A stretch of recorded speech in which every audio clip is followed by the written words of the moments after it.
I am Marissa, your Spanish teacher. If you are wanting to learn Spanish in a short amount of time, then this is the course for you. And I am Rob. You can call me Roberto. I will be learning with you as you go through this course. I'll probably have a lot of questions for the teacher and also for you. In this course, we're going to immerse ourselves in the Spanish language in a few practical ways that will have you learning Spanish quickly. You will learn the building blocks of the Spanish language, learning both vocabulary and grammar, gaining the ability to have basic conversations. We'll learn some practical vocab words like names of typical places you may go and greetings. And we'll also learn grammar so we know how to form sentences that clearly communicate what we need. Through quizzes, flashcards, and exercises, this course will have lots of ways for you to review what you have learned, allowing you to reinforce the knowledge that you are learning in each lesson. After each lecture, we will provide multiple ways for you to practice what we have just learned so we can make sure that you are retaining the necessary information to speak like a pro. Throughout the course, we'll make sure to check in with you to ensure you are following along. Lastly, we'll go on animated adventures. Together with Roberto, we will take what we have learned about the Spanish language and go into environments where we can start to imagine how we can use our new vocabulary. This will allow you to visually imagine how what we're learning will apply in real life. Roberto, your fellow estudiante, will often need your help and support as he navigates these new environments. So what are you waiting for? Let's start learning Spanish! Vocabulario. Saludos. Vocabulary.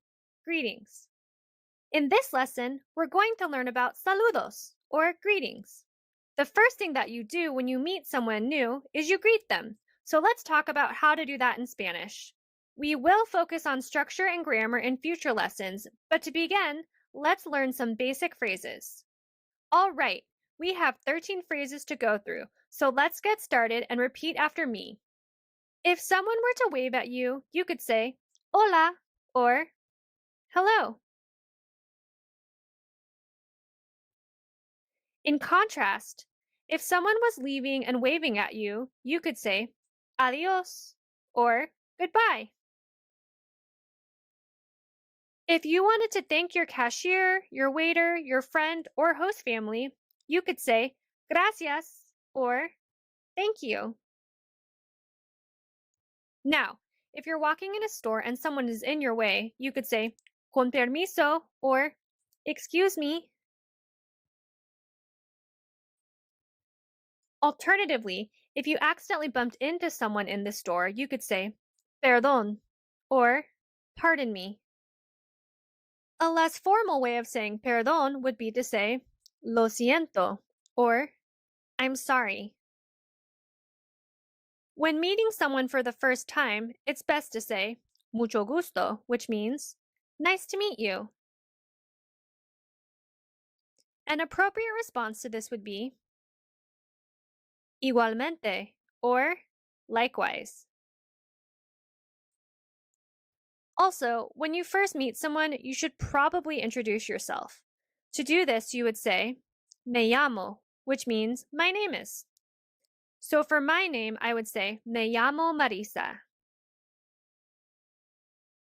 Similarly, to ask someone what their name is, you would use the phrase, ¿Cómo te llamas?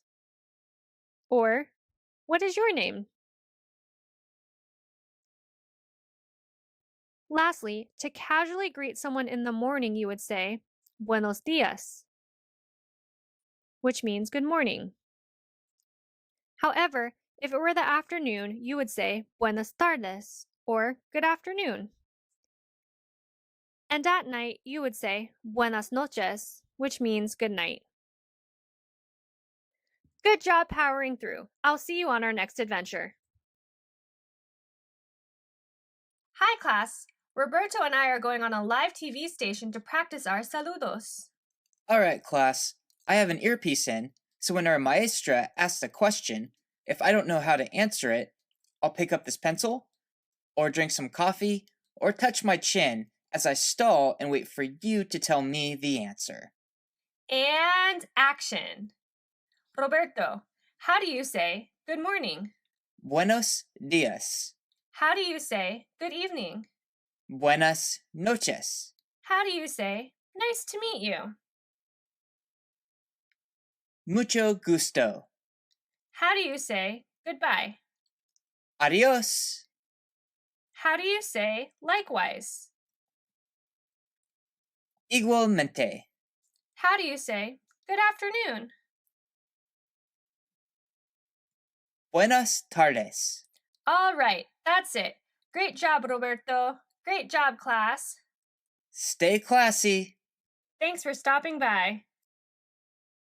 Hi, it's Roberto, your fellow estudiante.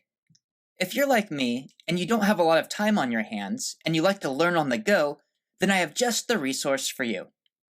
I've created flashcards you can use by downloading an app I've listed in this lesson's resources. Let's take a look at how you can use the app after next lesson. First, you will see flashcards for each vocabulary word in the lesson.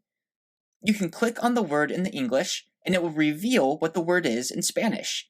It is a great way to practice your vocabulary. You can also practice looking at a picture of something and then trying to remember what to call it in Spanish. If you're stuck, you can flip over the card for help. Finally, there are several fun quizzes for each section's vocabulary words. Here are a few where we choose the correct image that matches the word in Spanish. Some of them are more challenging and will involve you typing out the word in Spanish to match the picture. After you have completed all the quizzes, you will have confidence that you have mastered the lesson and are ready for what's next. So go ahead and jump into the next lesson with Maestra Marissa, and next time you are ready to learn on the go, open up the app and get studying. El alfabeto. It's important that we understand the building blocks of the Spanish language. In order to know how to pronounce, read, and write, we must first learn the alphabet. The great thing about Spanish is that, unlike English, it's phonetic. This means that the way a word is spelled is how it will sound. Once we learn the alphabet, it will be easy for us to know how to pronounce and say a word. Let's take a look at the whole Spanish alphabet first, and then we'll go letter by letter and practice saying each one. Take a look at the Spanish alphabet. Both English and Spanish have roots in the Latin language. Therefore, their alphabets are similar. Notice what looks similar and what looks different. Okay, before we go learn how to pronounce all the letters of el alfabeto español, here's a little tip for better pronunciation. In English, we tend to speak so our mouths are half open. However, Spanish speakers comparatively open their mouths much wider when they talk. This may feel a little silly, but as we go through the alfabeto, especially on the vocales or the vowels, exaggerate how wide you would open your mouth. A is our first vocal or vowel. When you say A, open your mouth wide and almost do a half yawn. Ah. B. When you say B, almost add a V sound to it. B. C. Che. Che is our first consonant that is different in the Spanish alphabet. De. E. E is our second vowel. Imagine you're saying hey to a friend, but taking off the H. E. F. Hey. H. E. Now E is our third vowel. We want to make sure that we're pronouncing our vowels very purely because this will make or break your accent. Imagine you're saying bee like a bumblebee, but taking off the B. And remember to over-exaggerate how much you're moving your mouth. E. Jota.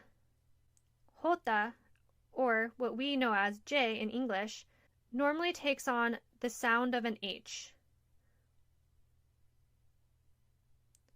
K, L, Ey, M, N, Ñ, O. Now, O is another vowel that is important. Open your mouth wide and almost imagine that you're Santa Claus saying ho ho ho, but take off the H. O. Pe. Q. R. R. Now, these double R's, R, can be tricky for English speakers. If you have not rolled your R's before and want to practice, it may seem a little bit silly at first, but I promise that you'll be able to do it eventually. Take the tip of your tongue and place it behind your two front teeth. Now blow air really fast.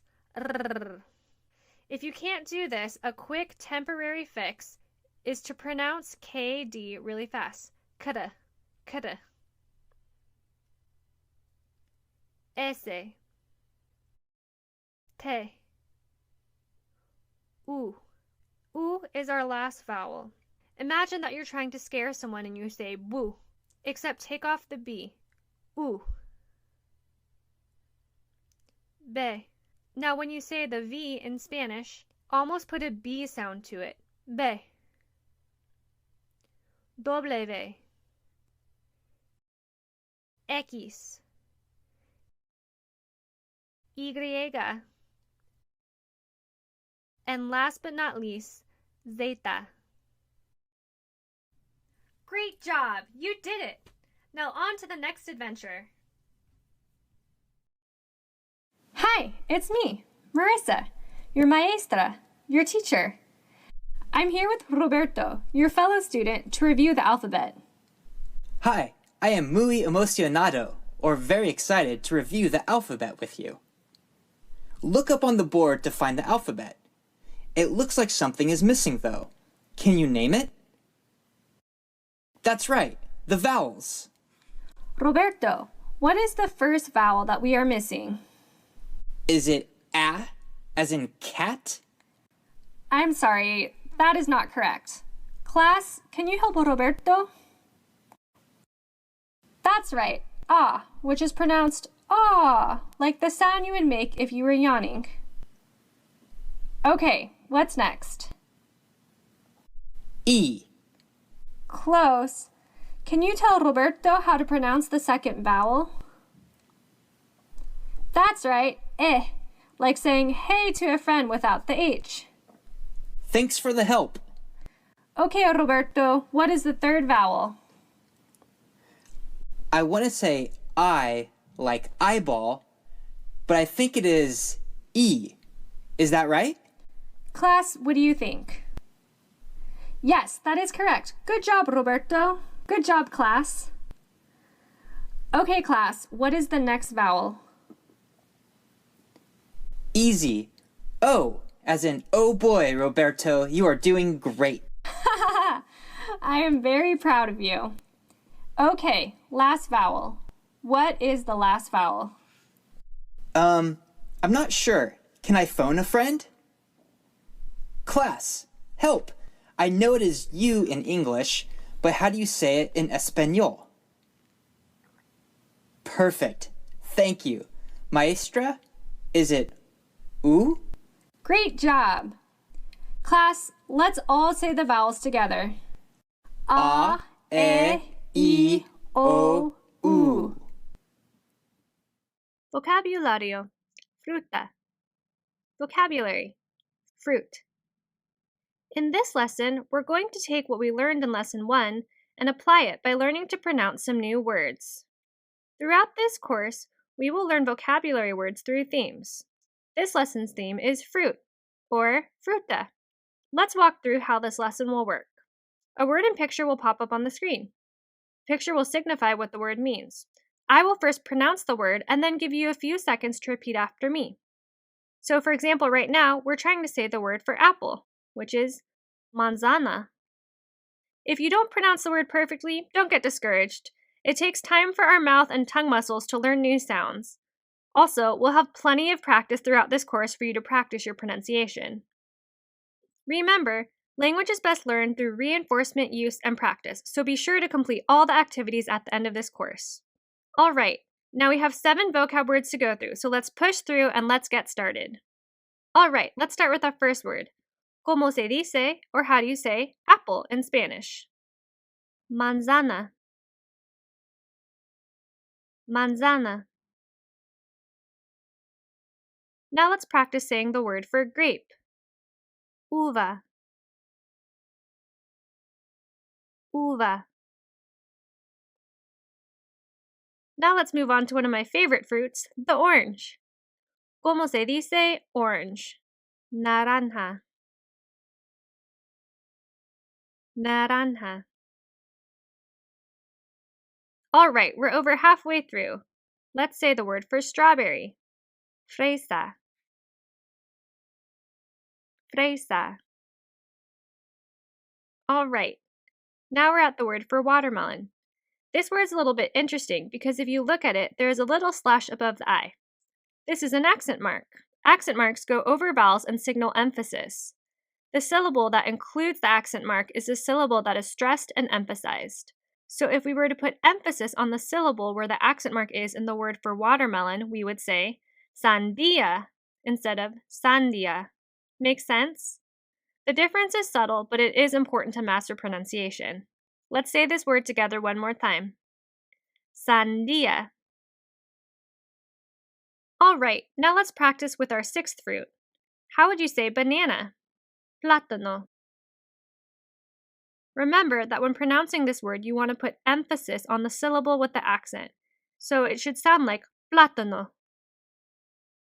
Okay, now we're at the word for pineapple. Don't forget that the N with the squiggly line above it, also called a tilde, is pronounced ñe. It's a bit longer than an N, so this word will be pronounced piña. Piña. Good job! We have now completed the first section of this lesson. Feel free to browse back through the lesson at any time if you want to review what we have just learned. Otherwise, see you in our next adventure! Hey! Now that we have learned some vocab, let's see if you can help Roberto with his shopping. He is learning Espanol as well. Roberto, would you please grab the fresa? Is this it? No, that is a manzana. Can you point to the fresa to help Roberto? You will? Thank you. That's it. Bueno, good job. Roberto, can you pick out la piña? Yes, I think I know this time. Is this it? That's it. You got it. Okay, I have a really hard challenge for you now. Can you point to the plátano and the sandia? Uh-oh, I am very nervioso. Please help. Great job with your vocabulary. Okay, last question. We haven't learned colors yet, so it's okay if you don't know this. We will learn colors later. But which fruta is morada?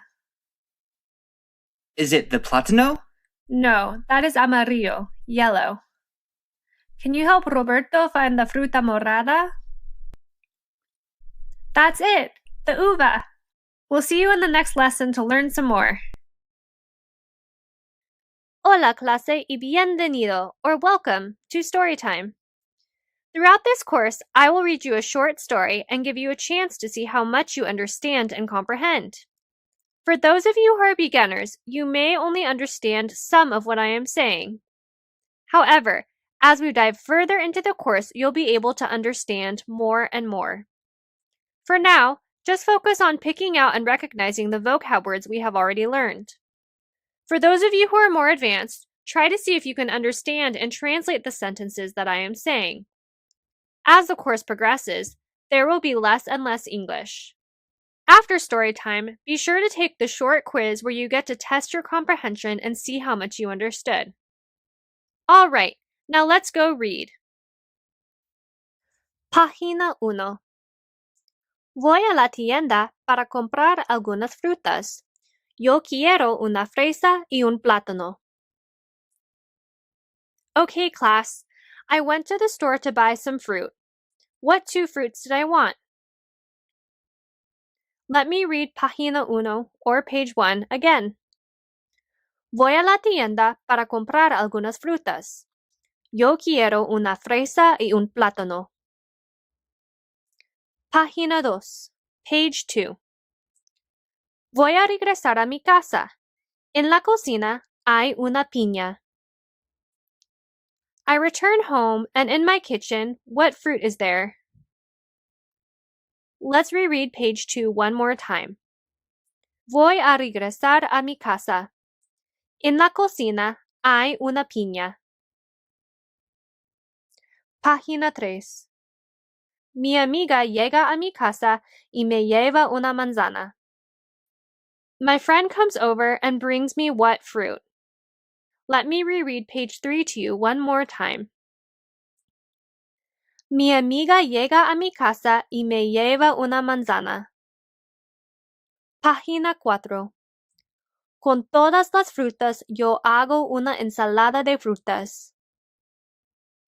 Con todas las frutas yo hago una ensalada de frutas. Al fin, or the end. Now let's go on to take the quiz to see how much we understood. Buena suerte, or good luck! Artículos. Articles. Okay, we're going to get really technical for a second. Hang tight with me as we walk through this lesson. Articles are words that are used to modify a noun. There are 2 types of articles. Definite articles specify a noun that is specific, while indefinite articles specify a noun that is general. Perhaps it's easier to explain what articles are with some examples. Examples of articles we use in the English language are words like the, and a. So, for example, the cat specifies a specific cat with the use of the definite article the. In contrast, the sentence a cat generalizes the cat to any cat with the use of the indefinite article a. Similarly, Spanish also has articles that modify nouns and help make clear if one's speech is referring to a specific object or any object in general. However, Spanish is a structured language, so the articles that modify the nouns must also agree with the nouns through gender and number. Therefore, before we learn Spanish articles, we must first learn to distinguish if a noun is feminine, masculine, plural, or singular. Let's take a closer look at this. For the most part, although there are irregular nouns, when you see a word that ends with the letter A, you can consider that word feminine. For example, the word fresa is considered feminine because it ends in an A. In contrast, when you see a word that ends in O, you can consider that noun masculine. For example, the word plátano is considered masculine because it ends in an O. Singular and plural nouns are pretty easy to distinguish. Just like in English, nouns that end with an S are considered plural, and nouns that do not end in an S are considered singular. So, for example, fresa signifies one single fruit. In contrast, fresas with an S at the end signify multiple fruits. Alright, is it starting to make a little bit of sense? Keep hanging tight with me. Let's go back and take a look at some articles. First, let's start with the definite articles. These articles, el, la, los, and las, indicate that a noun is specific. All of these articles can be translated as the word the or these. To choose which version of the word the or these agrees with the noun, we just have to see if the noun is masculine, feminine, singular, or plural. Take a look at the table and let's practice with an example. So, for example, to say the specific watermelon, you would say la sandía. This is because the noun watermelon is singular and feminine. However, if we wanted to say the watermelons, we would say las sandías. This is because watermelons is feminine and it is also plural. Now let's take a look at indefinite articles. These articles un, una, unos, and unas indicate that a noun is not specific. You can think of translating these articles to the word any. So to assign an article to a noun, we just need to choose which version of any agrees with the noun by looking at if the word is masculine, feminine, singular, or plural. So for example, rather than using the definite article to say the strawberry, which would be la fresa, we're using an indefinite article to say una fresa, which means any strawberry. Just like definite articles, indefinite articles need to agree with the noun based on gender and number. So let's practice with an example. How would we say any grape? We first need to notice that the word for grape, uva, is feminine because it has an A at the end. It is also singular because it does not end in an S. So this means we would pick the indefinite article that is feminine and singular. So we would say una uva. All right, good job sticking with me. I know that lesson was super technical. Let's move on to our next adventure and we'll keep practicing. Hi everyone, are you ready to practice artículos? You are? Great. But where's Roberto? Hola, Maestra. Lo siento por llegar tarde. I'm sorry for being late. My lunch break at work just began. I'm ready to practice, but I don't have much time. That's okay. This is going to be a lightning round. We are going to practice artículos. I didn't get much time to study, class. I'm really gonna need your help. Okay, first challenge. The apple. Is it la manzana or el manzana? That's easy. It ends in A, which is feminine, so it is la manzana. Buen trabajo. Good job. Okay, next challenge. The bananas. Is it los plátanos or unos plátanos? I have no idea. Class, help! Can you pick for me? You got it. It's los plátanos because the in front of the banana indicates a definite article. Gracias por tu ayuda. Thank you for your help. Okay, last challenge. Any strawberries. Is it una fresa or unas fresas? Let's see. Fresa is feminine and it's plural, so it must be unas fresas.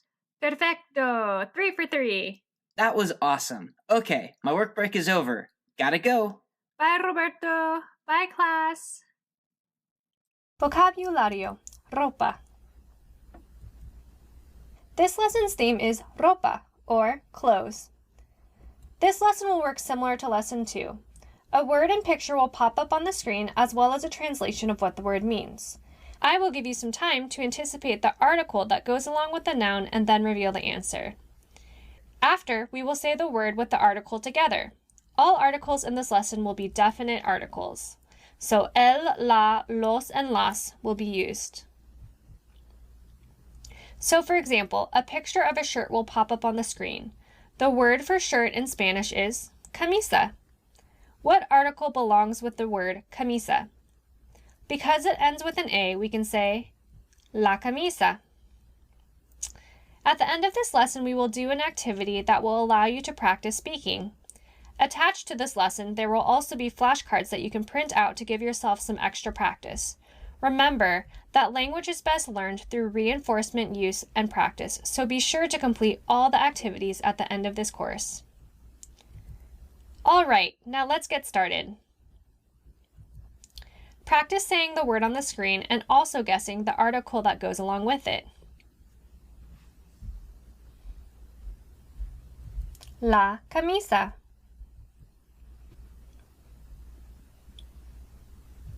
El vestido.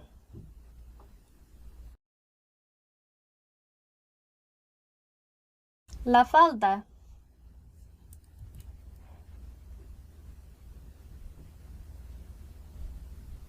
La corbata.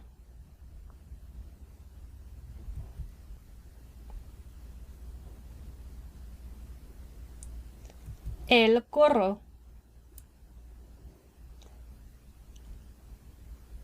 La chaqueta.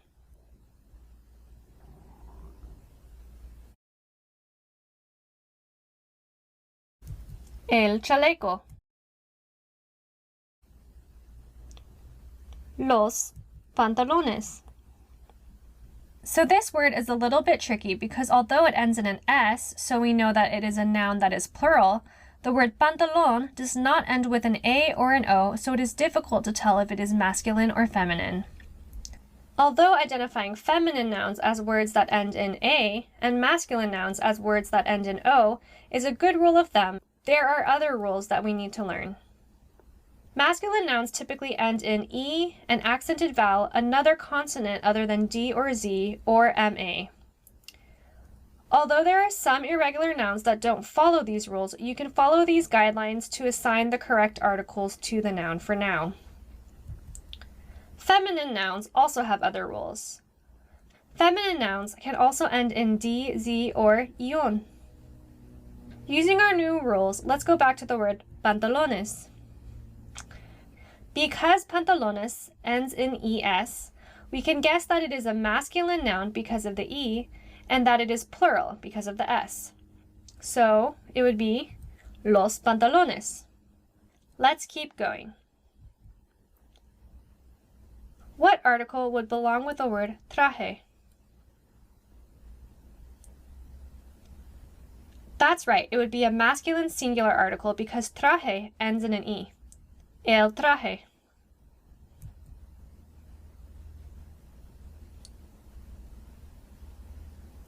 El suéter. All right, great work. That completes our vocab list for this lesson.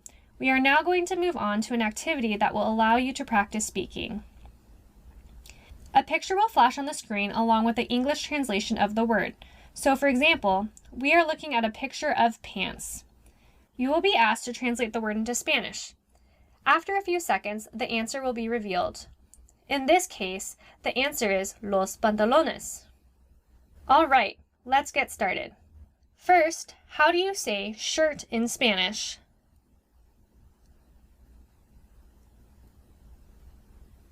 La camisa.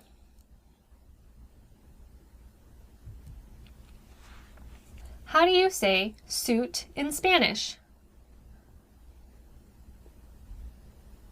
El traje.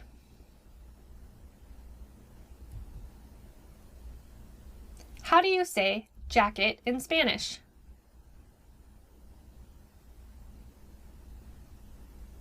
La chaqueta.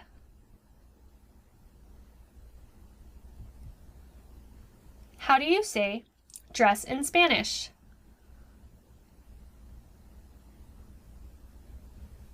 El vestido. How do you say sweater in Spanish? El suéter. How do you say hat in Spanish?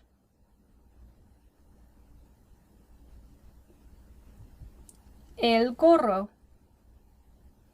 How do you say pants in Spanish? Los pantalones. How do you say tie in Spanish? La corbata. How do you say vest in Spanish? El chaleco. Good job, you have now completed this lesson. Hola, clase. ¿Cómo está? That means, hi class, how are you? Roberto, nobody likes a show off. We'll see if you're still showing off after this challenge.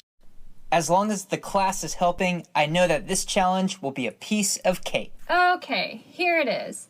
I'm going to name an article of clothing, then you need to go out into the changing room and put on that clothing and come out. Okay, let's do this. All right. I want you to go into the changing room, which has a lot of clothes in it, and come out with a red camisa. This one is easy. How did I do? Tonto. That means foolish. Okay, next challenge. I want you to change into a suéter and pantalones. Okay. Let's see. Suéter means sweater, and pantalones means pants. I got it. Well, good job, I guess. Let's do this next challenge fast. I want you to go put on a gorro. Since I know what Roberto is going to do, I am going to surprise him. All right, I'm coming out on the count of 3. 1, 2, 3. I give up. Bye, Roberto. Bye, class. Ir de compras. Shopping. As you may have noticed, we've already been to El Centro Comercial, or the mall, and the local mercado, or the market, with Roberto. Now that we know how to identify different types of ropa or fruta, let's also learn some basic phrases so that when we go shopping, we can get what we need. If we want to buy something, we can tell the cashier, quiero comprar, or I would like to buy. If we need to ask how much a vestido or un plátano costs, we can ask, ¿cuánto cuesta? Or, how much? If we see a store attendant walking around and we need their attention, we could say, disculpe, or, excuse me. Once we get the attendant's attention, we could tell him, estoy en busco de, or, I am looking for. So, for example, if I was looking for un vestido, I would say, estoy en busco de un vestido, meaning, I'm looking for a dress. Now, if you're like me and you like to bargain, you may ask, ¿me puedes dar un descuento? Or, can you give me a discount? However, if you're at a store with fixed prices, to identify if there's a sale, you may see a sign that says venta or rebaja, which means sale. Lastly, when you go to the cajero or the cashier to pay, you may need to ask, ¿se aceptan tarjetas de crédito? Or in other words, are credit cards accepted here? Great work! You've now completed this activity. Los pronombres personal del sujetos. Personal pronouns. Okay, we're going to get really technical for a couple of minutes. Hang tight with me because although this may be slightly boring, these are the pronouns that will make verb conjugation go more smoothly in the future. Some of you may have already known that pronouns are words that take the place of nouns. Let's break this down with an example so it makes a bit more sense. So if we had the sentence, Charlie is having a birthday party, Charlie is turning 5, it sounds a little repetitive, but if we replace the second Charlie with a pronoun, our sentence would sound smoother. It would say, Charlie is having a birthday party, he is turning 5. In these two sentences, the subject pronoun he takes the place of the proper pronoun Charlie. Now let's zoom out for a second. If the grammar and technicalities felt a bit confusing, don't worry. The most important thing is that you know that subject pronouns replace nouns such as a person, place, or thing, and are words like he, she, they, we, etc. So for the rest of this lesson, let's focus on correctly labeling the Spanish pronoun and translating it correctly. Once we're able to translate these examples, it'll probably make a bit more sense how they function. All right, now let's get started. We have 9 pronouns to go through. Yo means I. Tú means you. However, in Spanish, there are 2 forms of you, the formal and informal version. Tú is the informal version of you. In contrast, usted, which can be abbreviated UD period, is the formal version of you. Although both words mean the same thing, tú communicates a you that is more casual and informal. For example, I would probably use tú while hanging out with close friends. In contrast, usted communicates a you that is more formal and distant. I would probably use usted when referring to a boss at work or a teacher. For now, don't worry too much about when to use which version. Every country uses tú and usted a bit differently. Just remember that tú communicates a relationship that is a bit more casual, while usted communicates a relationship that is a bit more formal. Make sense? Let's keep moving forward. On to pronoun number 4. Él means he. Ella means she. Nosotros or nosotras means we. You can use the feminine version of nosotros, which is nosotras, when referring to a we with all females and no males. You use the masculine version of nosotros when referring to a we with any males in the group. For example, I would use nosotros if there was 2 males in the group, or if there was 1 male or 1 female in the group. This is because Spanish is a masculine-dominated language, so whenever any males are present, the masculine version of the word is used. Vosotros or vosotras means you all. However, this pronoun is only used in Spain. In other Latin American and Spanish-speaking countries, vosotros is not used. Instead, the pronoun ustedes is used. Ustedes also means you all. All right, last pronoun. Ellos or ellas means they. Use the masculine form of ellos if there are any males in the they, and only use the feminine form of ellas when there is a they that includes only females.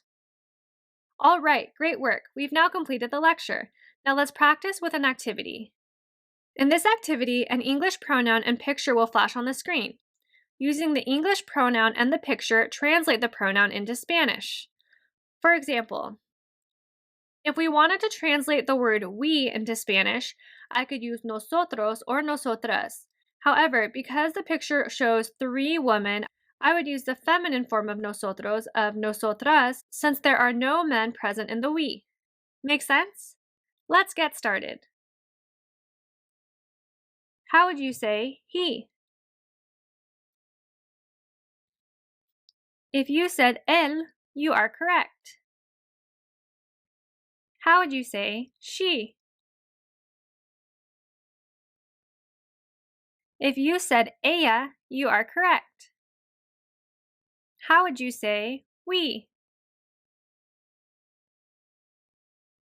If you said nosotras, you are correct. How would you say they? If you said ellos, you are correct. How would you say they? If you said ellos, you are correct. How would you say they? If you said ellas, you are correct. How would you say the informal version of you? If you said tú, you are correct. How would you say the formal version of you? If you said usted, you are correct. How would you say you all? If you said ustedes or if you said vosotros, you are correct. How would you say I? If you said yo, you are correct. Good job going through that activity. Remember to not get discouraged if subject pronouns are still a little bit confusing. When we speak our own language, we rarely focus on the function of words or cognitively think about grammar when we form a sentence. So it makes sense that when learning a new language, breaking down sentences can be confusing. For now, just keep focusing on memorizing and practicing how to assign subject pronouns. Once we begin to form sentences, this will make more sense. All right, clase, I'll see you in our next lesson. Adios! Verbos infinitivos.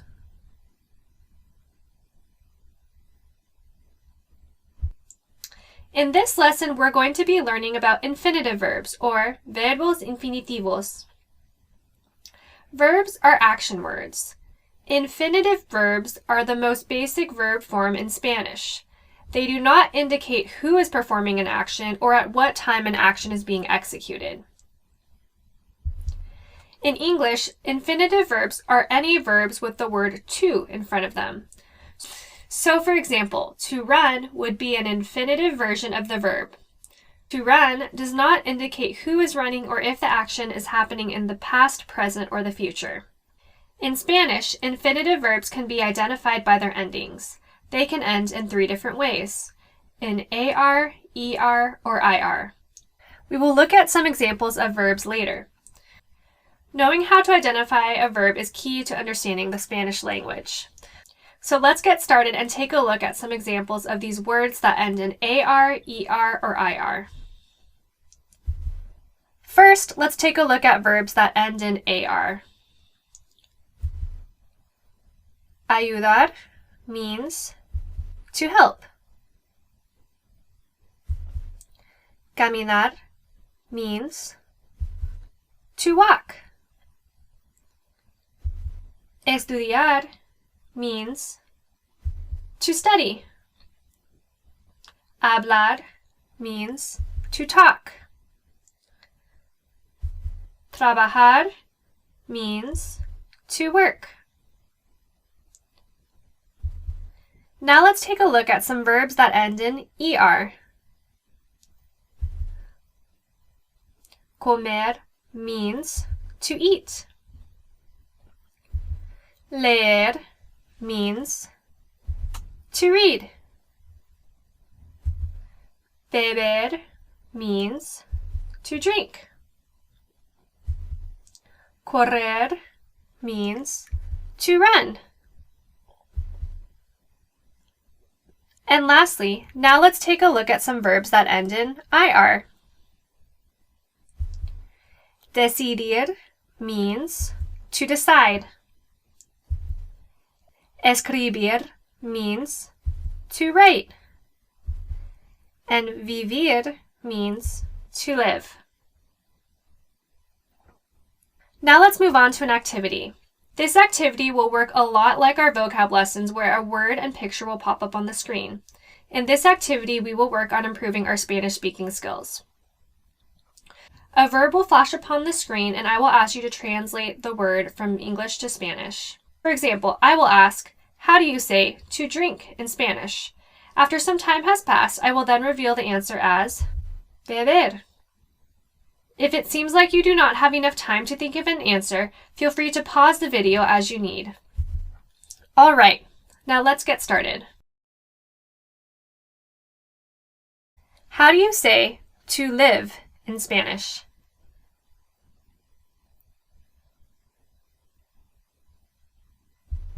If you said vivir, you are correct. How do you say to decide in Spanish?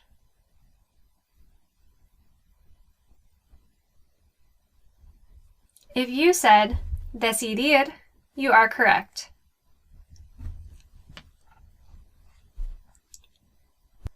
How do you say to walk in Spanish?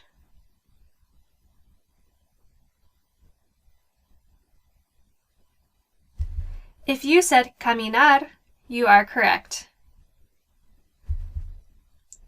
How do you say to read in Spanish?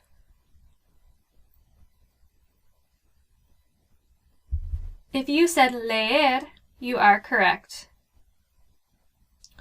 How do you say to eat in Spanish?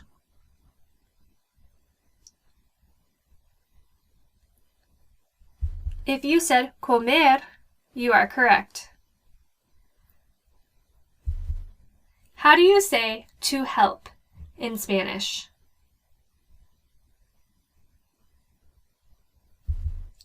If you said ayudar, you are correct.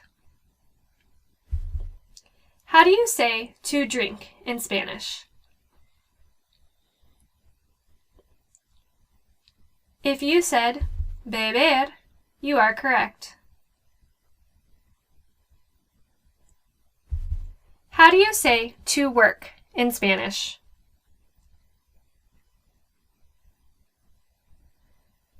If you said trabajar, you are correct.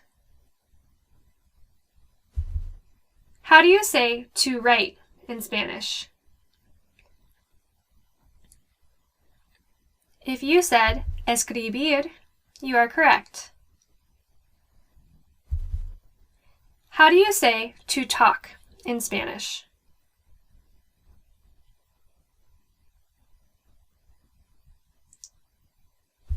If you said hablar, you are correct.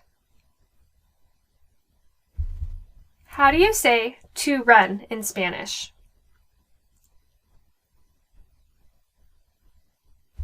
If you said correr, you are correct. How do you say to study in Spanish?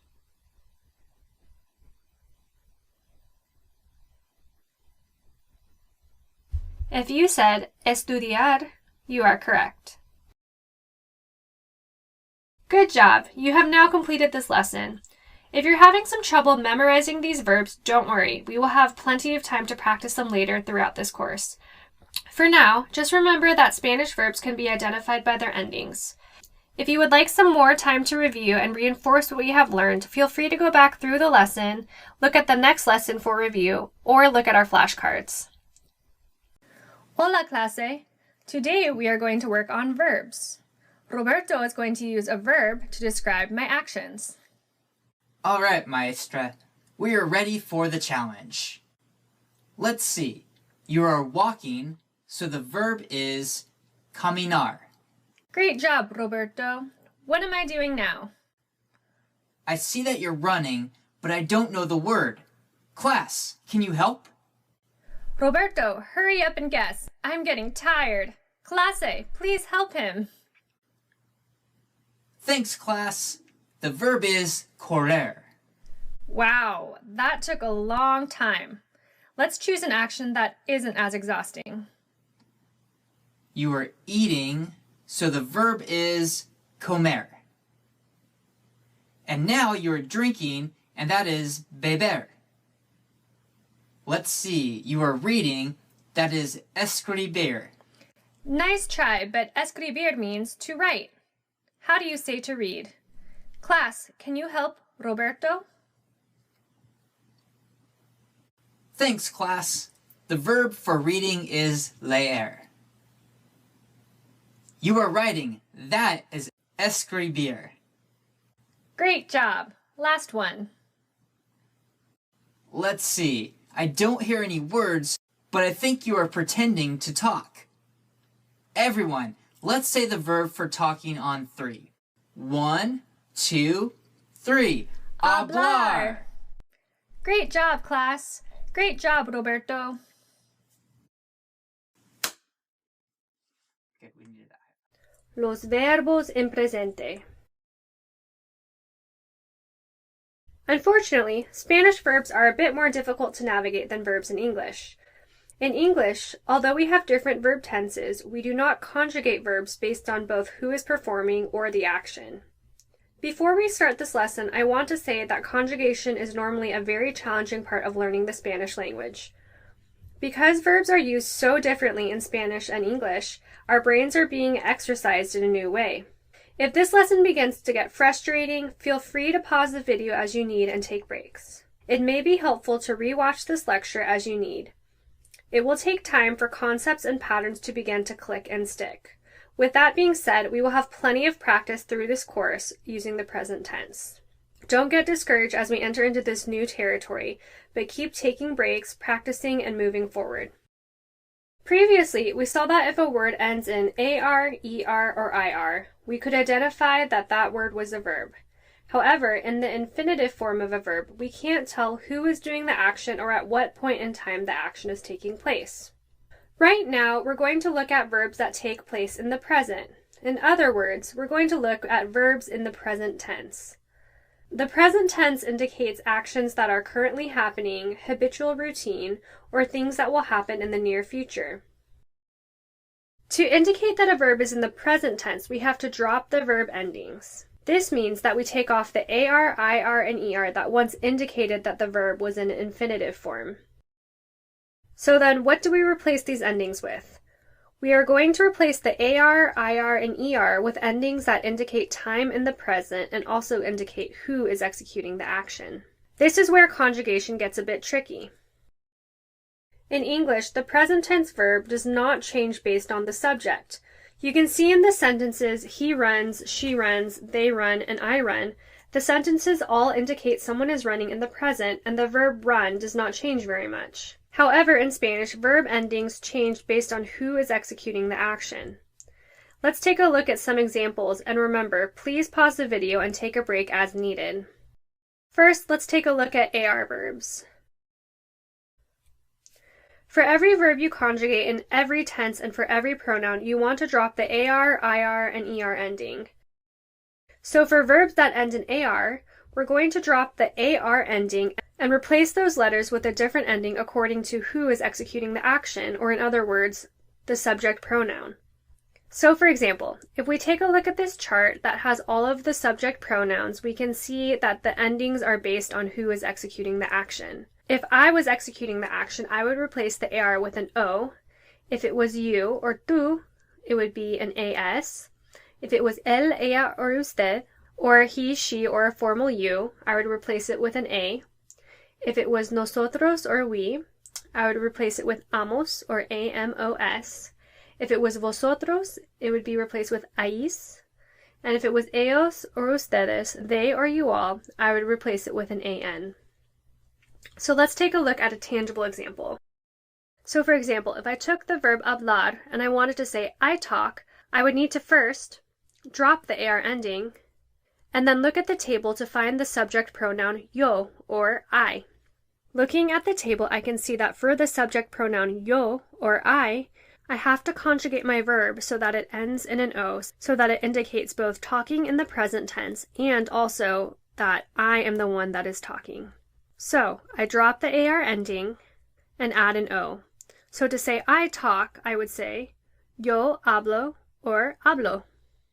Similarly, if I wanted to say you talk, I see that on the table that for tú or you, I see that tú or you, verbs in the present tense must end in AS.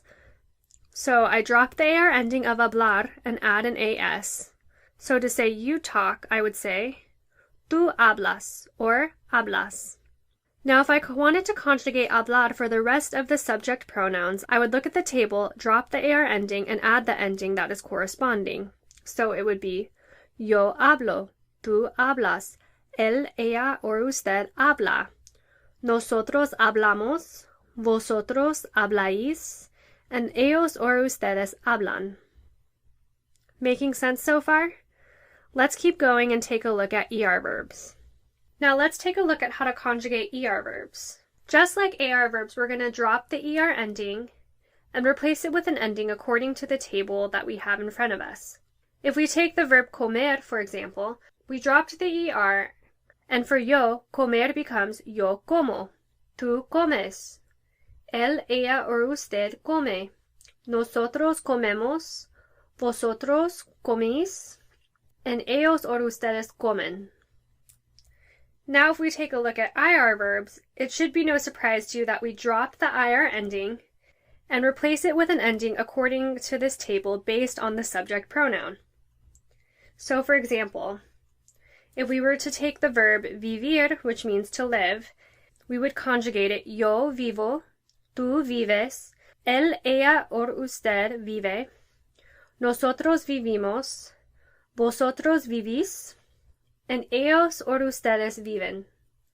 If you can begin to memorize these three tables we went through, you will be able to conjugate all regular verbs in the present tense. This will probably seem like a daunting task at first, but if we compare these three charts, the yo form for all the verbs are the same. We should also note that the IR and ER forms only different in their vosotros and nosotros forms. Everything else is the same. Hopefully by now you're starting to see some patterns. However, that was a lot to take in, so let's review this one last time. To conjugate verbs in the present tense, we drop the AR, IR, and ER endings on the infinitive form and replace them with the corresponding present tense endings depending on who is performing the action, that is, which subject pronoun. So let's get a little bit of practice before we move on. If I wanted to conjugate the verb caminar to the present tense, how would I do so? Pause the video and conjugate the verbs using the chart on the screen.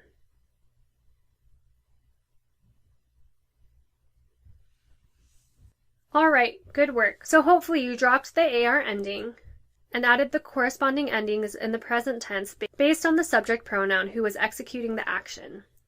So if we were to conjugate caminar into the present tense for every subject pronoun, we would say yo camino, tú caminas, él, ella, or usted camina. Nosotros caminamos, vosotros camináis, and ellos or ustedes caminan. Good work. If I wanted to conjugate the verb beber, how would I do so? Pause the video again and conjugate beber based on the chart on the screen.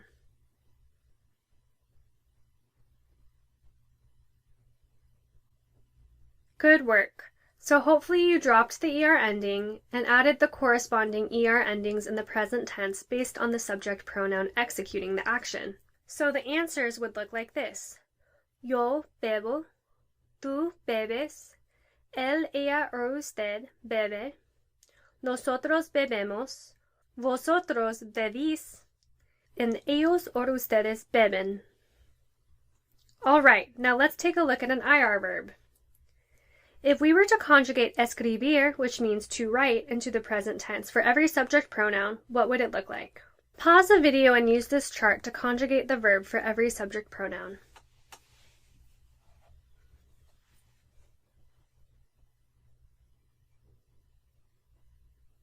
Okay, good work. So hopefully you would have dropped the IR ending, and then you would have come up with this. Yo escribo, tú escribes, él, ella, or usted escribe, nosotros escribimos, vosotros escribís, and ellos or ustedes escriben. Good work. That was a very challenging lesson. Remember to not get discouraged if you didn't get these all right.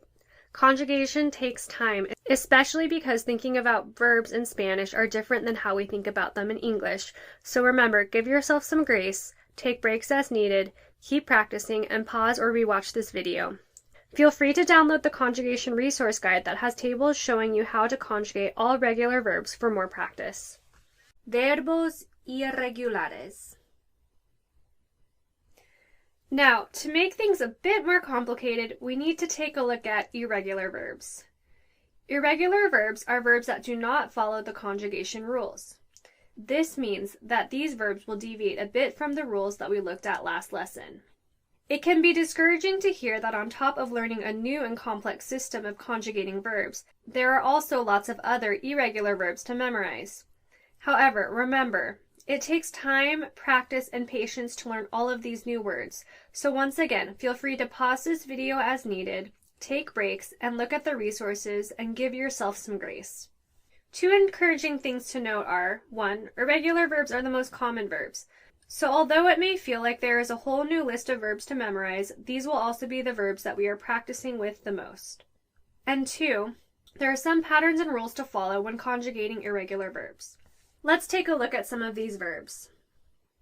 First, let's look at stem-changing verbs. Stem-changing verbs are verbs where the stem of the verb changes. So rather than just changing the ending, we also change the main part of the verb. So for example, one type of stem-changing verb changes the E in the stem of the verb to an IE. Looking at the verb pensar, which means to think, we can see that it is conjugated by changing not only its ending, but also its stem. In other words, rather than just dropping the AR at the end, we are also changing the E in pensar to IE. In other words, we both change the stem and apply our normal conjugation rules. When conjugated, pensar will look like this. Yo pienso, tú piensas, él piensa, nosotros pensamos, vosotros pensáis, and ellos piensan. Notice that with this verb, the stem changes for every subject pronoun except for nosotros and vosotros. For these two forms, the verb reverts back to its original stem. This is common for many irregular stem-changing verbs. Let's take a look at another example of a stem change from E to IE. The verb querer, which means to want, also has this same stem change. So if we look at the conjugation table, the E in the querer stem gets conjugated to IE, so its conjugation will look like this. Yo quiero, tú quieres, él quiere, nosotros queremos, vosotros queréis, and ellos quieren. Now let's take a look at another type of stem change. Sometimes an O in the verb stem will change to a UE. For example, if we look at the verb poder, which means to be able to, the O in the stem changes to a UE when conjugated. So poder's conjugation will look like this. Yo puedo, tú puedes, él puede, nosotros podemos, vosotros podéis, and ellos pueden. Just like in our last two examples, the stem of poder changes. However, in the nosotros and vosotros form, the stem reverts back to its original form. The last type of stem change we will look at is when the verb stem changes from U to UE. So, for example, the verb jugar, which means to play, contains a U in its stem. This U will change to a UE when conjugated. So the conjugation of jugar will look like this. Yo juego, tú juegas, él juega, nosotros jugamos, vosotros jugáis, and ellos juegan. Notice once again that the nosotros and vosotros forms in all stem-changing verbs revert back to their original stem. Now let's look at another type of irregular verb, a yo without a stem change. These verbs have an irregular yo conjugation but maintain a regular conjugation for the rest of the subject pronouns. For example, the verb estar, which means to be, takes on an irregular form of yo. Instead of conjugating the verb as esto, the verb is estoy. However, the rest of the conjugations take on the regular present tense rules. So the rest of the conjugations for estar would read, tú estás, él está, nosotros estamos, vosotros estáis, and ellos están. Another example of this is the verb poner, which means to put or to place. The yo form of poner is pongo. The rest of the verb is conjugated regularly. Take a look at the table to read the rest of the conjugations and familiarize yourself with this conjugation. One more example of this type of verb is the verb hacer. As you can see, the yo form of hacer is not hago, but it is hago. The rest of the verb is conjugated normally according to our regular present tense rules and read, tú haces, él hace, nosotros hacemos, vosotros hacéis, and ellos hacen. The last rule we'll look at are the irregular verbs that both have an irregular yo and a stem change. This means that the yo form is irregular and that the other subject pronouns also involve a stem change. So, for example, the verb tener, which means to have, takes on an irregular yo form of tengo. The rest of the verb is conjugated by changing its stem. So the e in tener's stem changes to an ie. So the rest of the conjugations read, tú tienes, él tiene, nosotros tenemos, vosotros tenéis, and ellos tienen. Note that the vosotros and nosotros forms do not change their stem. Another example of a verb with an irregular yo and a stem change is the verb ir. Ir means to go. So the yo form of ir is voy. However, because this verb is only two letters, it takes on an alternate stem and adds a v to all the other conjugations. So the rest of the verb reads, tú vas, él va, nosotros vamos, vosotros vais, and ellos van. Now to end this lecture, let's take a look at an irregular verb that doesn't really follow any of the rules, but is used very commonly in the Spanish-speaking language. This verb is ser, which means to be. Although we have already gone over the verb estar, which also means to be, both verbs are used differently. We will go over the differences of these two verbs later. However, for now, just focus on the fact that both ser and estar are irregular and mean to be. The ser verb does not really follow any rules and is conjugated as follows.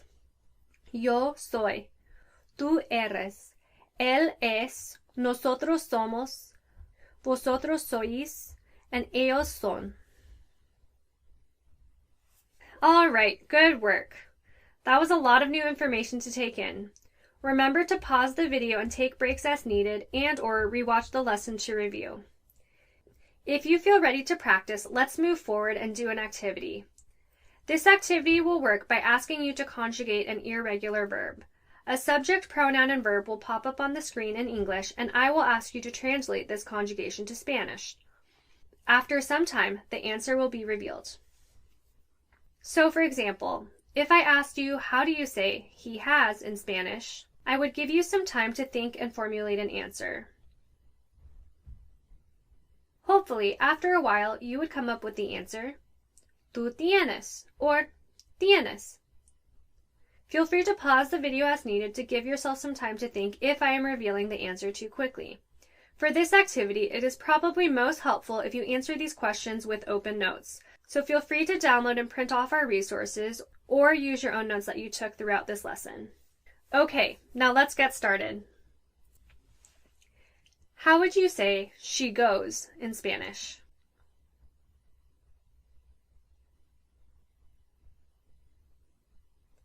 Ella va or va.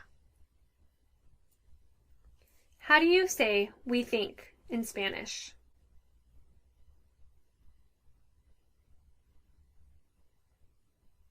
Nosotros pensamos or pensamos. How do you say I want in Spanish?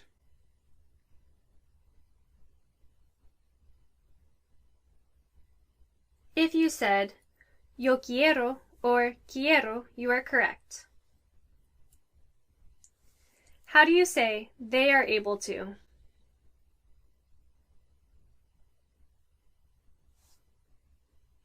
If you said ellos pueden or pueden, you are correct. How do you say you, the formal version of you, play?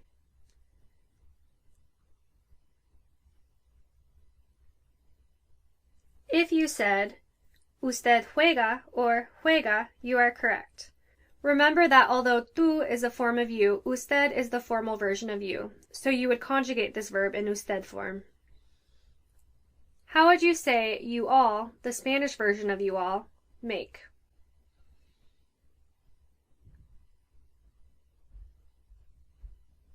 If you said vosotros hacéis or hacéis, you are correct. Remember that vosotros is only used in Spain. It is the Spanish version of you all that is not used throughout Latin America. How would you say he is? For this question, we're going to use the verb estar instead of ser.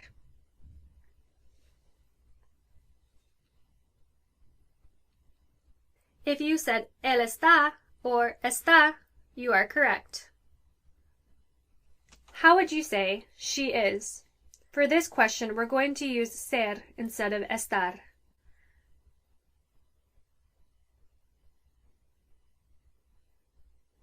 If you said ella es or es, you are correct.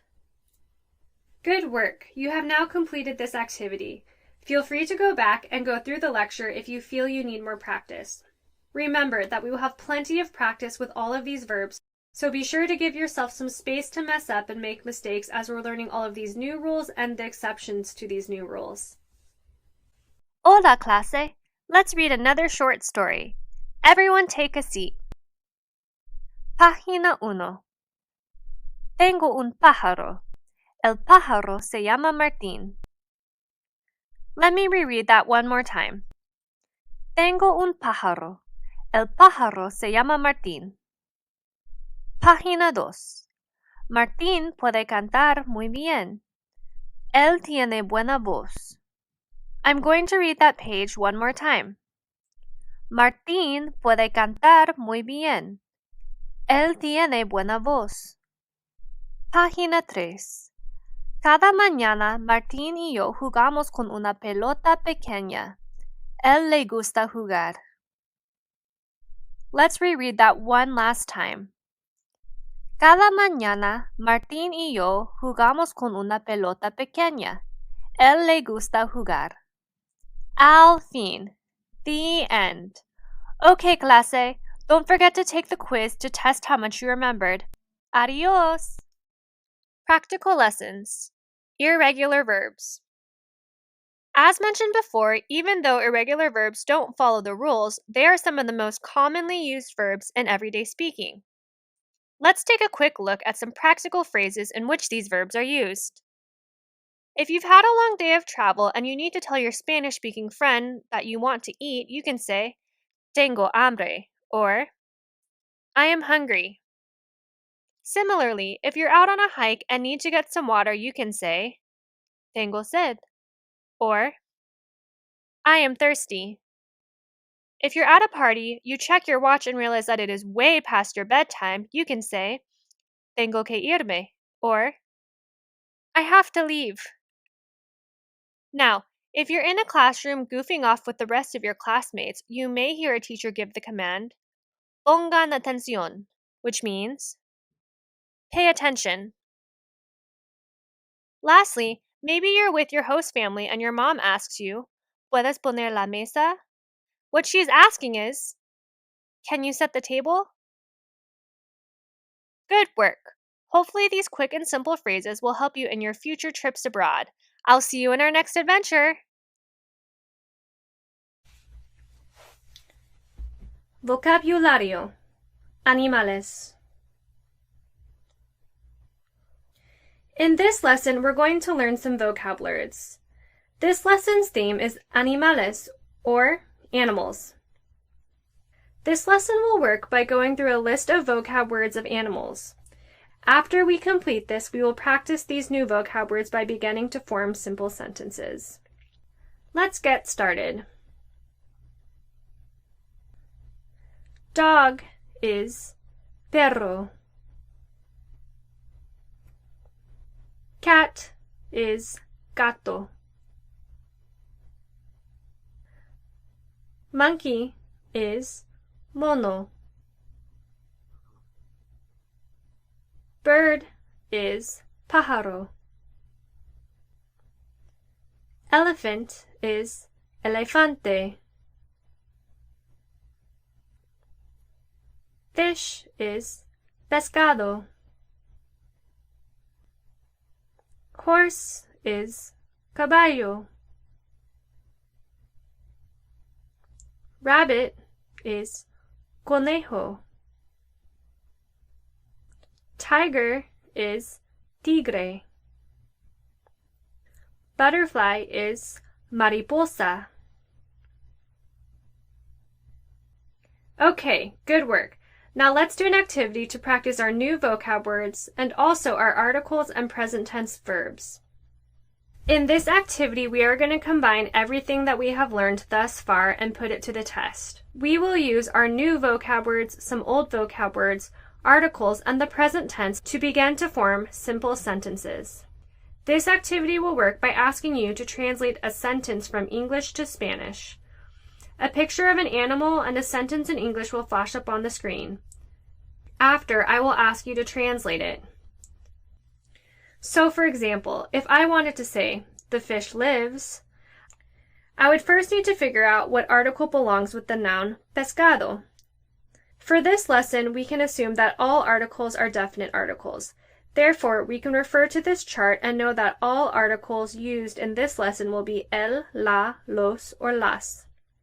So then, to figure out what article to use for this sentence, we will need to decipher, is the noun fish plural or singular?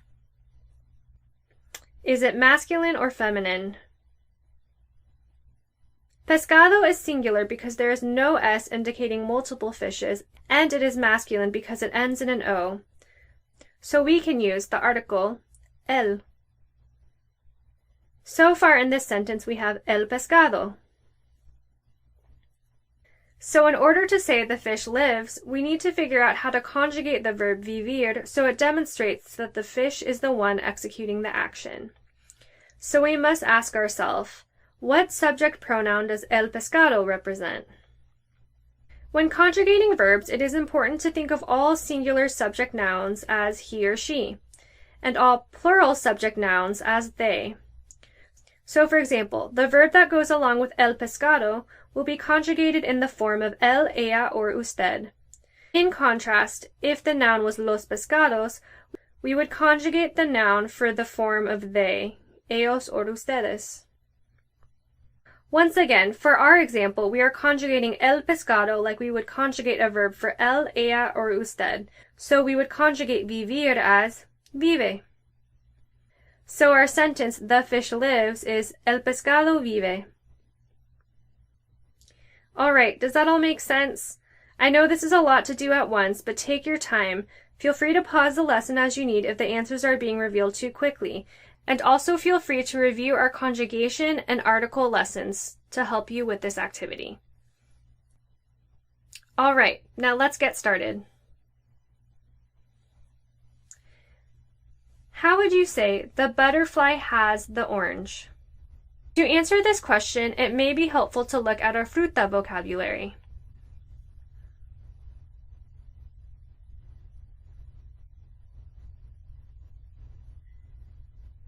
If you said the answer is La mariposa tiene la naranja, you are correct. How would you translate the horses run?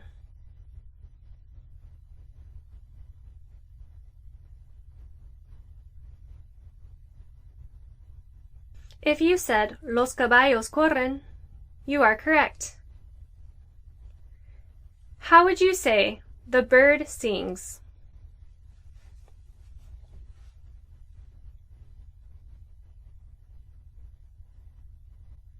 If you said El pájaro canta, you are correct. How would you say the dogs play?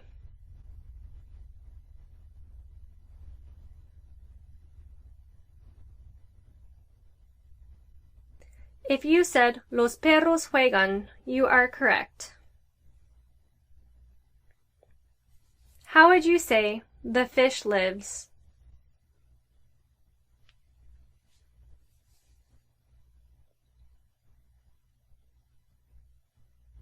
If you said El pescado vive, you are correct. How would you say the tigers talk?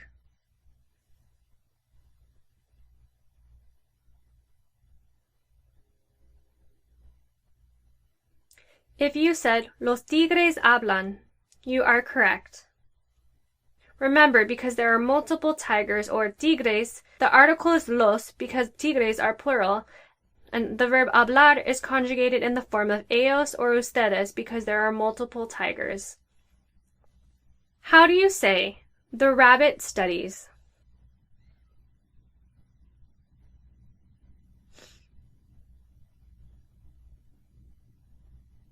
If you said El conejo estudia, you are correct.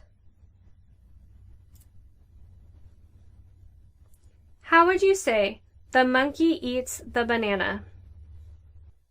For this question, it might be helpful to refer to your fruta vocab.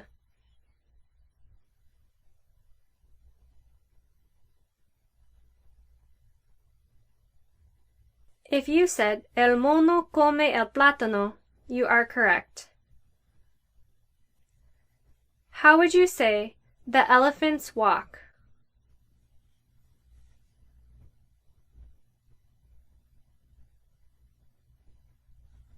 If you said Los elefantes caminan, you are correct.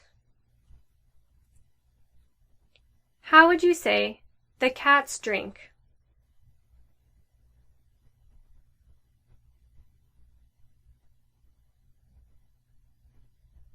If you said Los gatos beben, you are correct. Good job, you have now completed this activity. Hola clase y bienvenido a Storytime. Hoy voy a leer un cuento a ustedes. Today, I am going to read a story to you all. Gather around and let's begin. Página 1. Tengo un perro. Él vive en los Estados Unidos. Voy a leer esta página otra vez. I'm going to read that page again. Tengo un perro. Él vive en los Estados Unidos. Página 2. Mi perro es perezoso, bonito y serio. Did you get all of that? Let me reread that one more time. Mi perro es perezoso, bonito y serio. Página 3. Él le gusta jugar en el parque con los otros perros. Let's reread that again. Él le gusta jugar en el parque con los otros perros. Página 4. El parque es grande y bonito, porque allí hay muchos árboles verdes y espacio para correr. That was a really long page. Let's reread that one more time. El parque es grande y bonito, porque allí hay muchos árboles y espacio para correr. Okay, class. Last page. Página 5. Siempre mi perro y yo caminamos al parque para hacer ejercicio. Let's read that again. Siempre mi perro y yo caminamos al parque para hacer ejercicio. Al fin. The end. Practical lesson. El zoológico. The zoo. Now that we've learned some vocab words for animals, let's say you take a trip to the zoo.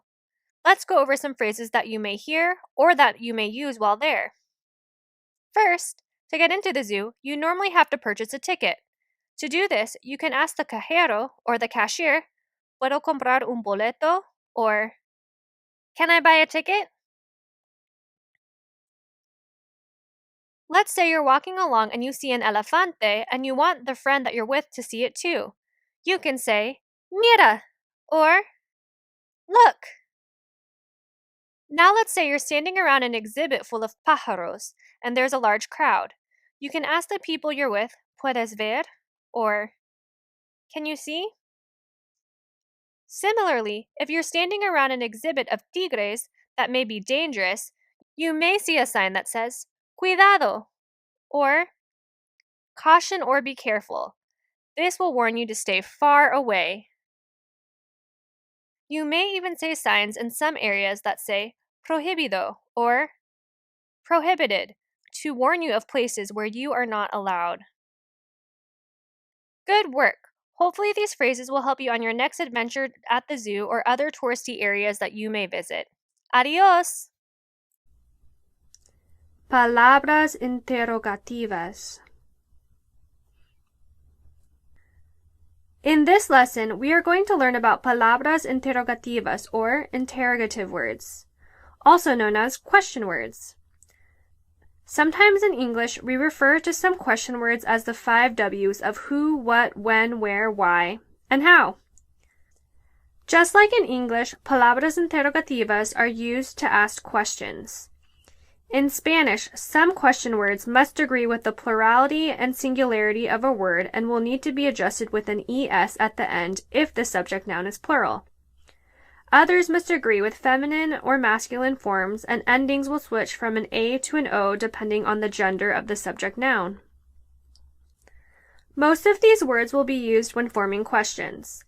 It will be important to note that when writing out questions, punctuation marks in Spanish differ a little bit. Rather than putting one question mark at the end of a sentence, questions begin with an upside-down question mark and end with a question mark also. In this lesson, we are first going to learn some new palabras interrogativas, and then we will practice using them in an activity by learning how to create questions. Alright, now let's get started and learn some new words. What is ¿qué? How is ¿cómo? How many is ¿cuántos? Or ¿cuántas? This word will need to agree with feminine and masculine subject nouns. How much is ¿cuánto? Or ¿cuánta? This word will also need to agree with feminine and masculine nouns. Who is ¿quién? Or ¿quiénes? This word will need to agree with plural or singular nouns. Which or which ones is ¿cuál? Or ¿cuáles? This word will need to agree with plural or singular nouns. When is ¿cuándo? Why is ¿por qué? Where is ¿dónde? Good work! Now let's do an activity. This activity will work by asking you to translate an English question into Spanish. A question in English will flash on the screen and ask you to translate it. For this activity, you will need to recall and use our present tense conjugations and some of our new vocab words. So for example, if I wanted to ask, why do you want bananas? I would first need to choose what palabra interrogativa to use. Because the question word here is why, I would use the word ¿por qué? Although the next word in the question is do, when translating most questions from English to Spanish, we often omit words like do or does that we use in English questions. Despite skipping this step, our questions will still be grammatically correct. Remember this little rule as we form the rest of our questions throughout the activity. Now I will need to conjugate you want into the to form. So I would have to look at our old chart and find the correct conjugation. Here we can see that the conjugation is quieres. For the last part of the question, I need to translate the word bananas into plátanos.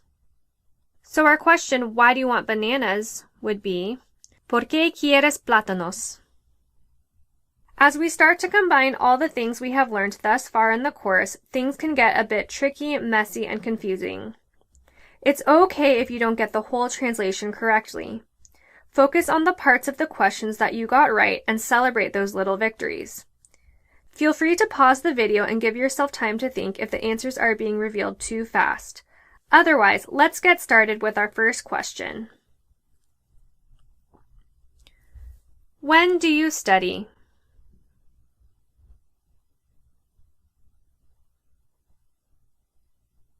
If you said, ¿Cuándo estudias?, you are correct. Remember to omit the do or does in all of these questions. How would you translate the question, what is a dog? For this question, we will use the verb ser instead of estar.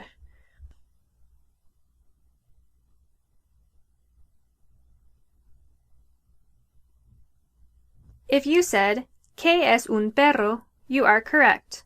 Remember here that the article is indefinite because it is any dog, not the dog. How would you translate, where is the cat? For this question, you will use the verb estar.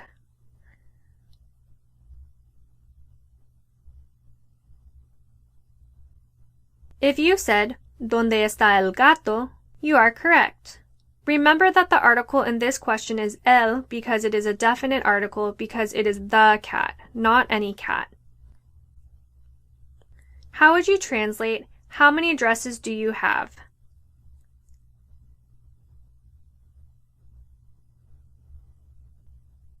If you said, ¿Cuántos vestidos tienes?, you are correct. Remember that cuantos has to be in the masculine form because vestidos is also in the masculine form. How would you translate, who has a tie?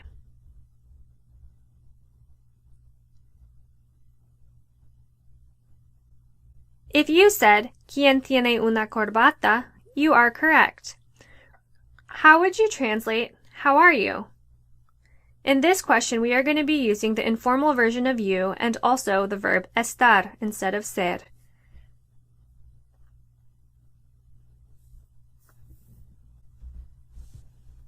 If you said, ¿Cómo estás?, you are correct.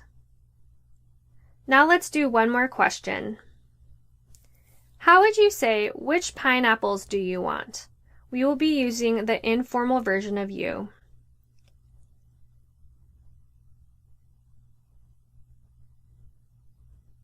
If you said, ¿Cuáles piñas quieres?, you are correct. This question was very tricky. Because pineapples is plural, we also need to use the plural form of cuál, which is cuáles. We also need to remember to omit the do in this question. Good job! You have now completed this activity. This lesson was a bit tricky because we were learning how to form sentences. Translating English to Spanish does not always exactly mirror grammatically correct Spanish sentences. Remember to celebrate the pieces of the sentences you got right and know that we will continue to practice. Preguntas útiles. Useful questions. Now that we have learned some palabras interrogativas, let's learn some basic and commonly used questions that foreigners often ask when visiting a Spanish-speaking country. Whether you're at a market and you see a fruit or vegetable that you don't recognize, or you're on a jungle tour and see something mysterious in the water, it's always helpful to know how to ask, ¿Qué es? Or, what is blank? This question helped me learn a lot about the things I was not exposed to previously.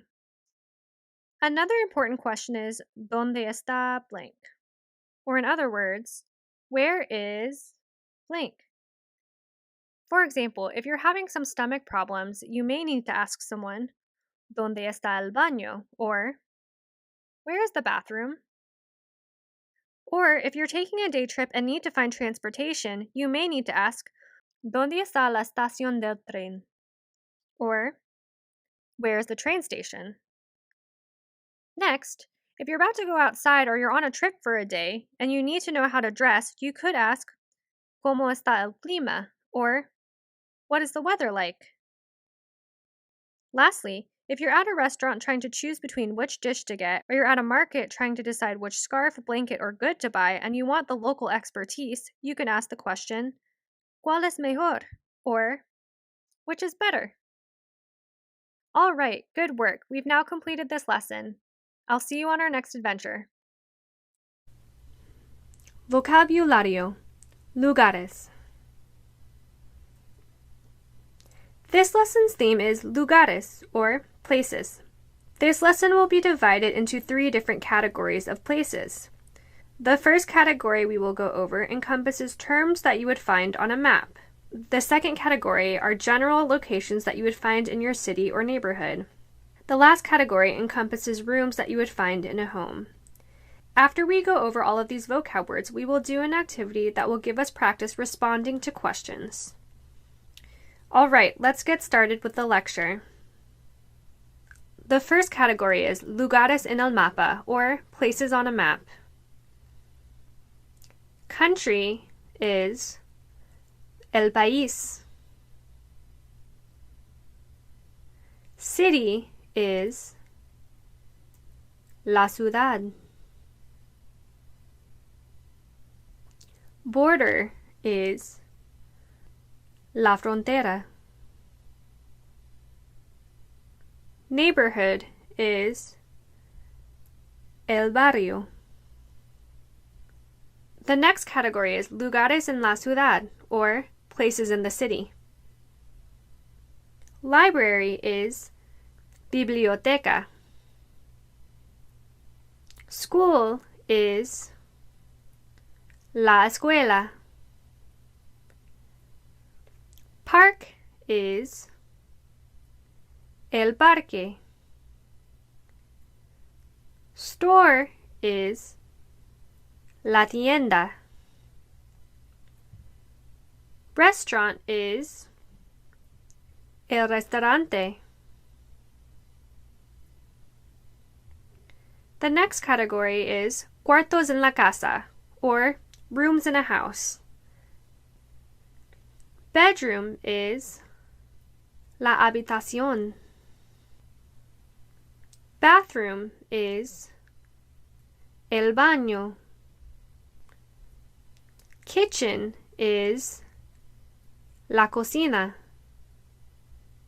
Living room is la sala.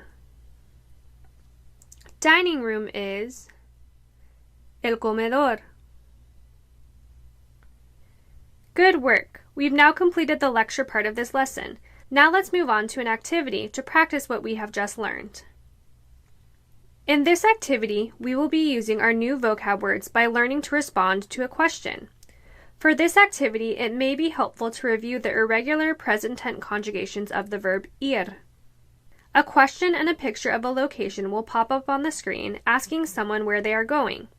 Your job will be to answer the question with the correct conjugation of ir and also name the location.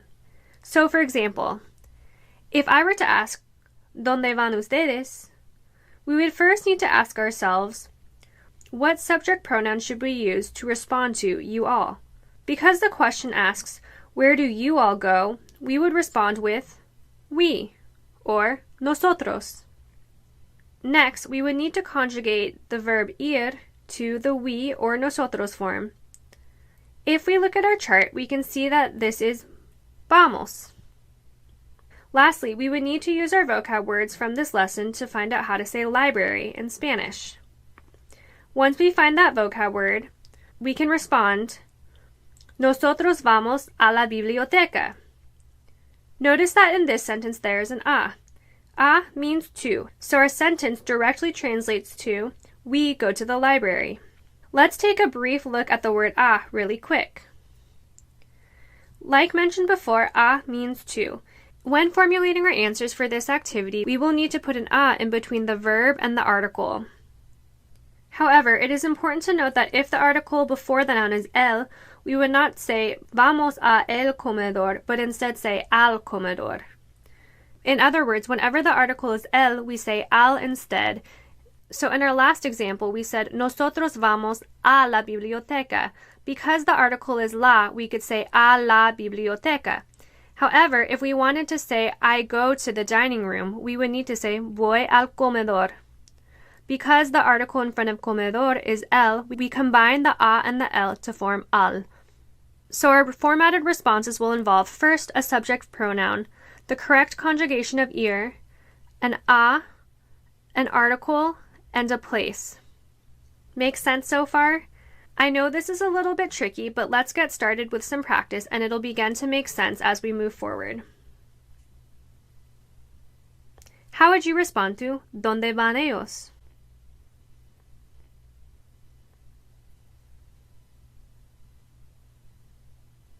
If you said ellos van al comedor, you are correct. Notice here that comedor uses the article el. Therefore, we combine the a and the el to form al in this sentence. Also notice that the subject pronoun here is ellos, so to respond we also use ellos, or they. How would you respond to ¿Dónde vamos nosotros?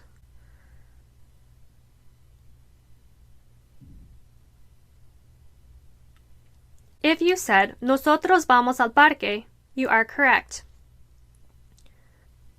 How would you respond to ¿Dónde vas tú?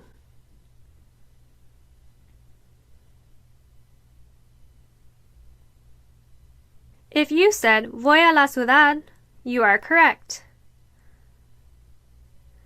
How would you respond to ¿Dónde van ustedes?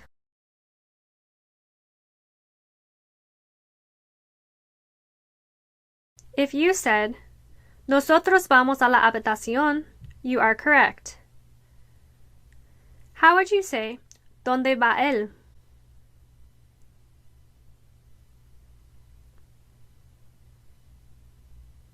If you said él va a la tienda, you are correct. How would you respond to ¿Dónde va ella?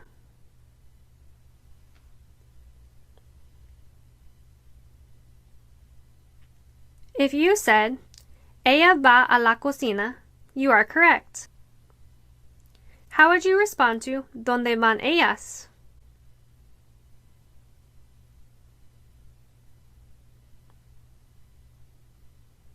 If you said ellas van al barrio, you are correct. If you said ellos van al baño, you are correct. How would you respond to ¿Dónde vas tú?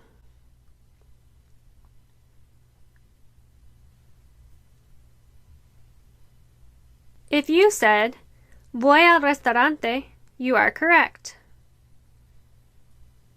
How would you respond to ¿Dónde vas tú?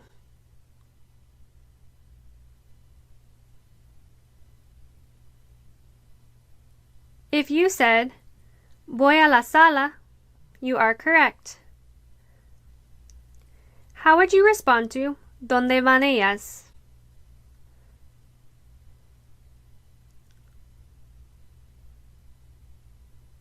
If you said ellas van a la escuela, you are correct. Good work! You have now completed this activity. Remember to not get discouraged if you did not correctly respond to all parts of all the questions. It's okay. It takes time to learn these new rules. Remember to celebrate the parts of the questions that you did get correct. The more we keep trying and make mistakes, the more our brain will learn to adapt and grow.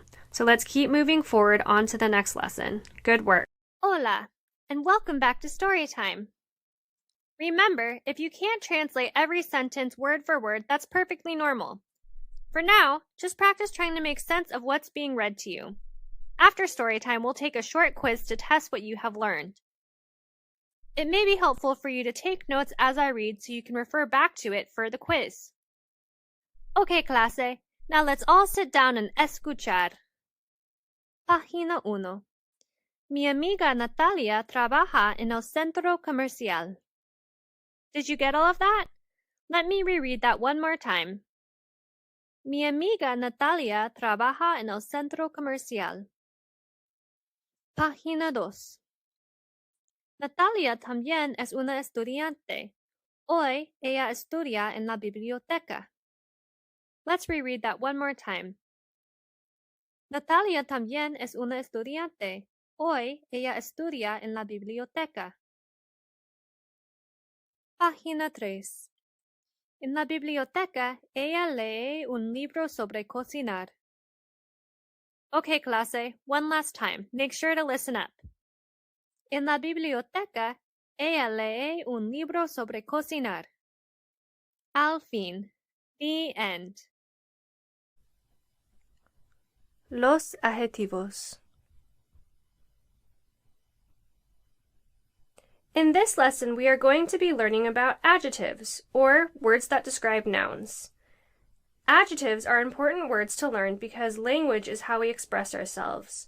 Descriptive words help us accomplish that very goal, express. There are a few grammatical differences between how English and Spanish adjectives are used.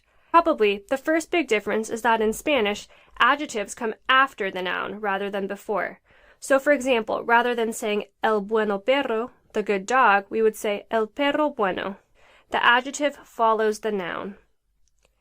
Another thing to note is that adjectives must agree with the noun in gender. For example, in the sentence el perro gracioso, the ending of gracioso ends with an O because perro is masculine. However, if we have a feminine noun such as fresa, we would change the ending of graciosa to an A in that sentence, so the adjective and the noun would agree in gender. In other words, the ending of the adjective changed when the noun switched from feminine to masculine. However, with that being said, not all adjectives changed based on gender. For example, let's take a look at the two sentences, la gente amable, the nice people, and el hombre amable, the nice man. Although gente is feminine and hombre is masculine, the adjective amable stays the same. In general, these adjectives that don't change gender forms are adjectives that do not end in O or A. Lastly, despite not all adjectives agreeing with gender, all adjectives must agree with plural or singular forms of the noun. So, for example, although the adjective amable does not change based on gender, it still changes based on plural or singular forms. So, for example, the noun gente is singular because there is not an S at the end, so the sentence reads la gente amable. However, if we interchange the subject pronoun ellos in place of gente, we would say ellos son amables. We would add an S at the end of amable to make it plural, and so it would agree with the noun.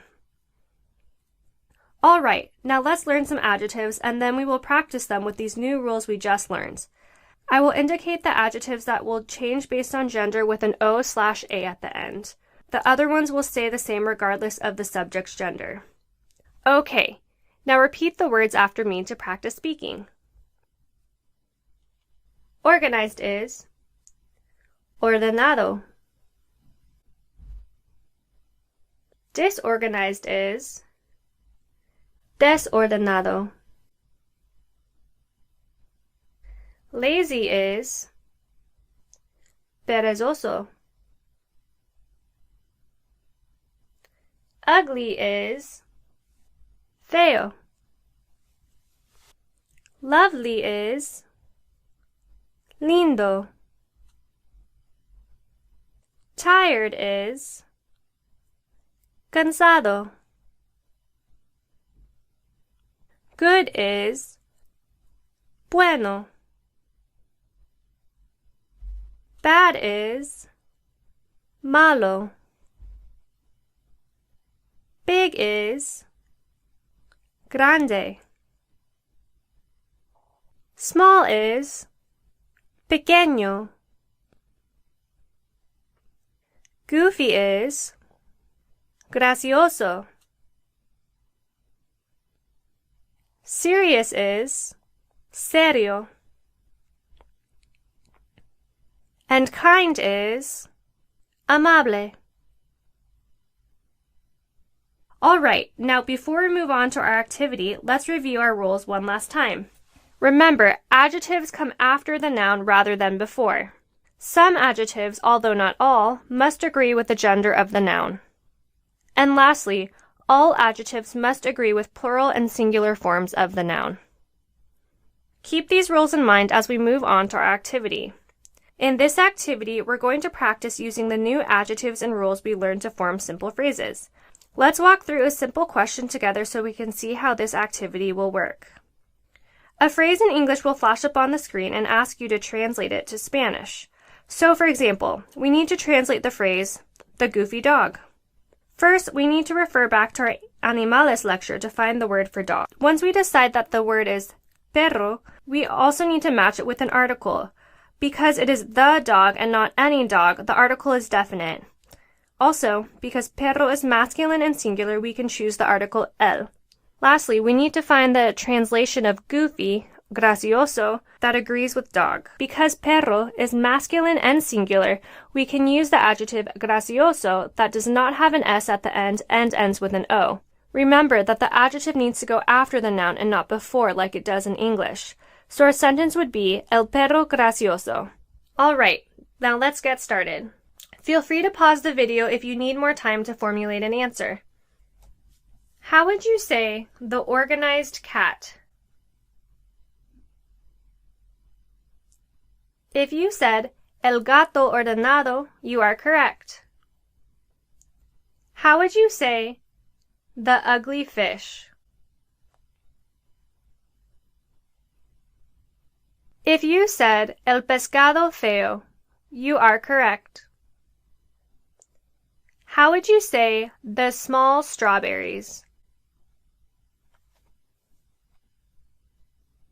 If you said las fresas pequeñas, you are correct. How would you say the big elephant?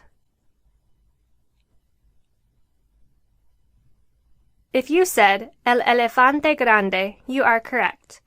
How would you say the tired monkey? If you said el mono cansado, you are correct. How would you say the lazy fishes? If you said los pescados perezosos, you are correct. How would you say the serious horse?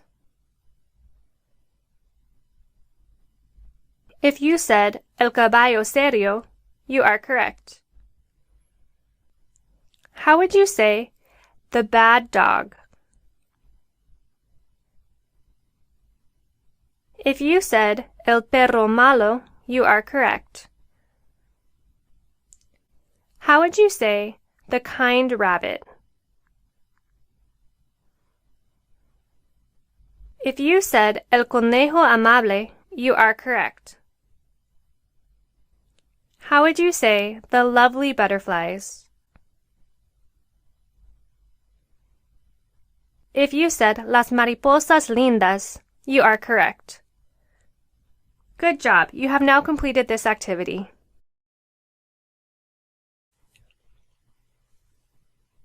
La diferencia entre ser y estar.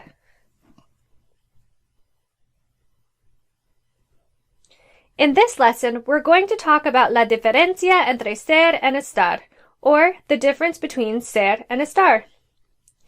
As we previously learned, both words mean to be. So how do we know when to use what word? In English, the verb to be takes on many different forms such as are, is, am, etc. for all types of states.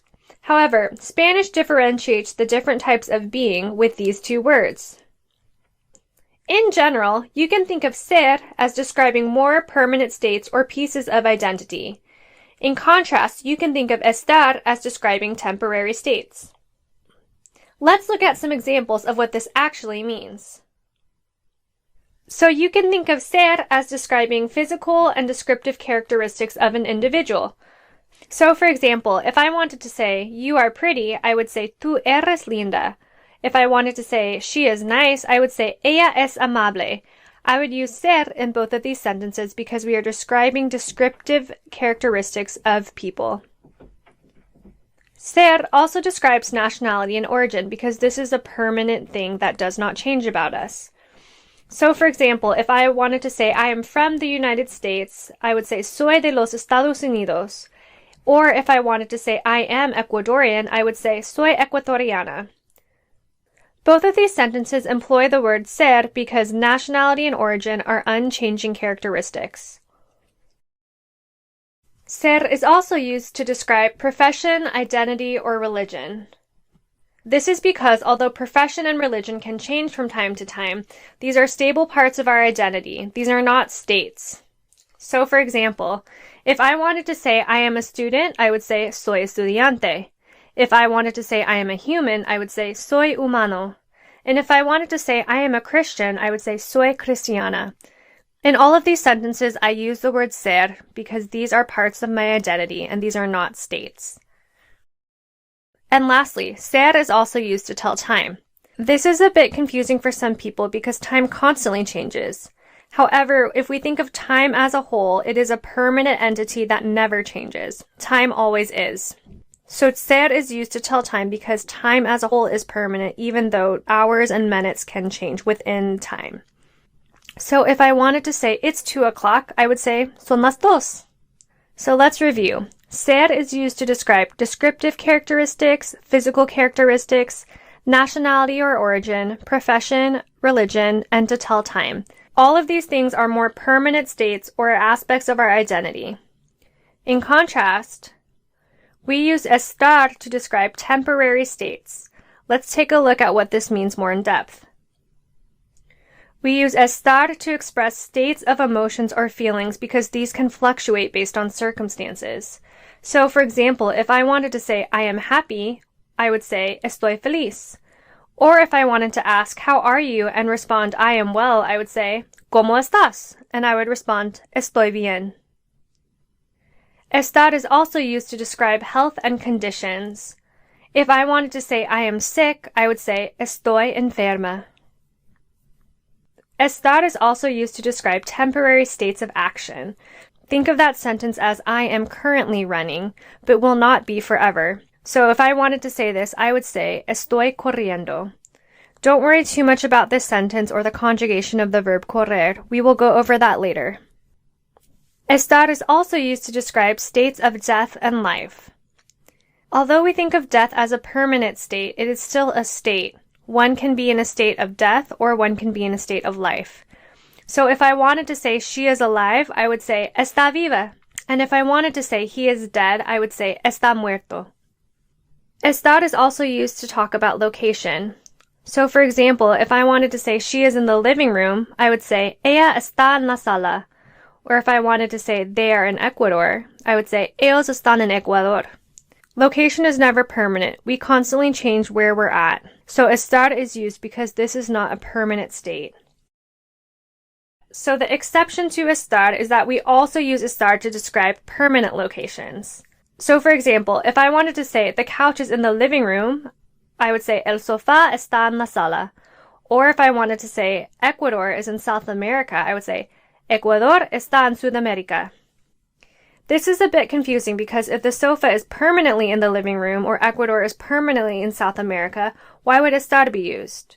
Know that permanent location is an exception to the rule and think of all locations as temporary states. So to summarize, we use estar to describe emotions and feelings, health and conditions, states of temporary action, death and life, location, and permanent location. Alright, now let's review one last time. We use ser to describe permanent or unchangeable states. In contrast, we use estar to describe temporary states. This is a lot to take in, so let's get some practice so we can reinforce our learning. In this activity, we're going to attempt to differentiate if ser or estar should be used in a sentence. A sentence in Spanish will flash on the screen. However, the verb in this sentence will be blank. It will be your job to both 1. Decide if ser or estar should be used in the sentence, and 2. Conjugate it in the correct way. So, for example, if we saw the sentence el sofá blank en la sala, you would need to decide 1. Does the sentence ask for the verb ser or estar? Hopefully, in this sentence, you would decide that the verb needed is estar because we are talking about location. And then you would need to conjugate estar to the correct form. In this sentence, the correct answer would be está, because the sofa that is sitting in the living room is a singular entity that takes on the he, she form. I know that in this lesson there are going to be certain vocab words such as time and or feelings that we have not gone over yet. So don't worry. If we have not gone over certain words, I will make sure that there is an English translation. Alright, now let's get started. El perro blank grande. If you said el perro es grande, you are correct. Las fresas blank en la canasta.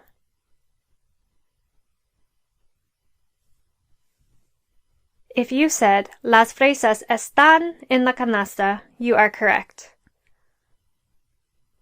Blank las 2 de la tarde. If you said son las 2 de la tarde, you are correct. Ellos blank felices. If you said ellos están felices, you are correct. Ellos blank cristianos. If you said ellos son cristianos, you are correct. Ella blank de Bolivia. If you said ella es de Bolivia, you are correct. El gato blank en la habitación. If you said el gato está en la habitación, you are correct. Ella blank viva. If you said ella está viva, you are correct. Ella blank una estudiante. If you said ella es una estudiante, you are correct. Ella blank fea. If you said ella es fea, you are correct. Ella blank enferma. If you said ella está enferma, you are correct. El mono blank triste. If you said el mono está triste, you are correct. Good work! If you didn't get all the answers right or you missed pieces of the answers, don't get discouraged. This is a very confusing part of learning Spanish since this is so different from how we use the verb to be in English. For now, just keep practicing and know that making mistakes is part of the process. Vocabulario. Sentimientos.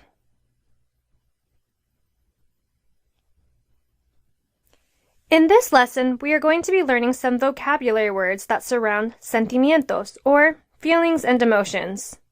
First, we will go through a lecture where we will learn new vocab words, and then we will do an activity that will ask us to form simple sentences.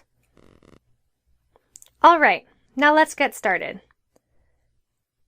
The first word we are going to learn is to feel, or sentir.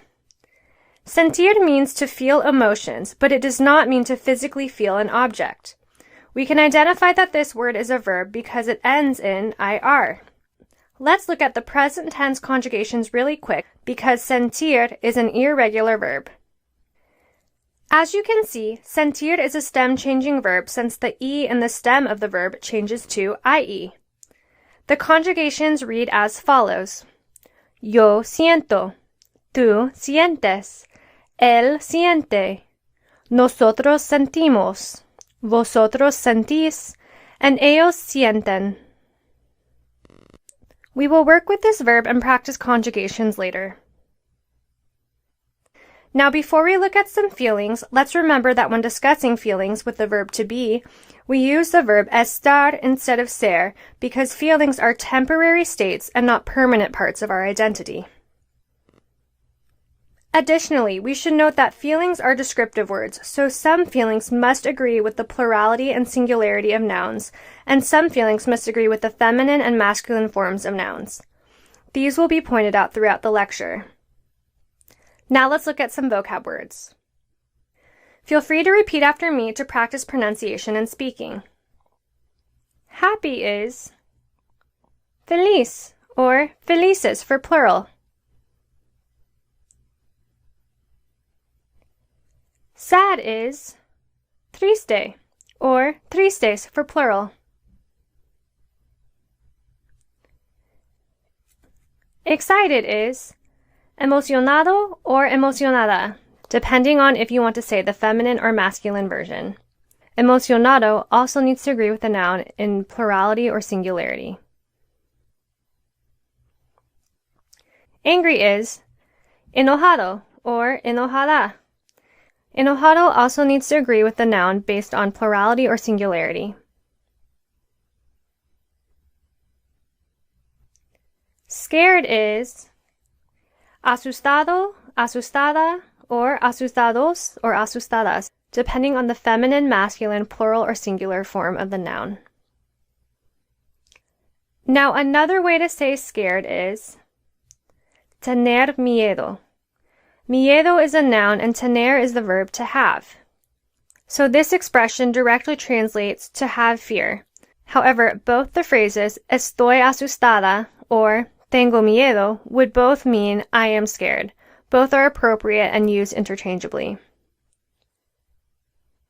Jealous is celoso or celosa. This feeling also needs to agree with the plural and singular forms of the noun. Nervous is nervioso, nerviosa, nerviosos, or nerviosas, depending on the gender and the plural or singular form of the subject. Calm is tranquilo, or tranquila, or tranquilos, or tranquilas. Worried is preocupado. Just like the other emotions we have looked at, preocupado must also agree with the gender and the plural or singular forms of the noun. Confused is confundido. As you can see, this feeling must also agree with all forms of the noun. Good work! We've now completed the lecture. Now let's move on to an activity. In this activity, a question will ask how you or someone else feels and ask you to answer. In this activity, we're mostly going to practice using two verbs. The new verb we learned, sentir, or the old verb that we already know, estar. Remember that sentir means to feel and estar means to be. So you can feel or you can be happy, sad, anxious, worried, etc. The only other verb that will be used is tener when the vocab phrase tener miedo pops up. So, for example, a question will pop up on the screen that will ask you how someone is. It will either be some form of como and estar or como and sentir. Whichever verb is used in the question will prompt you to use that same verb in your response. So, for example, if I asked you, ¿Cómo siente Roberto? And I wanted to say Roberto feels worried, I would conjugate sentir to the correct pronoun, which would be él because we are talking about a he, Roberto, and also ensure that the feeling matches the plural and singular masculine and feminine forms of Roberto, the subject of the sentence. So my response would be, Roberto siente preocupado. Notice that preocupado ends with an O because Roberto is the subject of the sentence and he is a man. It also does not end with an S because Roberto is a singular person and does not denote multiple people. Make sense so far? Let's get started. Feel free to pause the video to give yourself some more time to think if the answers are being revealed too quickly. ¿Cómo estás tú?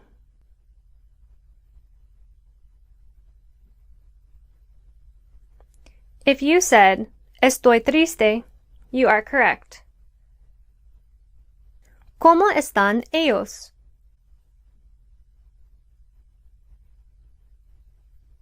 If you said, ellos están asustados, or ellos tienen miedo, you are correct.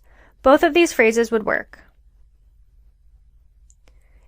¿Cómo sienten ustedes?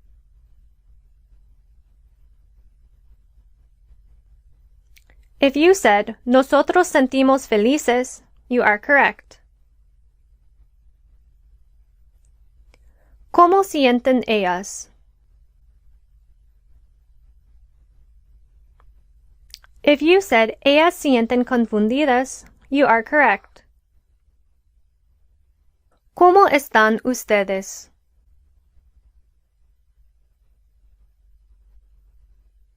If you said, nosotros estamos emocionados, you are correct. ¿Cómo siente el perro? If you said, el perro siente enojado, you are correct. ¿Cómo están los gatos?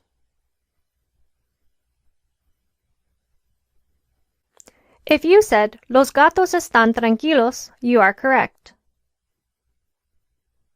And lastly, ¿cómo está usted?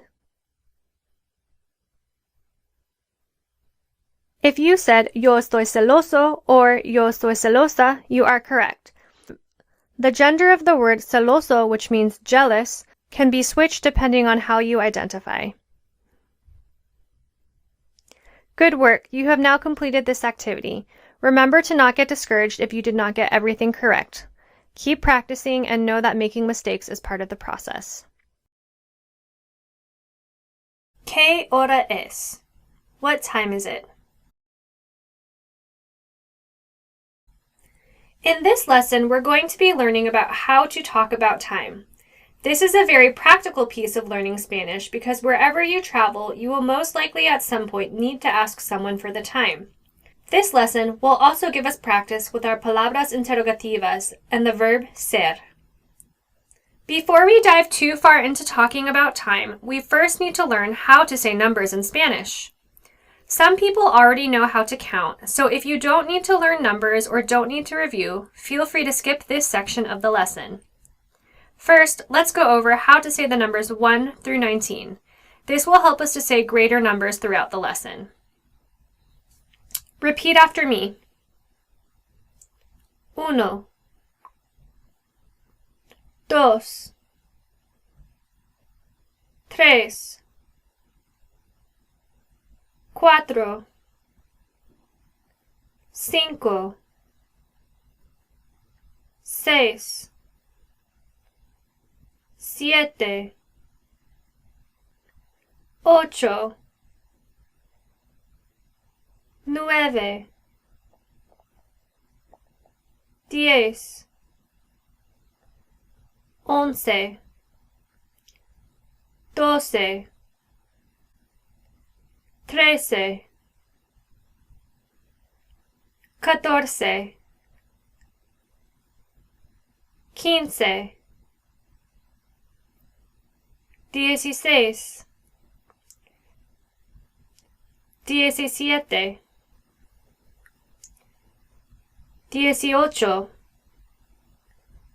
18, 19, Now to say numbers higher than 19, we just need to know how to say every 10th number starting with 20. So for example, if I know how to say 30, I can say 32 by combining the words 30 and 2 together. So let's learn these new numbers. Repeat after me. 20, 30, 40, 50,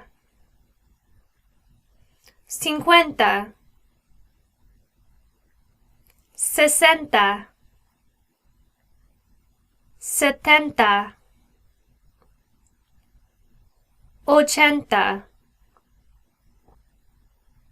90, 100. The last number that we should look at is 1000, or 1000. So now that we know how to say those numbers, let's look at combining these new words that we learned to form higher numbers. Like mentioned before, we can combine all of the numbers we learned to form other numbers. So for example, if I want to say the number 33, I can combine the words 30 and 3 together to say 33, or 33. Similarly, if I wanted to say 62, I could say 62. Notice that I put the word e in between 60 and dos. E means and, so the direct translation is 60 and 2. This is how you combine numbers. We can also use our numbers to say numbers higher than 100. For example, if I wanted to say 200, I could say 200. Or if I wanted to say 253, I could say 253. Cientos is the plural version of cien. Lastly, let's look at what 1000 can mean. If I wanted to say 2000, I could combine the word for 2 and 1000 to say 2000. If I wanted to say 1400, I could say 1400. Make sense? If this lesson feels a bit overwhelming, don't worry. We'll have more practice with other numbers later. For now, let's learn a bit of vocab around time. Repeat after me. Hour is hora.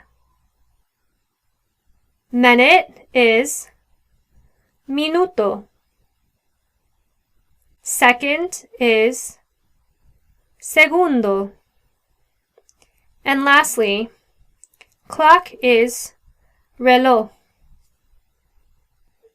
Okay, now that we have learned numbers and vocab around time, we need to know how to talk about time. How can we answer the question, ¿Qué hora es? Or, what time is it? To tell someone what time it is, we use the verb ser. To say almost any time on the clock, we will use the conjugation son because any number above 1 is plural. So, for example, if we wanted to say it is 2 o'clock, we would say, son las dos. However, there is one exception to this rule. If we wanted to say it is 1 o'clock, we would say es la una. This is because 1 is singular. So in other words, the two conjugations of ser that we will use to tell time is son and es. You probably also noticed that when I said son las dos or es la una, I used the articles la and las. Directly translated, we are saying it is the 2 or it is the 1. I know this sounds a bit funny, but remember that Spanish grammar does not always exactly mirror that of English. So, as you could probably guess, we use las for all numbers above 1 and la for 1. So, when telling time, we're going to use first the correct conjugation of ser, son or es, and then the article la or las, and then the hour, which will be a number. So if I wanted to say it's 12:15, we would say son las 12:15. In other words, we combine the hour with the minutes with y or and. Now, if I wanted to say it's 12:30, I could say son las 12:30 or son las 12:30. Media denotes the half an hour mark. Make sense so far? Let's get some practice and I'm sure things will start to click. In this activity, I will ask you ¿Qué hora es? Or what time is it? It will be your job to look at the clock and answer my question. Feel free to pause the video if you feel you need more time to think about an answer and generate a response. Otherwise, let's get started. ¿Qué hora es?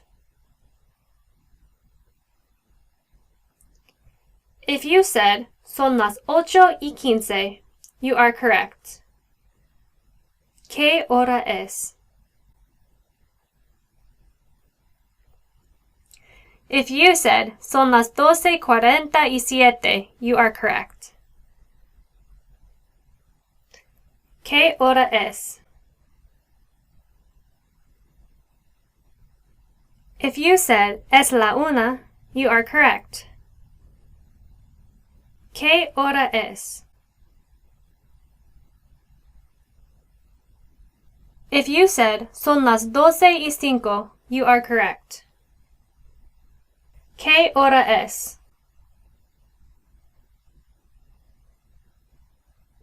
If you said, son las 2:29, you are correct. ¿Qué hora es? If you said, son las 3:30 or son las 3:30, you are correct. ¿Qué hora es?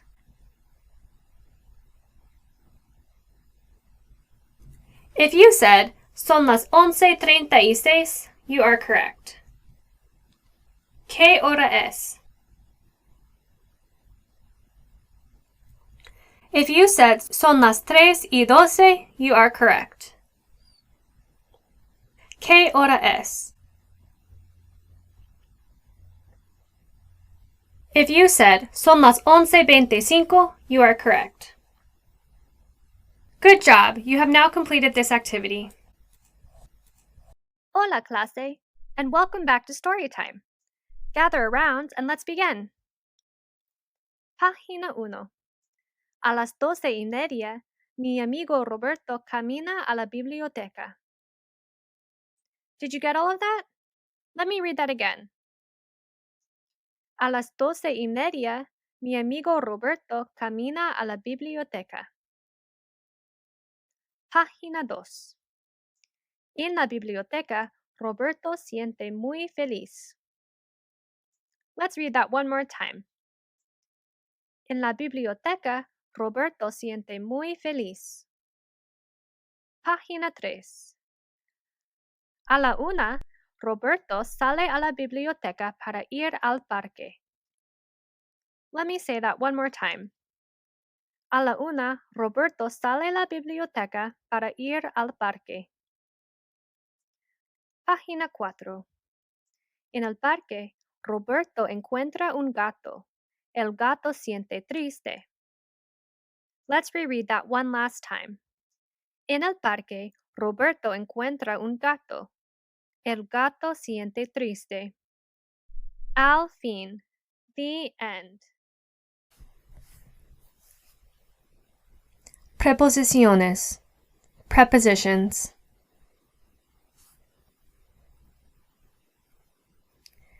In this lesson, we're going to learn about preposiciones, or prepositions.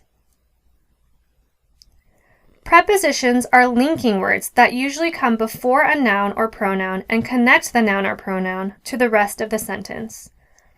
For example, in the sentence, the dog is on the table, the preposition word on connects the dog to the table. So far in our lessons, we have already seen and used some prepositions such as a or de. However, we need to explicitly name and translate them so we can begin to use them more intentionally. In this lesson, we are first going to gain a list of prepositions so we can create fuller and more complete and complex sentences throughout the rest of this course.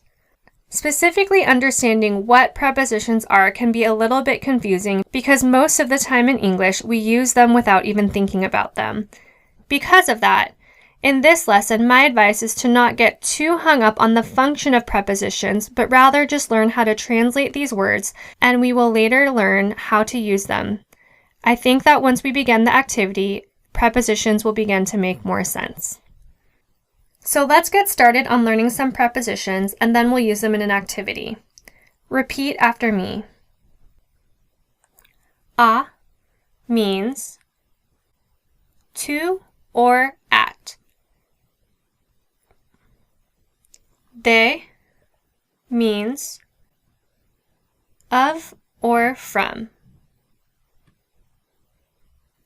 Con means with. Sin means without. En means in or on. Entre means among or between. Hasta means until. Desde means from or since. Good work.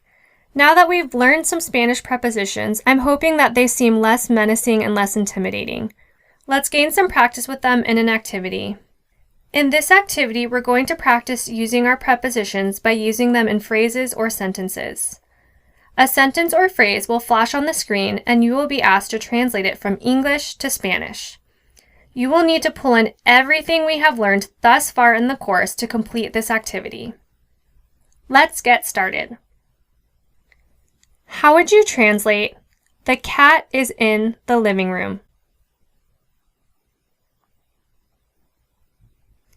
If you said, "El gato está en la sala," you are correct.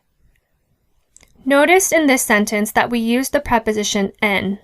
En means in or on. Also notice that we use the verb estar instead of ser because we always talk about location with the verb estar. How would you translate, "The tie is with the suit"?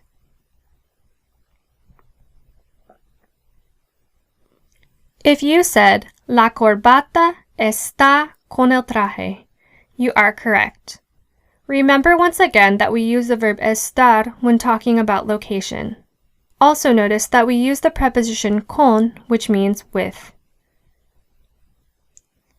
How would you translate, "I am from the US"? Feel free to use the Spanish abbreviation for the United States of EEUU in this sentence.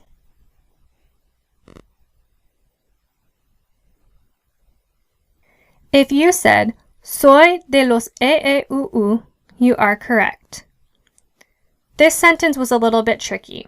First, remember that we use the verb ser when talking about nationality or origin. Also notice that we use the preposition de, which means of or from. Another tricky thing in this sentence is choosing the correct article. In the sentence above, the article was the, which means that the article must be definite. However, the article in this sentence is los, which is a definite plural and masculine article because EEUU stands for Los Estados Unidos. Estados is plural and masculine, so we need to use a plural and masculine definite article. How would you translate, "I want a banana with a strawberry"?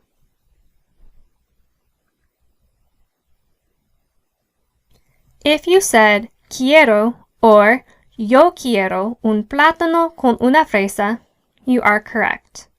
Remember that querer is an irregular verb.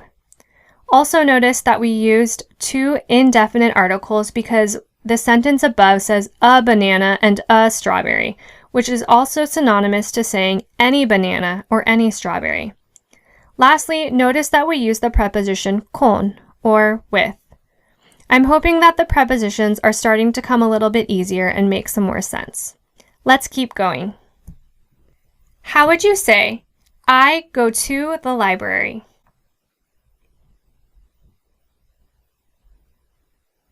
If you said, "Yo voy a la biblioteca" or "voy a la biblioteca," you are correct. Notice that we use the preposition a, which means at or to. Also remember that the verb ir, which means to go, is an irregular verb. How would you translate "between the kitchen and bathroom"?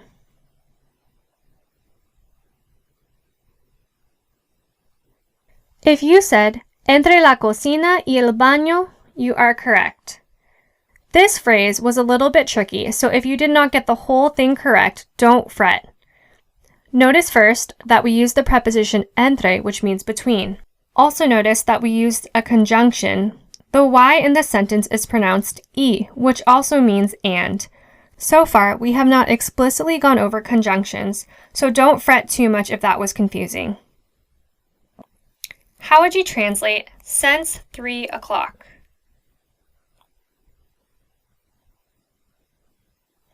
If you said desde a las 3, you are correct.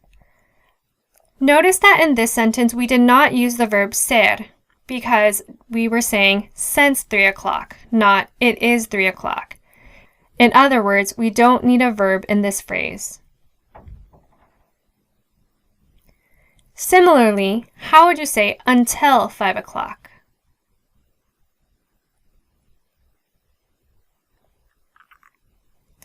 If you said hasta a las 5, you are correct. Remember, just like in the last question, we don't need to use the verb ser. We can replace the verb with the preposition until, which is hasta. Good job! You've now completed this activity. If this activity was a little bit overwhelming, don't worry. That was a lot to take in and to think about. We combined everything that we have learned thus far in this course to create sentences that were more complex. Remember that we can learn from our mistakes. Let's keep moving forward and we'll get more practice. La diferencia entre por y para. The difference between por and para. In this lesson, we're going to be learning about la diferencia entre por y para, or the difference between the two words or prepositions that both mean for. In English, we use the word for many different contexts. For example, I love studying Spanish for the grammar. I read the book for my homework. I am here for my parents. However, Spanish is a bit different. If we were to say these sentences in Spanish, we would need to differentiate between the different versions of for, or por, or para. So for example, in the first sentence, we would use the word por. I love studying Spanish por la gramática. In the second sentence, we would replace the word for with para. I read the book para mis tareas. In the last sentence, we would replace the word for with por. I am here por mis padres. So now we must ask ourselves why. These prepositions por y para are two words that are so commonly used in everyday speaking. However, how can we know when to use which preposition? Although the dictionary defines both por and para as both meaning for, if we change how we think about these two words that both mean for, it can help us to navigate when to use which word. First, let's take a look at the uses for para. Para conveys a final goal, destination, or purpose. This can be a result, deadline, or a person. So for example, in the sentence, cocino los huevos para Roberto, I use the word para because I am cooking the eggs for the purpose of Roberto. Another example is, leo el libro para completar mi tarea, or I read the book to complete my homework. I use the word para for in this sentence because I have a goal to complete my homework. Next, let's take a look at the rules for por. Now, por has more rules than para, so we will go through these slowly. The first rule is to indicate a cause or reason. So, for example, in the sentence, me encanta aprender español por la gramática, or I love to learn Spanish because of the grammar, I use the word por here because the reason I love to learn Spanish is because of the grammar. Another use of por is to refer to a way or means of doing something. So in the sentence, hablo con mis amigos por los mensajes de texto, or I talk to my friends through text messages, I use the word por because the way that I talk to my friends is through text messages. Moving forward, another way to use por is to express support for something. So, for example, estoy aquí por mis padres, or I am here for my parents. I am saying the word por instead of para because I am showing support for my parents. And lastly, another use of por is to say who performed an action in passive construction. So, for example, las frutas fueron cocinados por Roberto. I am saying the word por here because the word por functions as by. The fruits were cooked by Robert. Now these are a lot of rules to memorize. Although it's important to explicitly name and spell out these rules, let's take a look at a way to redefine these rules with a simple hack. In general, if we can think of por as due to or by, as a motivation from the past, or para as in order to or a motivation for the future, I think we'll be able to more clearly decide when to use por and para in different sentences. Let's take a look at an example to make this a bit more clear. So, for example, if I was asked the question, ¿Por qué estudias las matemáticas? Or, why do you study mathematics? I could respond in a number of different ways. One way I could respond is, I study mathematics for my parents, or due to my parents. So, in this sentence, I would use the word por. Estudio matemáticas por mis padres. Another way I could respond to this question is by saying, I study mathematics in order to be a teacher. In other words, I'm talking about a future goal. I would say, estudio matemáticas para ser un profesor. I know that this can be a little bit overwhelming and confusing, but the best way to learn the difference between por and para is through practice. So let's move on to an activity to reinforce what we have learned and practice these new rules. In this activity, a sentence will flash up on the screen and ask you to decide if the word por or para should be used. So, for example, if I had the sentence, cocino los huevos blank Roberto, or I cook eggs for Roberto, I would need to ask myself, does the word por or para go in the blank? After some time, I will reveal the answer. Hopefully, you said para. In this sentence, para is used because Roberto is the end goal. Make sense? Let's get started. Feel free to pause the video at any time if the answers are being revealed too quickly. Voy a la frontera blank vivir en los Estados Unidos. If you said the answer was para, you are correct. This is because I am going to the border in order to live in the United States. Living in the United States is my end goal. Estudio ciencias blank mis padres. If you said por, you are correct. This is because I am studying science for my parents. In other words, I am studying science due to my parents. Leo el libro blank completar mi tarea. I read the book in order to complete my homework. If you said para, you are correct. This is because I have the end goal to complete my homework. Hablamos con ella blank el teléfono. If you said por, you are correct. Por is used in this sentence because we can also think of por as by. We talk with her by the telephone. Bebo el jugo blank ser saludable.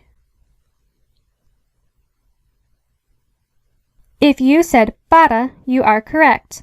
This is because I drink juice in order to be healthy. Bebo el jugo blank mi salud. If you said por, or if you said para, you are correct. This phrase can be interpreted in a number of different ways. You can drink juice due to your health, or you can drink juice to accomplish the goal of your health. The words por y para would both function appropriately in this phrase. Viajo blank el carro. If you said por, you are correct. I travel by car. So por is used in this sentence because we can translate for into by. Voy a la biblioteca blank leer. If you said para, you are correct. I go to the library in order to read. Me pagan dos veces blank la renta. Or, they pay me 2 times for the rent. If you said por, you are correct. This is because por indicates cause or reason. They're paying me for the rent. Rent is the reason. Good job! You have now completed this activity. I know that this can be a little bit overwhelming and confusing. Remember that por y para is one of the most confusing elements of learning Spanish. This is because in English we only use one word for. Don't get discouraged if some of this is confusing or overwhelming. Just keep practicing, and eventually, the more that you speak, the more that the use of por and para will come naturally. Good work. Vocabulario. Familia. Vocabulary. Family. In this lesson, we're going to be going over vocab words so we can talk about familia, or family.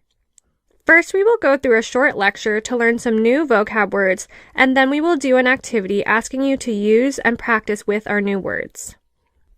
Let's get started and repeat after me.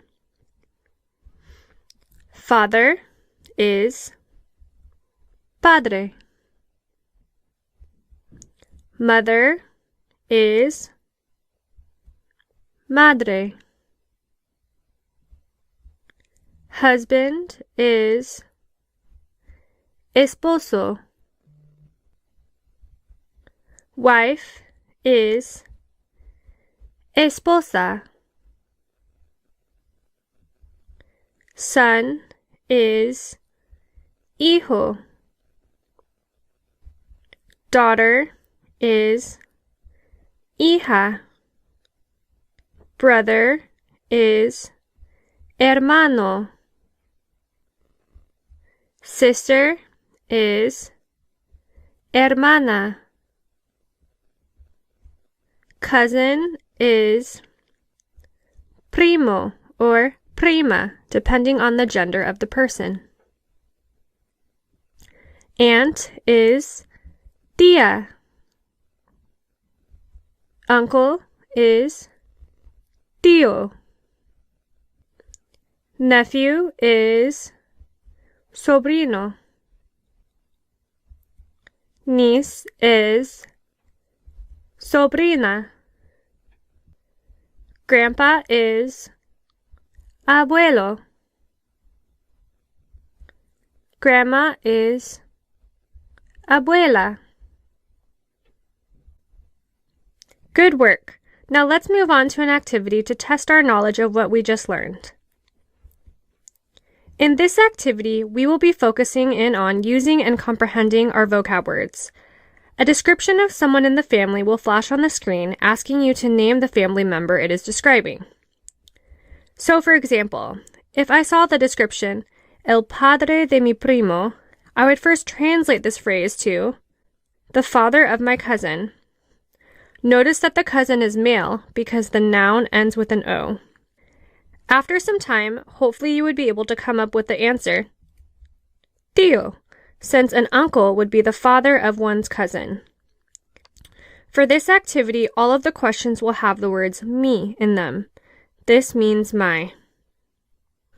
Make sense so far?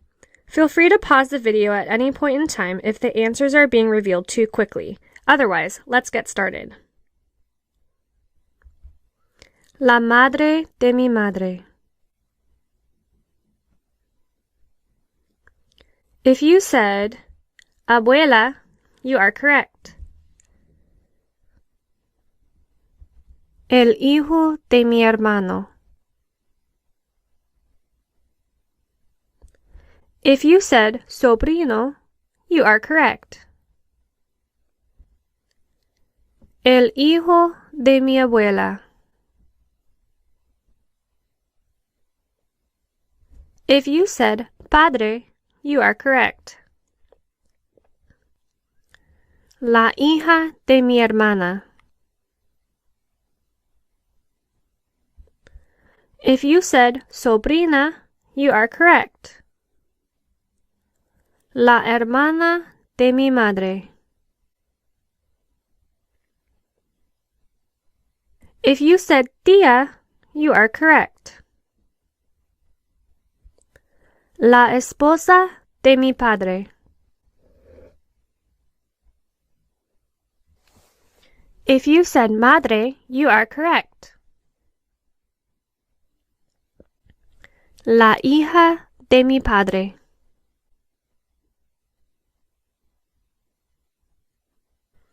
If you said hermana, you are correct. La hermana de mi padre. If you said tía, you are correct. La hija de mi esposo.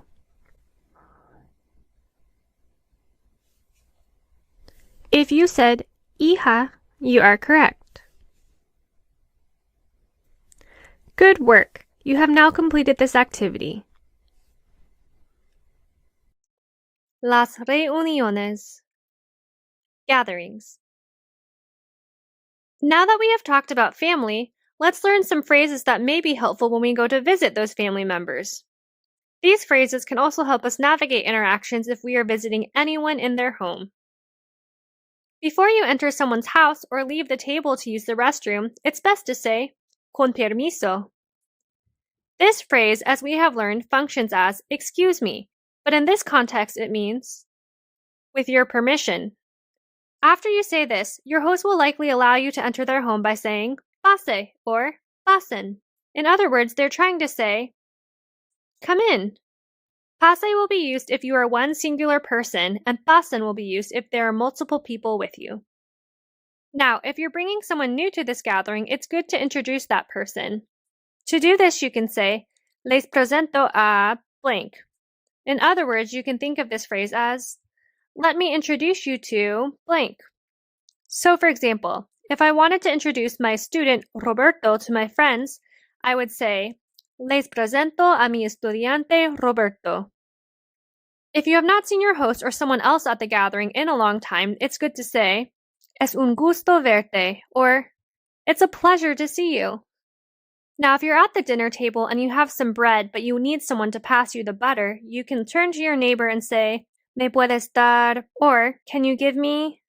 So, for example, if I needed some extra salt on my chicken, I could say, ¿me puedes dar la sal? And lastly, before you leave, it's good to thank your host by saying, gracias por invitarme, or gracias por invitarnos, or thank you for inviting me or us. Good work! I hope you find these phrases helpful. See you in our next adventure! Hola, clase! Let's gather around for another story. It may be helpful in this story if you take notes to remember all that we go over. Everyone take a seat. Página 1. Mi padre y mi madre tienen 3 hijos.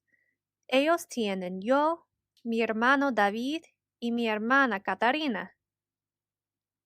Let me reread that one more time. Mi padre y mi madre tienen 3 hijos. Tienen yo, mi hermano David, y mi hermana Catarina. Página 2. Mi hermana Catarina tiene 2 hijos. Mi hermano David no tiene hijos. Tampoco yo no tengo hijos. That was a lot to take in. Let me reread that one more time. Mi hermana Catarina tiene 2 hijos. Mi hermano David no tiene hijos. Tampoco yo no tengo hijos. Página 3. Cada fin de semana, mis padres tienen una cena para toda la familia. Se invitan mis hermanos y también mis tíos y mis tías. Did you get all of that? Cada fin de semana, mis padres tienen una cena para toda la familia. Se invitan mis hermanos y también mis tíos y mis tías. Página 4. Mi madre y mis tías cocinan mucha comida. Siempre comemos carne, papas y verduras. Let's hear that one more time. Mi madre y mis tías cocinan mucha comida. Siempre comemos carne, papas y verduras. Al fin. The end. Okay, clase. Be sure to take the quiz to test what you retained. I'll see you in our next adventure. Conjunciones. Conjunctions. In this lesson, we are going to learn about conjunciones, or conjunctions. Conjunctions are words that link or join words or phrases to form a whole phrase. Knowing conjunctions will help us to form more complex sentences when we communicate. Although we use conjunctions all the time, it can be confusing to understand what conjunctions are when we talk about their grammatical use and function. For now, let's just focus on translating these Spanish conjunctions, and as we learn these new words, their use will come more naturally than you may think. In fact, we have already seen and used some conjunctions without even knowing it yet. Alright, now let's get started on the lesson, in which we will translate a few words, and then we'll later move on to an activity. Feel free to repeat after me to practice your pronunciation. But is pero. Or is o.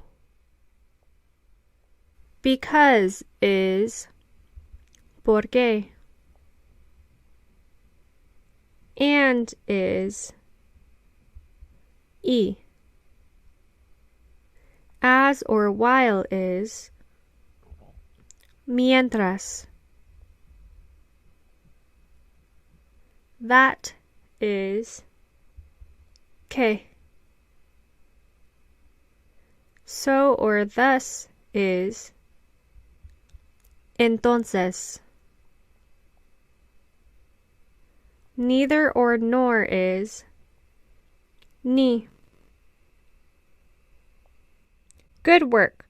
Hopefully after learning some conjunctions, they seem a bit less intimidating.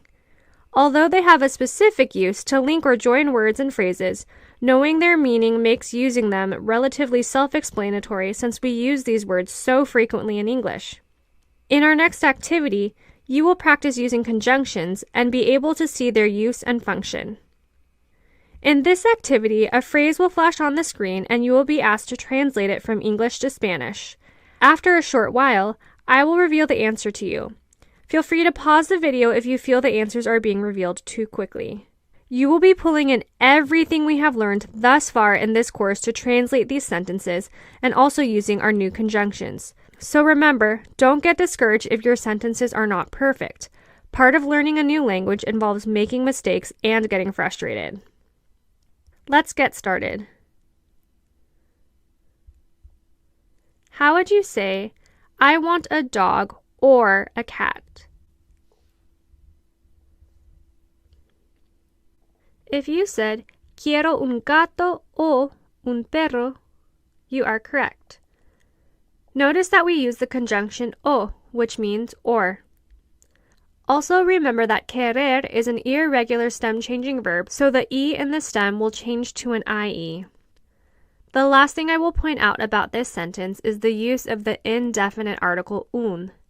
If you look at the English sentence above, the sentence says a cat or a dog. It does not say the cat or the dog. In other words, the article must be indefinite because it is any cat or dog. How would you say, I go to the library because I read?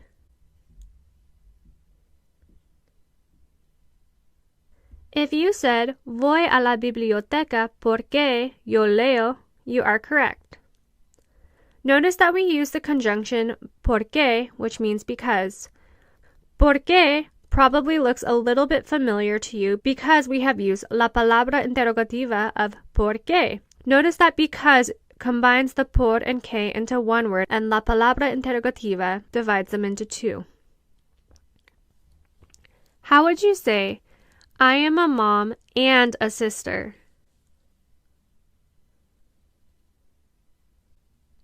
If you said, soy una madre y una hermana, you are correct. First, notice that we use the conjunction y, which means and. Also notice that we use the verb ser instead of estar in this sentence because being a mom and a sister is part of a permanent identity. It is not a temporary state. How would you say, I am sad while I am in the kitchen? If you said, estoy triste mientras estoy en la cocina, you are correct. First, notice that we use the conjunction mientras in this sentence, which means while. Also notice to say I am, we use the verb estar both times. In this sentence, we are talking about feelings and location, so estar is always used because these are temporary states and not permanent parts of our identity. How would you say, I go to the restaurant that has watermelons? If you said, voy al restaurante que tiene sandías, you are correct. First, notice that we use the conjunction que, which means that. Also notice that instead of saying voy a el restaurante, we combined the a and the el together to create al. Also remember that the verb tener is irregular. It may be a little bit confusing that we conjugated tener into the el, ella, usted form. This is because restaurante is a singular noun. So although there may be multiple people working in a restaurant, the restaurant itself is a singular entity. How would you say, my brother nor I want dogs? If you said, mi hermano ni yo queremos perros, you are correct. Notice that we use the conjunction ni, which means nor. Also remember that the verb querer is irregular. However, it takes on a regular form in the nosotros form. How would you say, I want a fish, but I have a butterfly? If you said, quiero un pescado, pero tengo una mariposa, you are correct. Notice that we use the conjunction pero in this sentence, which means but. How would you say, I can't go, so you go?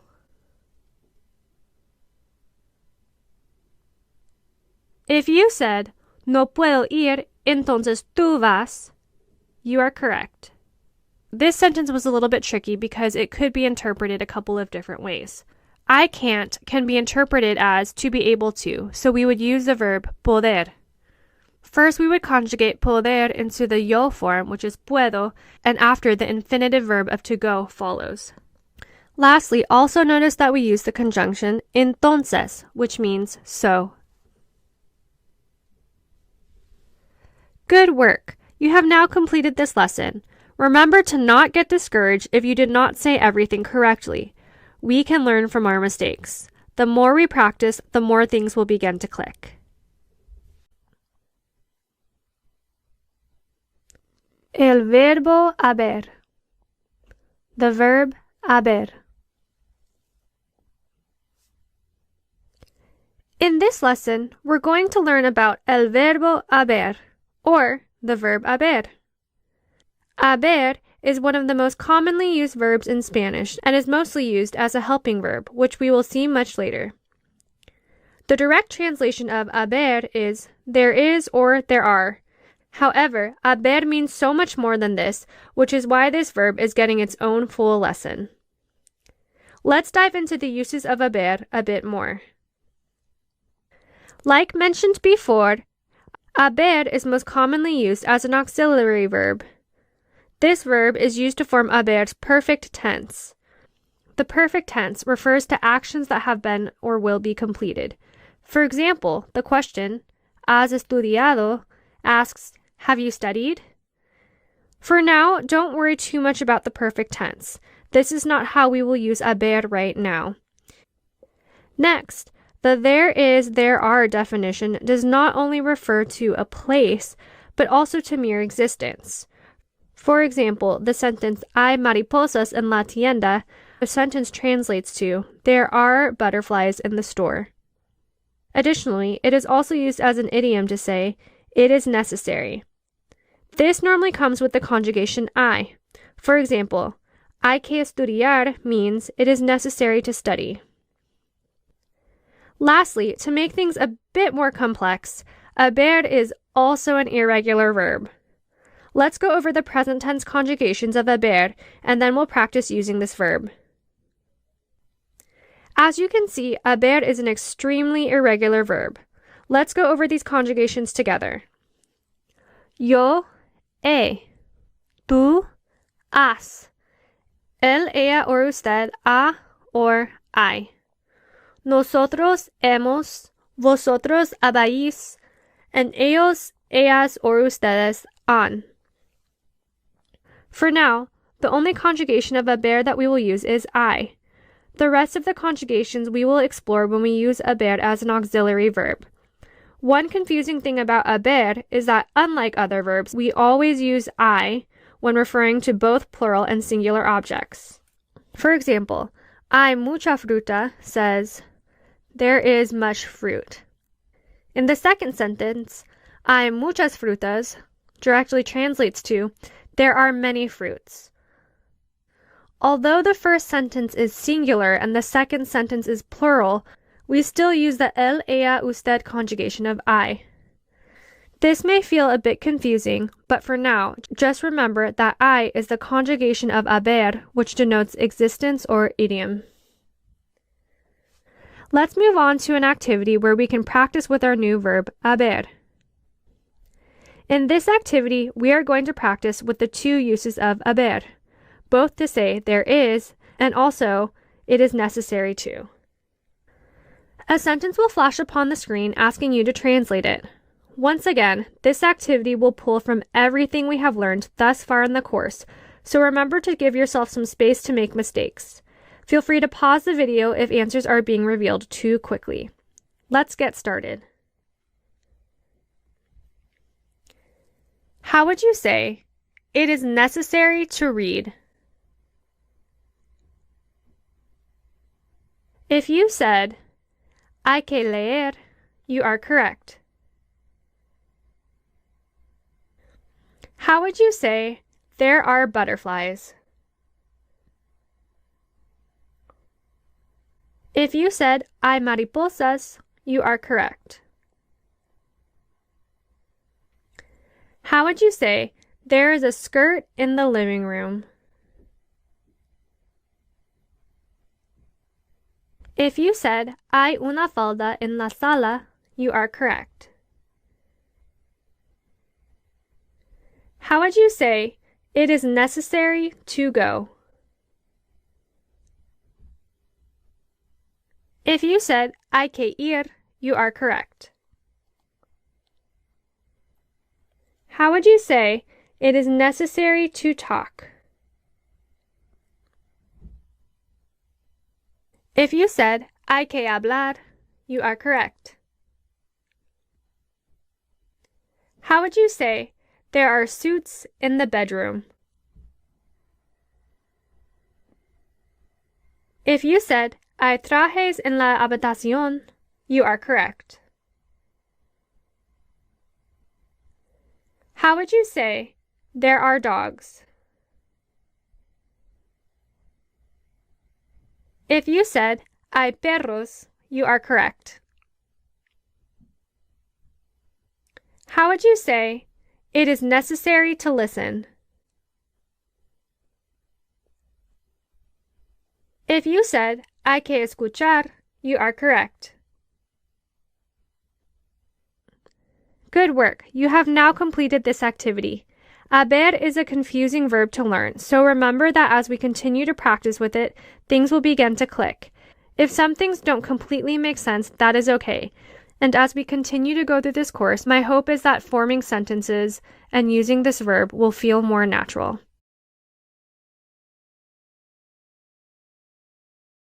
Vocabulario.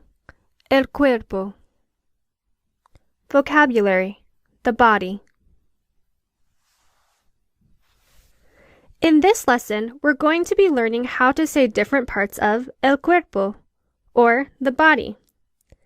This lesson will work like our other vocabulary lessons. First, we will go through a lecture where we will together learn different parts of the body and you can practice your pronunciation.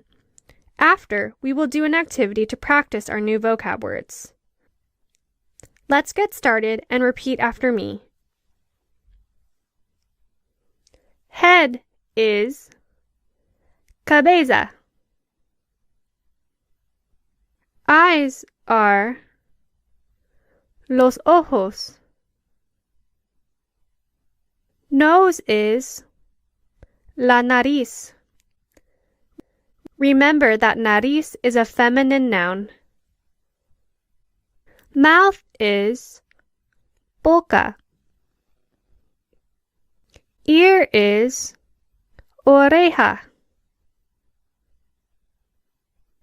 Arm is brazo. Hand is la mano. Mano is an irregular noun.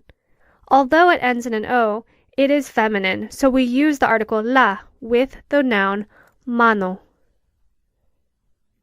Heart is el corazón. Back is la espalda.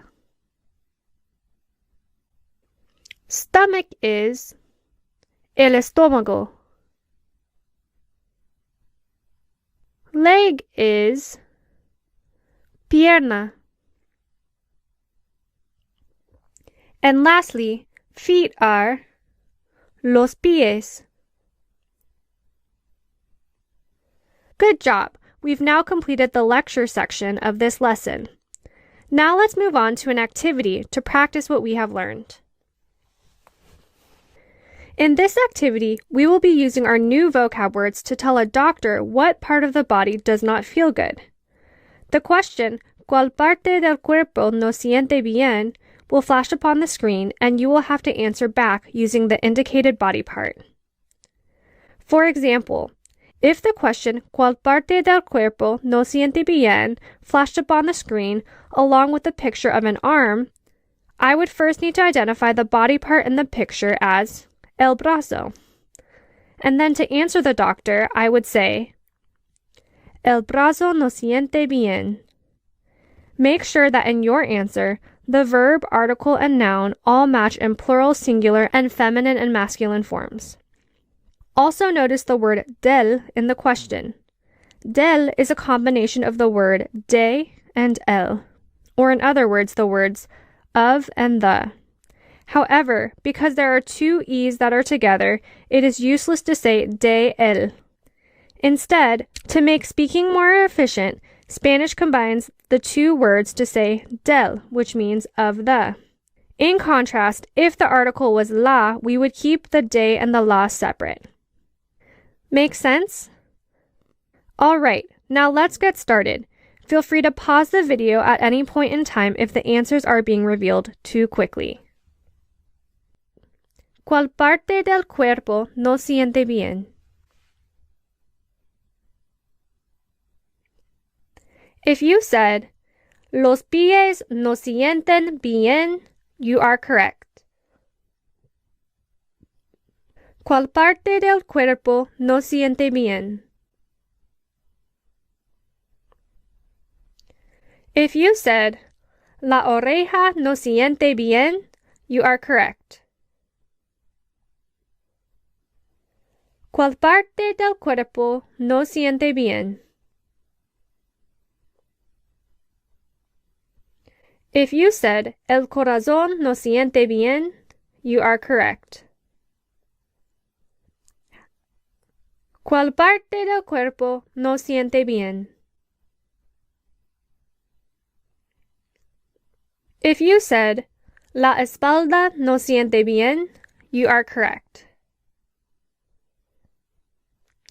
¿Cuál parte del cuerpo no siente bien? If you said, la mano no siente bien, you are correct. Remember that mano is an irregular noun. Although it ends in an O, it is feminine and not masculine. So with this word, we use the article la. ¿Cuál parte del cuerpo no siente bien? If you said, los ojos no sienten bien, you are correct. ¿Cuál parte del cuerpo no siente bien? If you said, la cabeza no siente bien, you are correct.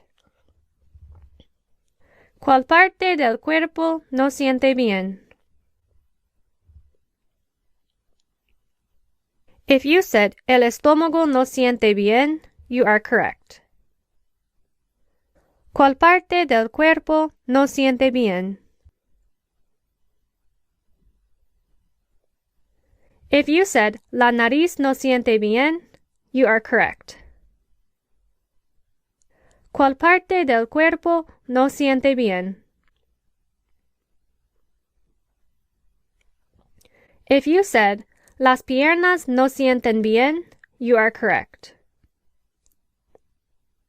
¿Cuál parte del cuerpo no siente bien?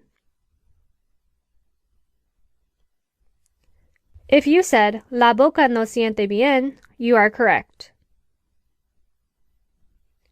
Good job! You've now completed this activity. Hopefully you'll get some rest since it seems like all of your body parts are not feeling very good. Pronombres indirectos. Indirect pronouns. In this lesson, we're going to learn about pronombres indirectos, or indirect pronouns. More specifically, indirect object pronouns. This lesson may be a little bit confusing, so make sure to pause the video and rewatch if a concept is confusing or does not make sense. In this lesson, rather than doing an activity at the end, we are going to walk through some practice together so you have some extra support as you learn this new concept. If parts of this lesson don't make complete sense, that is okay. Know that we will continue to work with indirect pronouns and that as we practice, their use will come more naturally. So we should probably answer the question, what are indirect pronouns? Indirect object pronouns are pronouns that tell you to whom or for whom an action is done. So for example, in the sentence, I cooked an egg for her, the indirect object pronoun is her because the action of cooking an egg was for her. In English, indirect object pronouns are words like me, you, him, her, us, or them. In Spanish, all the indirect object pronouns are as follows. Me means for me. Te means for you. Le means for formal you, him, her, or it. Nos is for us. Os is for you all, and this is only used in Spain. And les is for you all or them. Some good news about indirect object pronouns that make things a bit easier are that there are no feminine or masculine forms of these pronouns. So, in other words, you don't need to worry about making sure they agree with gender of nouns. Most commonly, indirect object pronouns are used with verbs such as gustar, fascinar, encantar, doler, or interesar. These verbs are a bit different than our normal verbs, so let's first go through and define each verb and then we'll talk about how they function. Gustar means to be pleasing to, and it can be translated to I like, you like, he, she, we likes, they like, etc. Fascinar means to catch attention. Encantar means to love, please, or make happy, and it can be thought of as I love, you love, we love, they love, you all love, etc. Doler means to hurt. Doler is a stem-changing verb. The O in the stem of doler will change to a UE when we conjugate it. Interesar means to produce interest, and it can be thought of as, when in the yo form, I am interested in the to form, you are interested in, etc., etc. Now that we know what these verbs mean, let's talk about how they function and are used. When using these verbs with indirect object pronouns, we conjugate them based on the object rather than the pronoun. This concept is a bit confusing, so let's walk through a couple examples. In the sentence, I like cats, It would be easy to think to conjugate the verb gustar, which can be thought of as I like, to yo gusto, and think that the sentence would be yo gusto los gatos. However, because gustar means to be pleasing to, gustar is conjugated based on cats rather than the person who is doing the liking. In other words, the correct translation of I like cats would be me gustan los gatos. This directly translates to cats are pleasing to me. In other words, it is the cats that are pleasing, the cats are performing the action, to me, the indirect object pronoun. This is why gustar is gustan. Let's walk through a couple more examples. To translate the sentence, you like the dog, we must first find the correct indirect object pronoun that matches with you. Once we discover that it is te, we conjugate the verb gustar in a way so the dog is performing the action, which would be gusta, since the dog is a he, she, or an él, ella. So the sentence reads, te gusta el perro. Another easy way to think about this is to think of the phrase me gusta as I like, and to conjugate the verb gustar based on the plurality or the singularity of the subject. Now, one thing that you may have noticed is that the indirect pronouns come before the object in Spanish. This is a bit different from English, as indirect pronouns come after the object. For example, in the sentence, I bought a sweater for him, the indirect object of a sweater precedes the indirect pronoun of for him. In contrast, in Spanish, the indirect pronoun comes before the indirect object. So, for example, in the sentence, me gustan las fresas, the indirect object of me precedes the object of las fresas. This may feel a bit confusing, so let's walk through a few sentences together and practice. If I was to translate the sentence, I am interested in dresses, how would I do so? First, the verb interesar directly translates to produce interest in. However, it is also the Spanish equivalent of I am interested in. Because dresses are the objects that are producing the interest, we will conjugate the verb interesar to interesan, since dresses are plural. And then we will also add a me, since it is producing the interest in me. So our sentence would read, me interesan los vestidos. Now let's try the sentence, my arm hurts. Pause the video and try to translate this sentence on your own. Now let's walk through this together. Because the arm is the object that is doing the hurting, we need to conjugate doler, which is a stem-changing verb, into the he, she form of duele. Also, because the arm is hurting me, we need to find the indirect object pronoun that would fit that, which is me. So our sentence would read, me duele el brazo. Now let's try the sentence, she loves to walk. Pause the video and try to write this sentence on your own. Good work. How did it go? Let's walk through this together. So the verb that we think of as to love is encantar. Because we're talking about walking, which is an infinitive verb or a singular action, we conjugate encantar into encanta, since it is walking that is causing the reaction in her. So the indirect object pronoun that fits with her or she is le. So our sentence would read, le encanta caminar. Is it starting to make a little bit more sense? Let's try another one.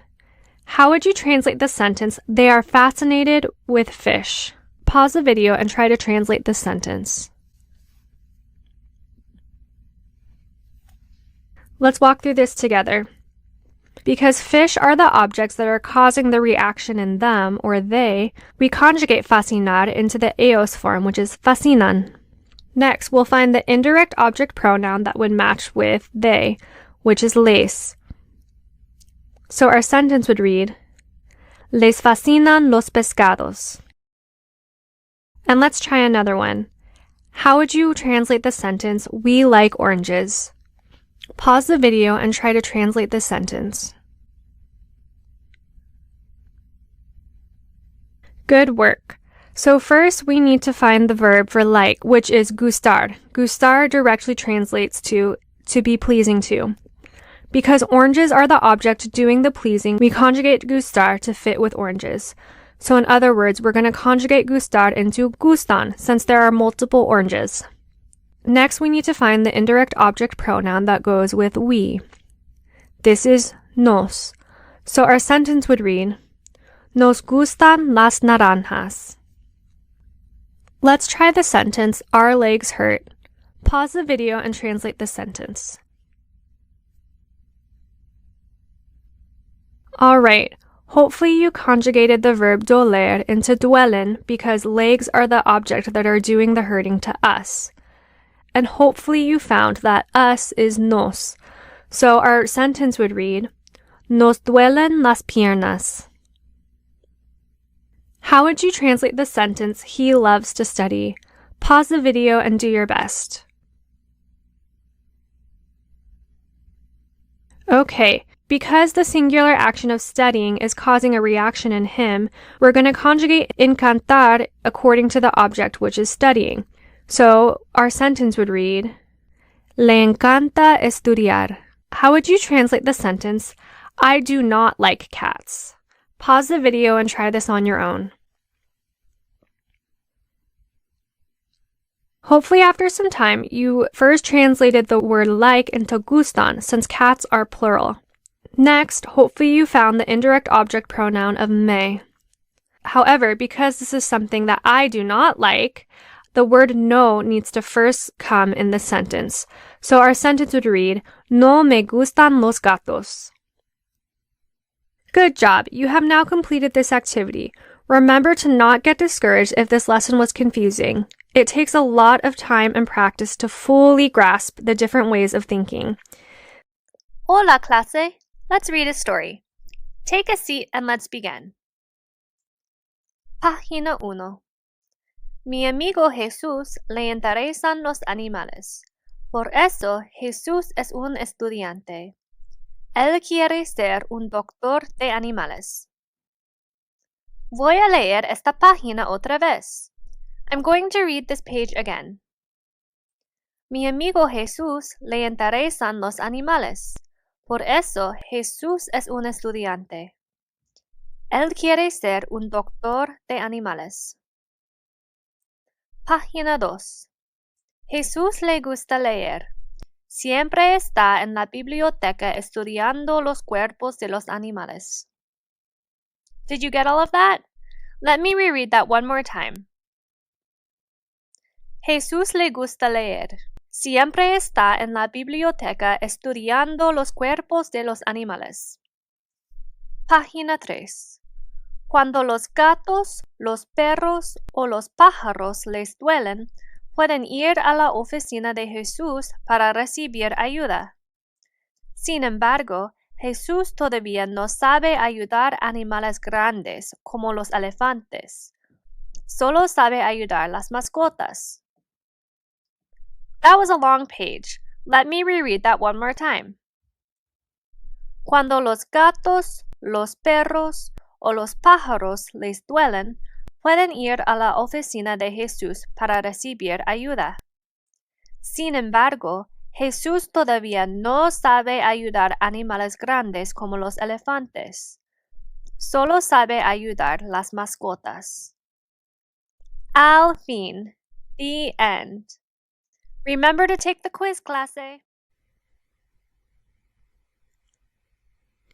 Vocabulario. Colores.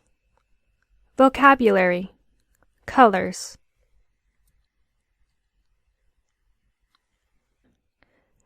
In this lesson, we're going to learn some vocabulary words for colores, or colors. Just like in English, colors in Spanish can be used as both nouns and adjectives. For example, if I said, me gusta el color rojo, or I like the color red, red functions as a noun since it is a thing that I like. However, if I said, la manzana es roja, the apple is red, red functions as an adjective since it is used to describe the apple. If colors are treated as adjectives, they must, like other adjectives, agree with the noun in gender and number.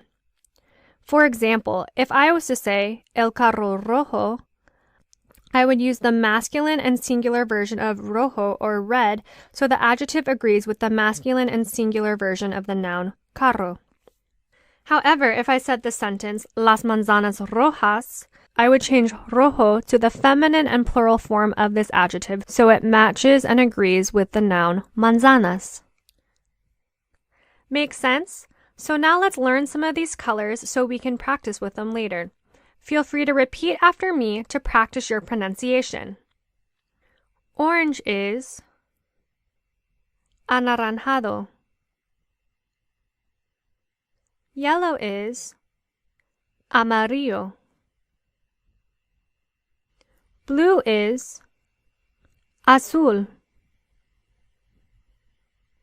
Red is rojo. Green is verde. Black is negro. Brown is café. Pink is rosado. Purple is morado. And white is blanco. Good work. Now let's move on to an activity to practice what we've just learned. In this activity, you will be completing a sentence by naming a color. Notice when a sentence uses a color as a noun or an adjective, as this will clue you into whether or not you need to adapt the color to match the gender and number of the noun, or whether the color itself can stand on its own as an object. For example, if this prompt came up, la naranja es, I would first look at the sentence and see that the color is functioning as an adjective as orange is describing the fruit orange. After I identify the color as orange, I would need to adapt it in gender and number to fit the object. Because naranja is singular and feminine, our answer would be anaranjada. Alright, now let's get started. Las manzanas son. If you said verdes, you are correct. La sala es. If you said amarilla, you are correct. Me gusta el color. If you said rosado, you are correct. Notice that in this sentence, rosado is functioning as a noun and not as an adjective. El vestido es. If you said blanco, you are correct. Me gusta el color. If you said negro, you are correct. El color blanc es bonita. If you said azul, you are correct. Notice that in this sentence, azul is functioning as a noun and not as an adjective. Las mariposas son. If you said rojas, you are correct. El caballo es. If you said café, you are correct. Las uvas son. If you said moradas, you are correct. Good work. You have now completed this activity. Los pronombres de objetos directos. Direct object pronouns. In this lesson, we're going to learn about los pronombres de objetos directos, or direct object pronouns. Rather than doing an activity at the end of this lesson, we're going to walk through some practice together so these concepts and rules that are a bit confusing can be clarified a bit more.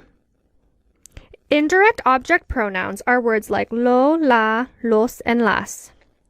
This may look similar to some of the articles we have previously used. You can think of direct object pronouns of words like it or them. So what are direct object pronouns? Direct object pronouns are object pronouns that replace nouns. Let's take a look at an interaction so we can make sense of what this means. If someone were to ask me, ¿Quieres una manzana? Do you want an apple?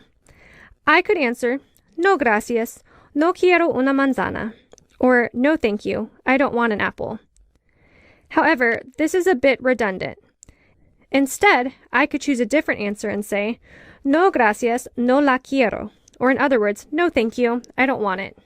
In this interaction, the direct object pronoun of la replaces the direct object of manzana.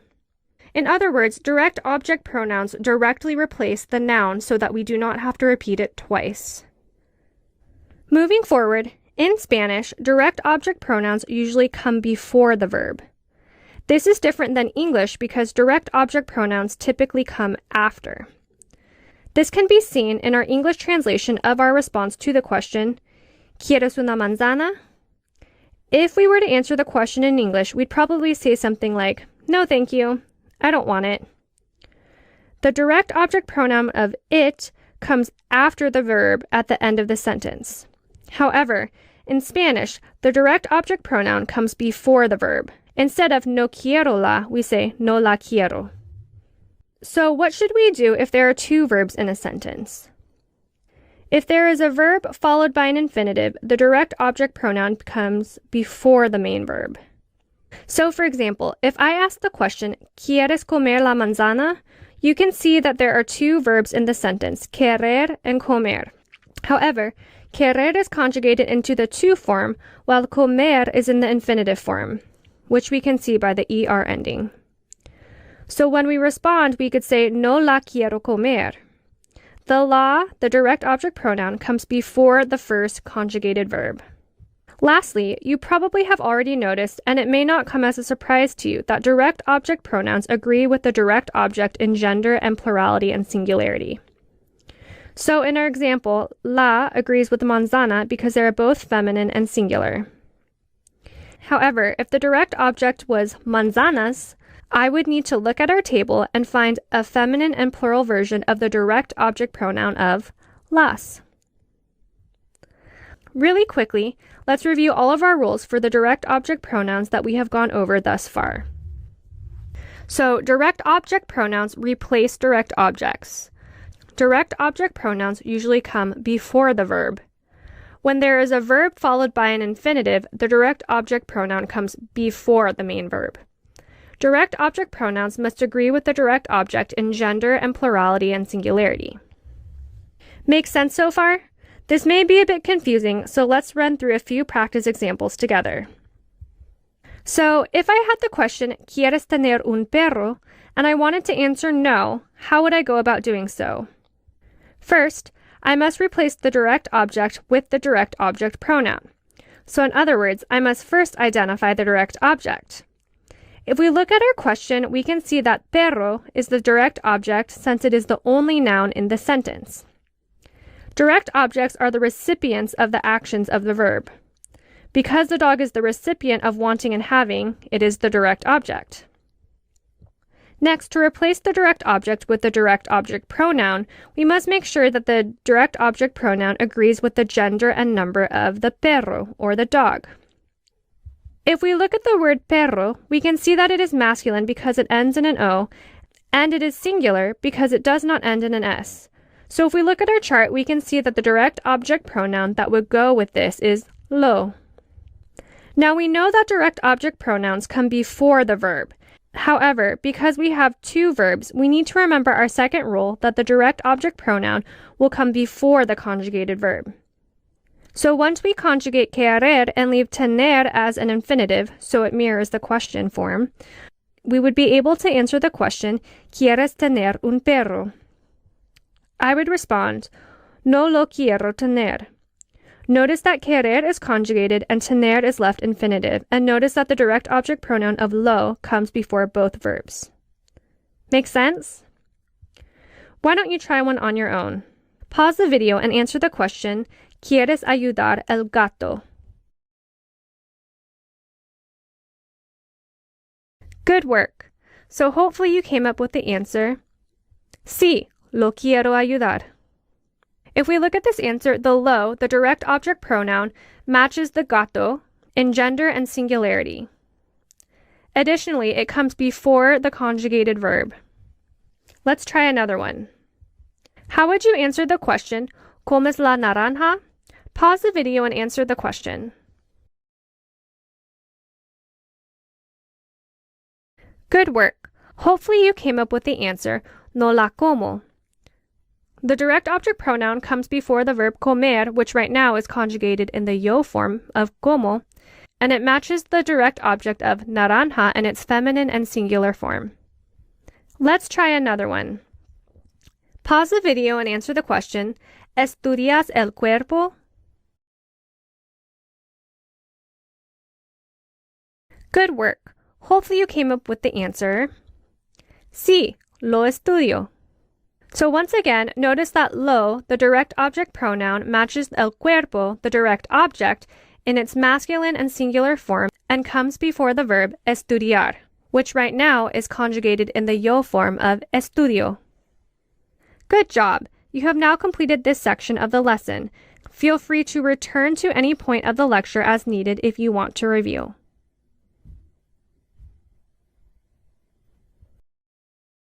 Vocabulario. Actividades. Vocabulary. Activities. In this lesson, we're going to learn about actividades, or activities. Because activities are things that we do, this list of vocab words will be verbs, which you can see in their AR, IR, and ER endings. If a verb is irregular, we will practice conjugating it in the present tense together. Let's get started on the lecture and feel free to repeat after me. To draw is dibujar. To travel is viajar. To exercise is hacer ejercicio. Notice that the verb is hacer and ejercicio is a noun. Hacer ejercicio directly translates to do exercise. As you have seen before, hacer is an irregular verb. The conjugations go as follows. Yo hago, tú haces, él hace, nosotros hacemos, vosotros hacéis, and ellos hacen. To watch TV is mirar televisión. Just like the previous phrase, mirar is the verb and televisión is the noun for TV. To shop is ir de compras. Like we have seen before, ir is an irregular verb. The conjugations go as follows. Yo voy, tú vas, él va, nosotros vamos, vosotros vais, and ellos van. To play guitar is tocar la guitarra. Notice that the verb tocar is to touch or to play, and la guitarra is the noun.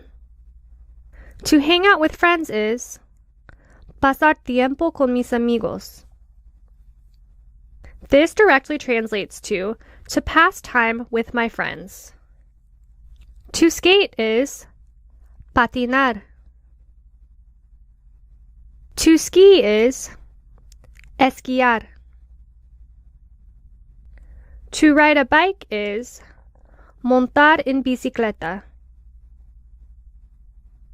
To play sports is jugar deportes.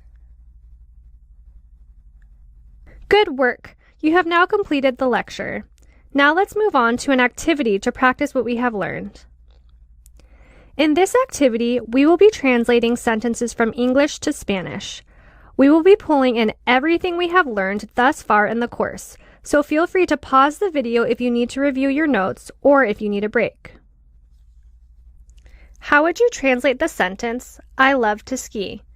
Feel free to pause the video if you feel you need more time to answer this question and the answers are being revealed too quickly.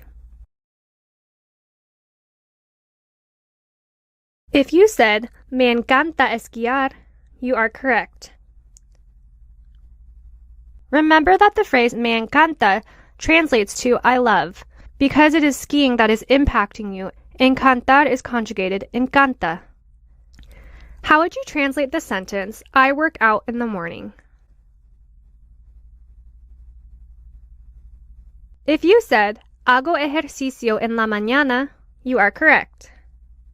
Remember that the yo form of hacer is irregular, so it's hago.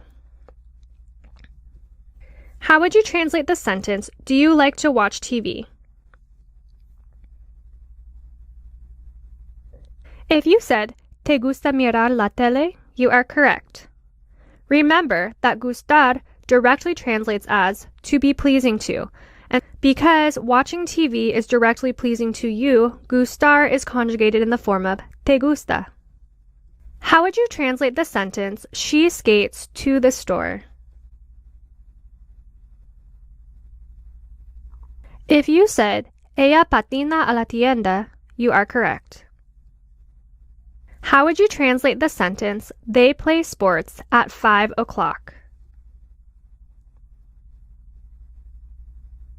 If you said, ellos juegan deportes a las 5, you are correct.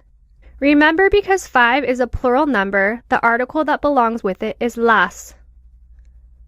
How would you translate the sentence, I want to ride a bike? If you said, quiero montar en bicicleta, you are correct. Remember that the verb querer, which means to want, is an irregular verb. How would you translate the sentence, I love to shop? If you said, me encanta ir de compras, you are correct. How would you translate the sentence, she draws horses? If you said, ella dibuja caballos, you are correct. How would you translate the sentence, he does not like to travel? If you said, él no le gusta viajar, you are correct. Remember, because it is he, we use le gusta. Traveling is not pleasing to him. Gustar is conjugated in the él, ella, usted form because viajar is a singular activity. How would you translate the sentence, what time are you hanging out with friends? If you said, ¿a qué hora vas a pasar tiempo con amigos?, you are correct. Remember, to ask about time, you always start a sentence with ¿a qué hora? How would you translate the sentence, they play guitar at night? If you said, ellos tocan la guitarra en la noche, you are correct. Remember that tocar must be conjugated in the ellos form of tocan. Good job! You've now completed this activity. Feel free to go back through the lesson or to review old lessons as you need. Remember to keep practicing, as making mistakes is the best way to learn.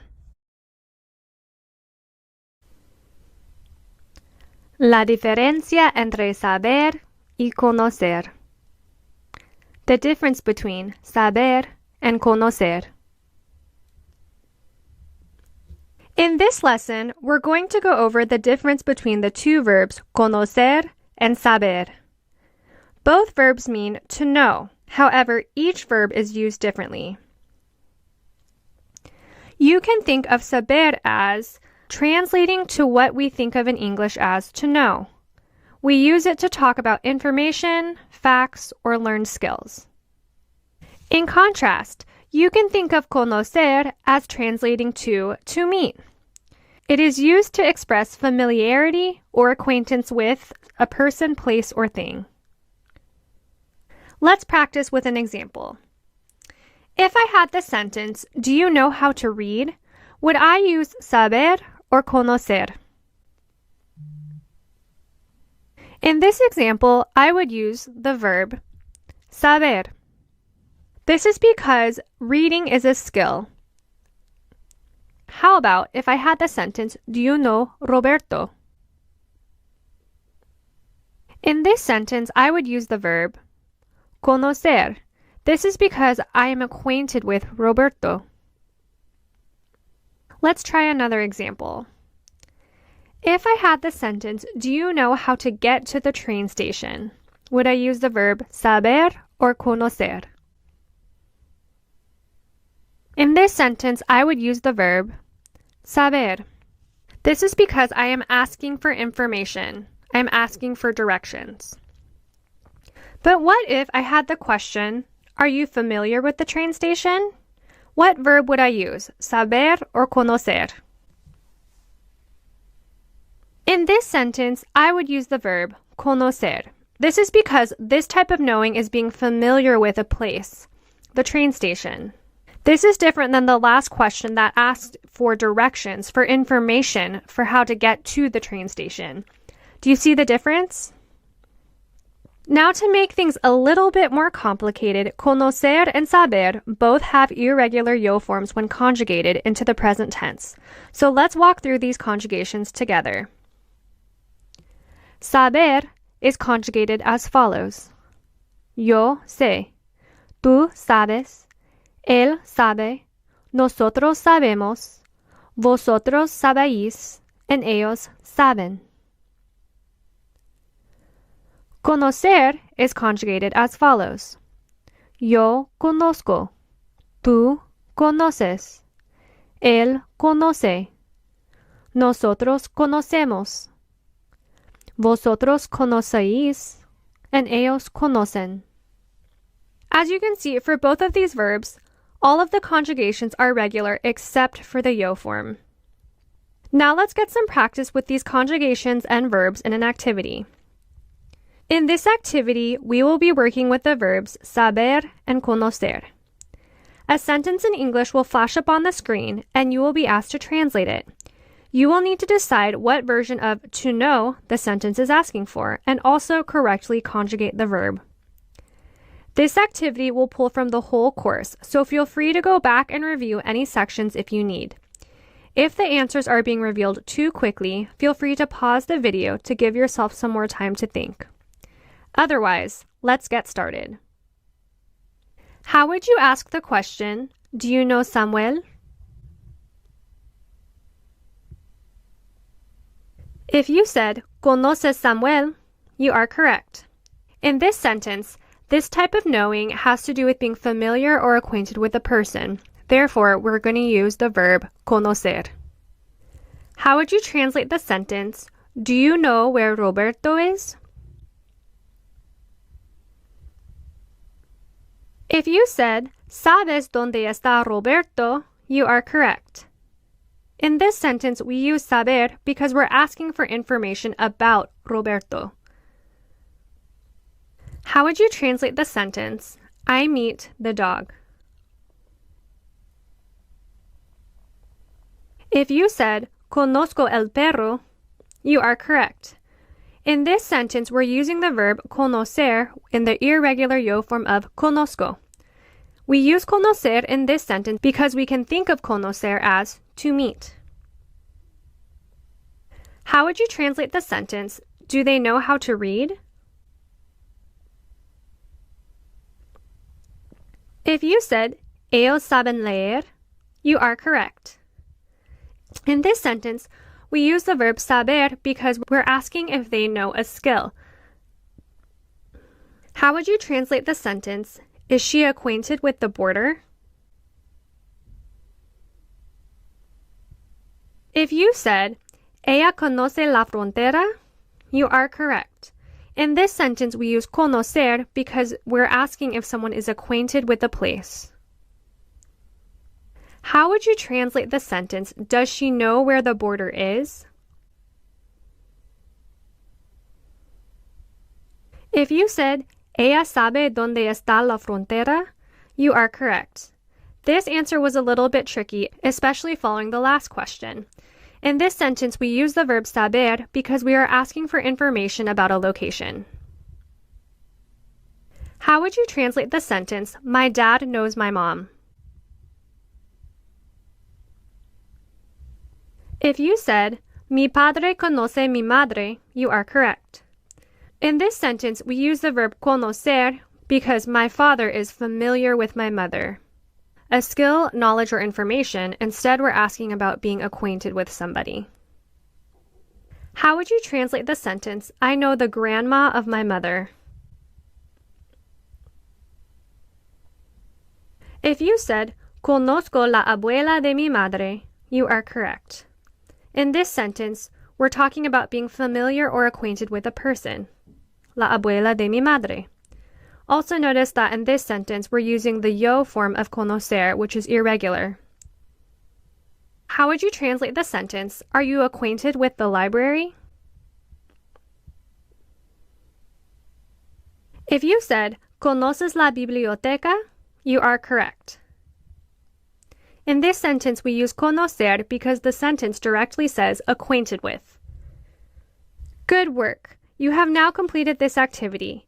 Don't get discouraged if you did not get all the answers right. Understanding different contexts can be difficult. For now, keep practicing and learn from your mistakes. Vocabulario. Comida. Vocabulary. Food. In this lesson, we're going to learn some vocabulary words for food. This will help you talk about meals, ask for something yummy to eat, or order something at a restaurant. First, let's go through the lecture to learn some new words. These words will include nouns and expressions. Let's get started and repeat after me. I would like is me gustaría. This phrase is a phrase that you could use to order something at a restaurant. When you see a yummy dish on the menu, you could say, me gustaría el arroz con pollo. Delicious is que rico. Meat is carne. Chicken is pollo. Beef is carne de res. Ham is jamón. Vegetables are verduras. Carrot is zanahoria. Onion is cebolla. Notice that in this word there are two L's. If you remember back to our alphabet lesson, this is pronounced eye. So the word is pronounced cebolla. Tomato is tomate. Potato is papa. Bread is pan. Rice is arroz.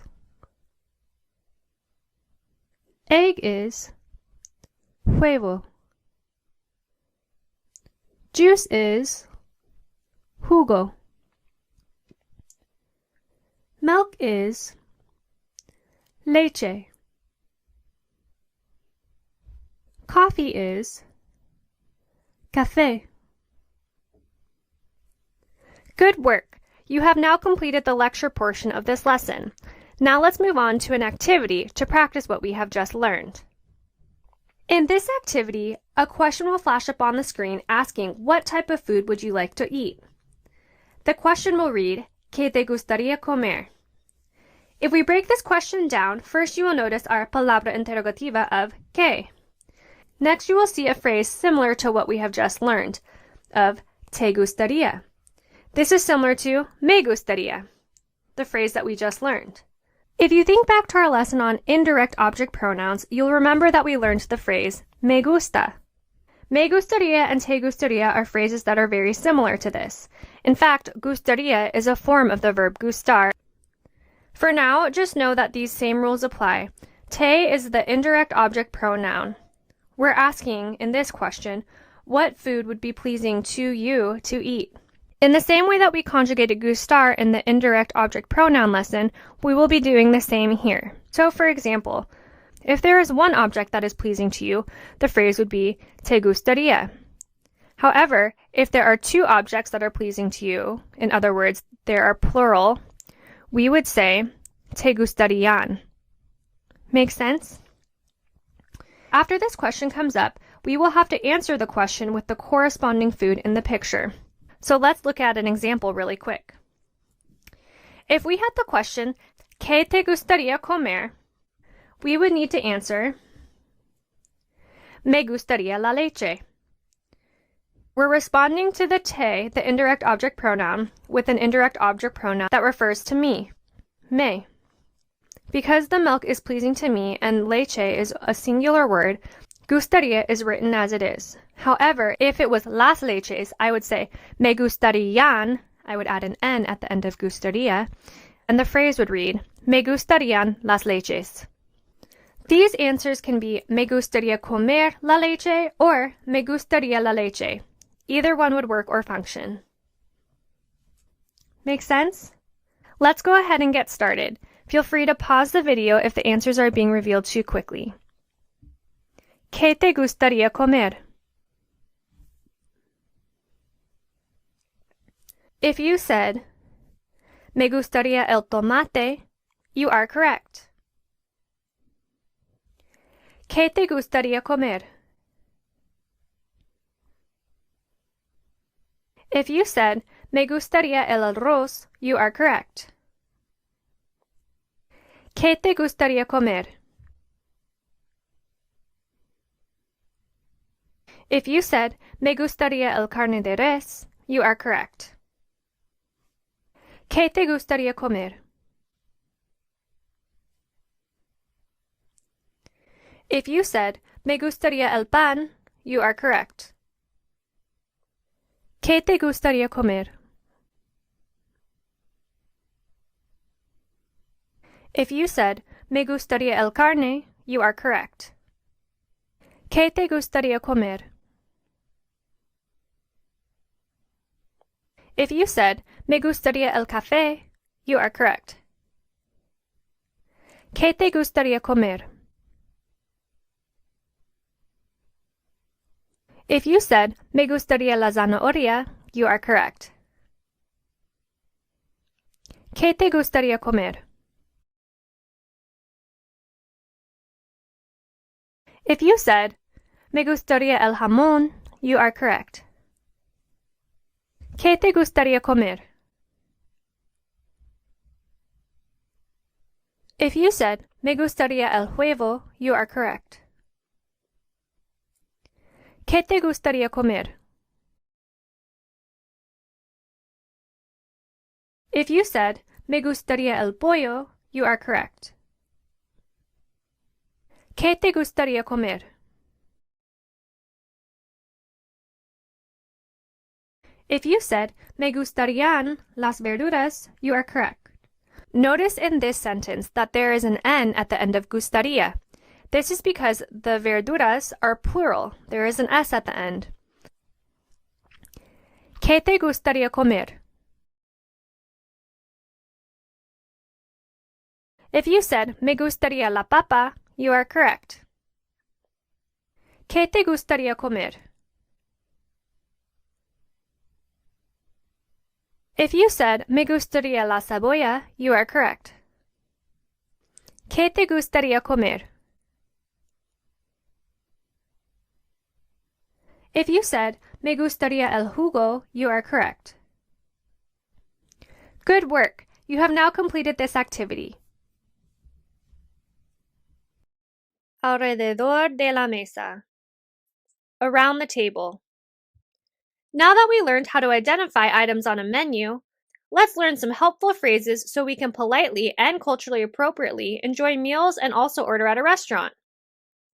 If you walk into a restaurant but you just want takeout, tell the cajero or the cashier that you would like food para llevar, or food to go. However, if you do sit down, the waiter may first ask you, ¿Desea algo para tomar?, or Would you like something to drink?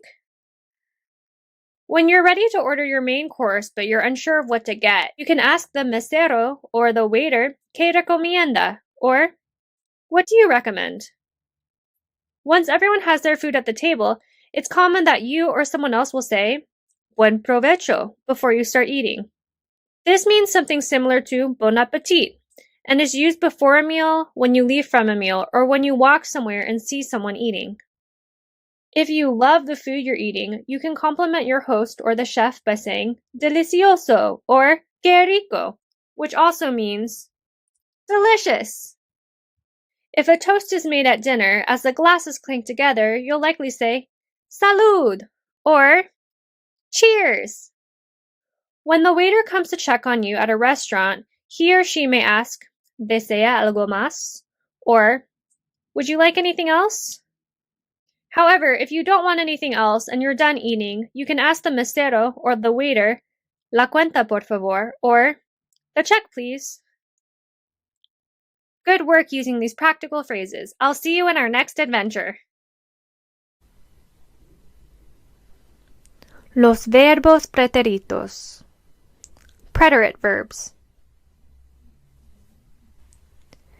In this lesson, we will be learning about los verbos preteritos, or verbs in the preterite form. Preterite verbs are verbs that express an action or state in the past. You can think of preterite verbs as the past tense. So, for example, the present tense would read something like, he throws the ball, because the action of throwing the ball is happening in the present. In contrast, the past tense would read something like, he threw the ball. The action of throwing is already completed and happened in the past. Do you see the difference between the two forms of the verb and how they communicate the timing of actions differently? Let's walk through how to communicate these past completed actions and states. First, we will walk through how to conjugate preterite verbs and walk through some examples, and then after we will do an activity to practice our conjugation. So let's get started with the lesson. Just like when we were conjugating present tense verbs, we first need to drop the AR, IR, and ER endings and add a new ending depending on who is executing the action. For AR verbs, the conjugations read as follows. Yo, tú, haste, él, ella, or usted, o. Nosotros, hamos, vosotros, hastáis, and ellos, ellas, or ustedes, harán. So now let's put this to practice. If we had the verb caminar, which means to walk, how would we conjugate this verb into the preterite form? First, we would need to drop the AR ending and then add the corresponding ending. Pause the video and try to fill out this chart. Good work! What did you come up with? Let's review these answers together. The conjugations for caminar read as follows. Yo caminé, tú caminaste, él, ella, or usted caminó, nosotros caminamos, vosotros caminasteis, and ellos, ellas, or ustedes caminaron. If you didn't get all of these correct, don't fret. We'll have plenty of time to practice later. Now let's take a look at ER-IR verbs. One nice thing about the preterite form is that unlike the present tense, the ER and IR verbs are conjugated the same way. This means there are less endings to memorize. Just like with all verb conjugations, you drop the ER or IR ending and add the endings corresponding to the pronoun executing the action. The conjugations for ER and IR verbs are as follows. Yo, y. Tú, iste. Él, ella, or usted, yo. Nosotros, imos. Vosotros, isteis. And ellos, ellas, or ustedes, hicieron. Now let's practice these conjugations with an ER verb. So if we had the verb comer, which means to eat, how would we conjugate this into the preterite tense for all of our pronouns? Pause the video and try to conjugate this verb. How did it go? Hopefully you first dropped the ER ending and then came up with this. Yo comí, tú comiste, Él, ella or usted comió.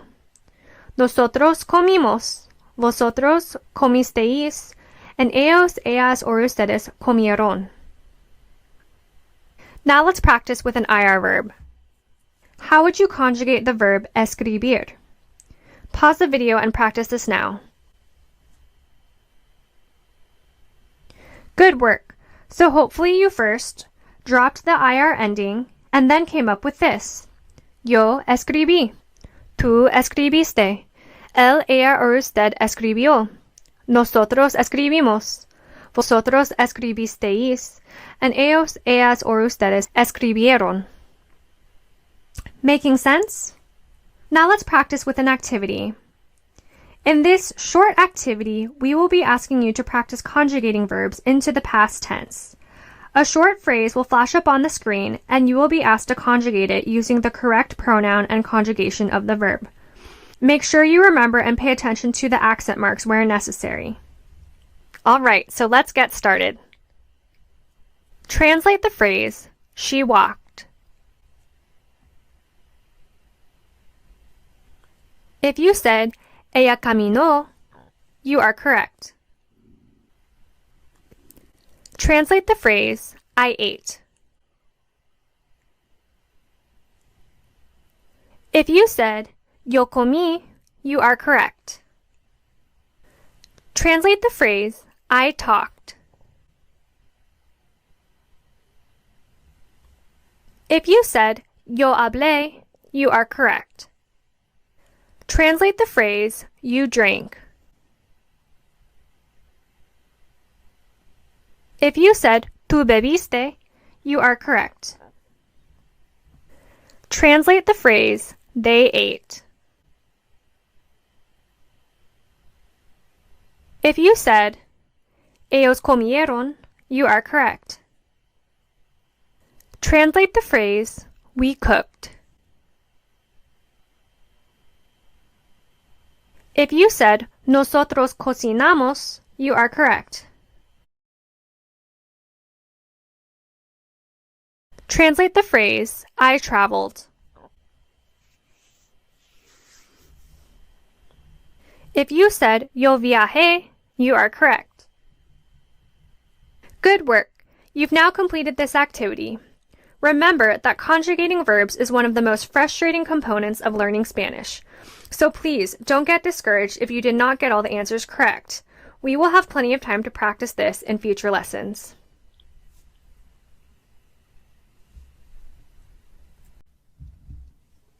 Check, check. 1, 2, 1, 2.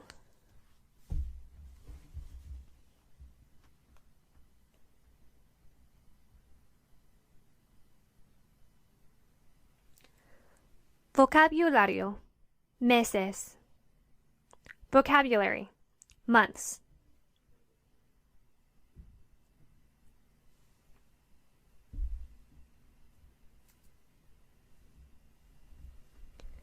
In this lesson, we're going to learn the names of the 12 months of the year, as well as some other words that can help us talk about time according to a calendar. Although concepts of time are shaped by culture, luckily for us, Spanish-speaking countries use the 12-month calendar. This will make talking about time in months an easy translation for us. First, we will start with a lecture in which we will go through a list of vocab words, and then we will do an activity that will allow us to practice our new vocab words and also distinguish between present and preterite verbs. One thing to note that when writing about months in Spanish is that, unlike in English, months are not capitalized but rather left lowercase.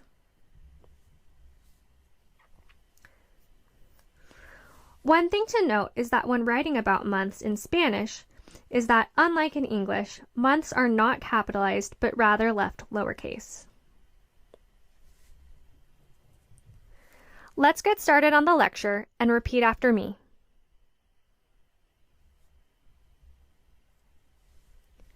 Calendar is calendario. January is enero. February is febrero.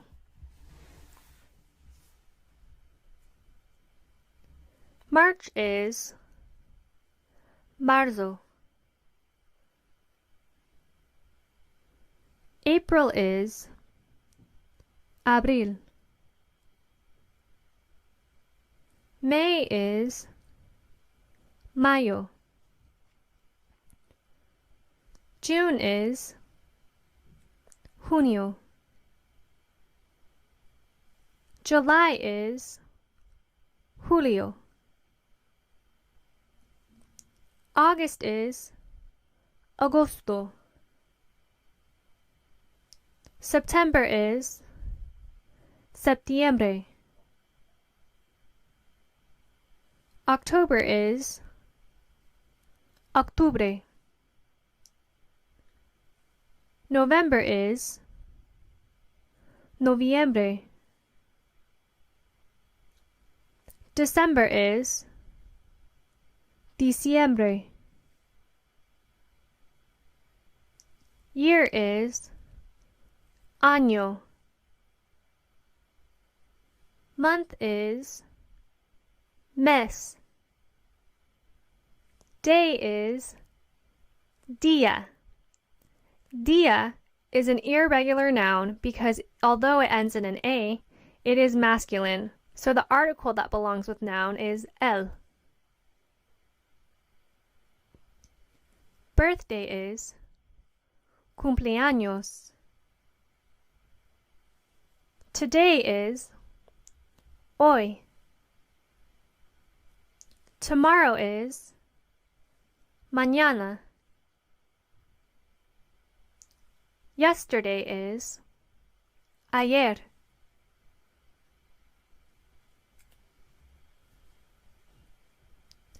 Good work! We've now completed the lecture portion of this course. Now let's move on to an activity to practice what we have just learned. In this activity, a sentence in English will flash up on the screen. Your job will be to translate it using our new vocab words and also choosing whether you need to use the present or preterite tense of a verb. You will also need to conjugate that verb correctly. So, for example, if I had the sentence, I spend time with my friends today, I would first need to choose whether or not to use the past, the preterite, or present tense of the verb pasar. Because the sentence says today, indicating that an action is happening in the present, I would use the present tense yo form of the verb pasar. So my sentence would read, Paso tiempo con mis amigos hoy. Make sense? Let's get started.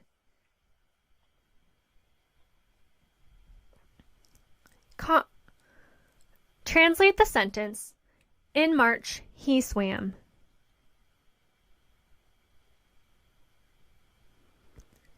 If you said, in marzo, él nadó, you are correct.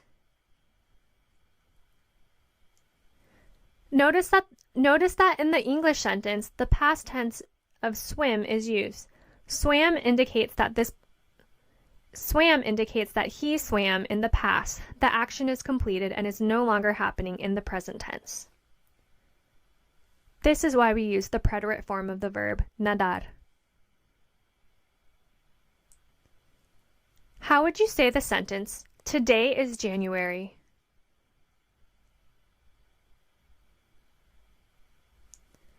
If you said, hoy es enero, you are correct. Notice that because the sentence said today, the action of being is happening in the present tense. Also notice that we use the verb ser instead of estar. This is because we're talking about some type of time. This is because we're talking about some form of time. When we talk about time, we always use the verb ser.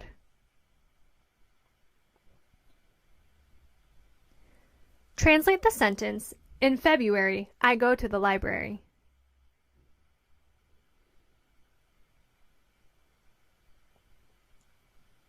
If you said, en febrero, voy a la biblioteca, you are correct.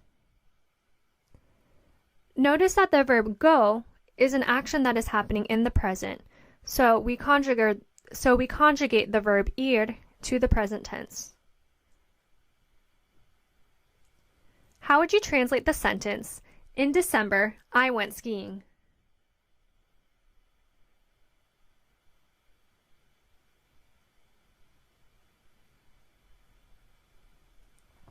If you said, en diciembre yo esquié, you are correct. Esquiar is conjugated in the yo form of the preterite tense because I went skiing. This action happened in the past and is completed. How would you translate the sentence, today we draw?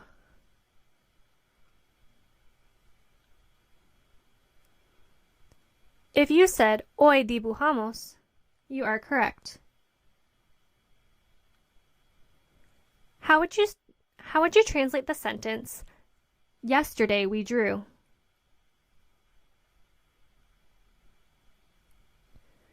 If you said, ayer dibujamos, you are correct. Notice that in both of these sentences, the nosotros form of dibujar was conjugated the same way. However, we knew that the actions were taking place in the present or the past, depending on the context. Last sentence, hoy, today, indicated that the action was happening in the present. In this sentence, ayer, yesterday, indicates that the action has been completed and what happened in the past. Translate the sentence, in May, they cooked.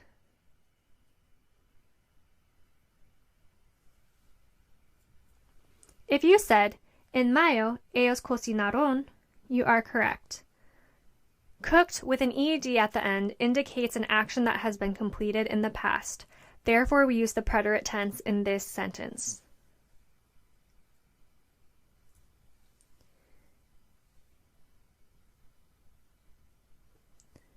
Translate the sentence, my birthday is in July.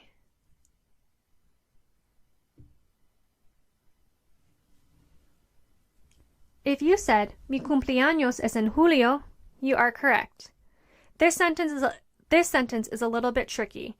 If the sentence read, my birthday was in July, we would use the past tense of the verb ser. However, because it read, my birthday is in July, is indicates a present tense action. Translate the sentence, in September, they ran.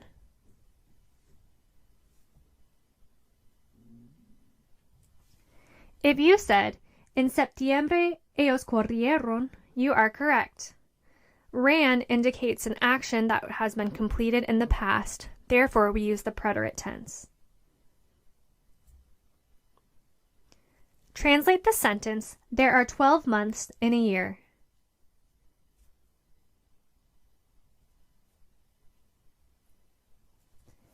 If you said, hay 12 meses en un año, you are correct. First, remember the verb haber that we were using? First, notice the verb haber that we were using. First, notice the he, she form of the verb haber that we have used in this verse. First, notice the word I. This is the he, she form of the verb haber.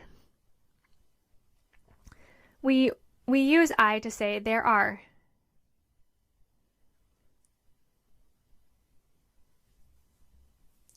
I is conjugated into the present tense because currently there are 12 months in the year. If this sentence had read, there were 12 months in the year, we would have used the preterite tense. Translate the sentence, yesterday I skated. If you said, ayer yo patiné, you are correct. Because of the word yesterday, we know that the action happened in the past.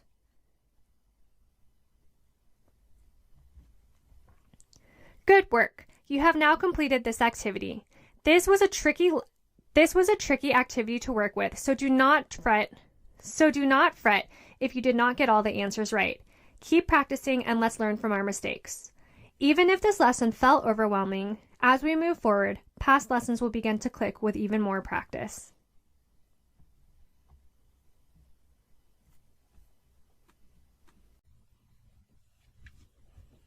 Verbos irregulares en el pretérito. Irregular verbs in the preterite. Now, to make things a bit more complicated, the preterite tense also has verbs that are irregularly conjugated. In this lesson, we will be reviewing some of these verbs carefully. Know that we will not have time to review each and every irregular verb, so for now, we will just go over the verbs that are used most commonly and general patterns of irregular verbs in the preterite. Because these verbs are the exception to the rule, I want to preface this lesson by saying that it will take time and patience when we are attempting to conjugate these verbs. As we continue to progress through this course, these conjugations will come more and more naturally over time. So although this can be a frustrating aspect of learning Spanish, don't give up. The first set of conjugations that I want to go over is that of ir and ser. If you remember from our last lesson, ir means to go and ser means to be. However, in the preterite tense, these highly irregular verbs take on the same conjugations in the preterite. Let's look at these conjugations right now. Ir and ser in the preterite are conjugated as follows. Yo fui, tú fuiste, él, ella, or usted fue. Nosotros fuimos, vosotros fuisteis, and ellos, ellas, or ustedes fueron. So, in other words, if we wanted to say, yesterday we went to the library, I would say, ayer fuimos a la biblioteca. Additionally, if I wanted to say, yesterday was beautiful, I would say, ayer fue bonita. In both sentences, although the verb means two different things, in the preterite tense, they take on the same conjugations. Let's move on with some other preterite conjugations. Another commonly used irregular verb in the preterite is dar, which means to give. This verb is conjugated as follows. Yo di, tú diste, él, ella, or usted dio, nosotros dimos, vosotros disteis, and ellos, ellas, or ustedes dieron. The fourth most commonly used verb in the preterite is ver, which means to see. It is conjugated as follows. Yo vi, tú viste, él, ella, or usted vio, nosotros vimos, vosotros visteis, and ellos, ellas, or ustedes vieron. And lastly, let's look at the verb hacer, which we know means to do or to make. Hacer is conjugated as follows. Yo hice, tú hiciste, él, ella, or usted hizo, nosotros hicimos, vosotros hicisteis, and ellos, ellas, or ustedes hicieron. There are also other irregular verbs conjugated in the preterite. We will not have time to go over all of these, but for now you can know that these irregular verbs will normally end in car, gar, zar, caer, oer, oír, and huir.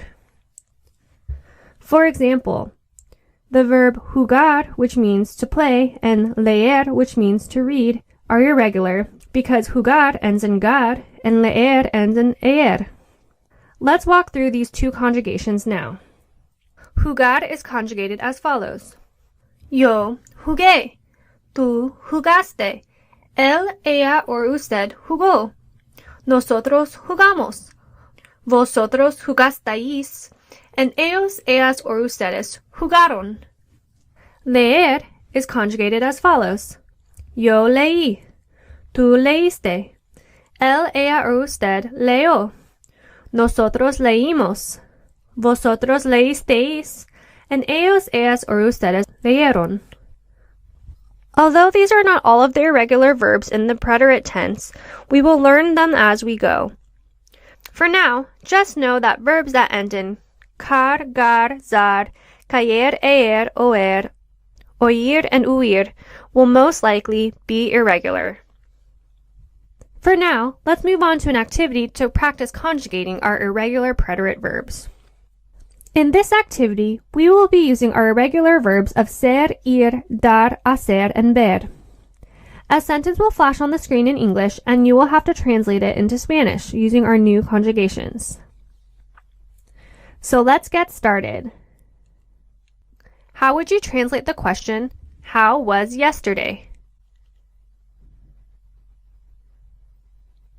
If you said, ¿Cómo fue ayer?, you are correct. Remember that the verb to be and ir are both conjugated the same way. How would you translate, what did you do yesterday?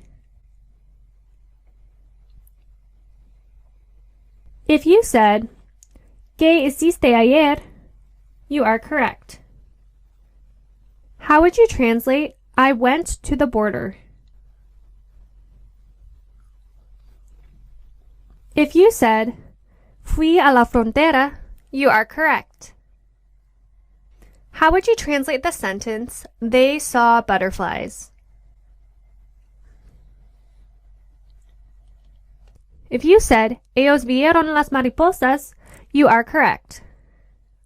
How would you conjugate the sentence, the dog was good?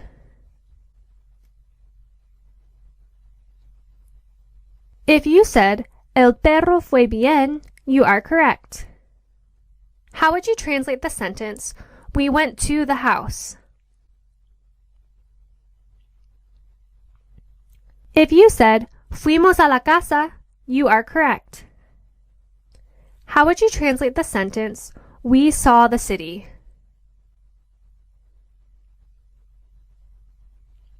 If you said, vimos la ciudad, you are correct.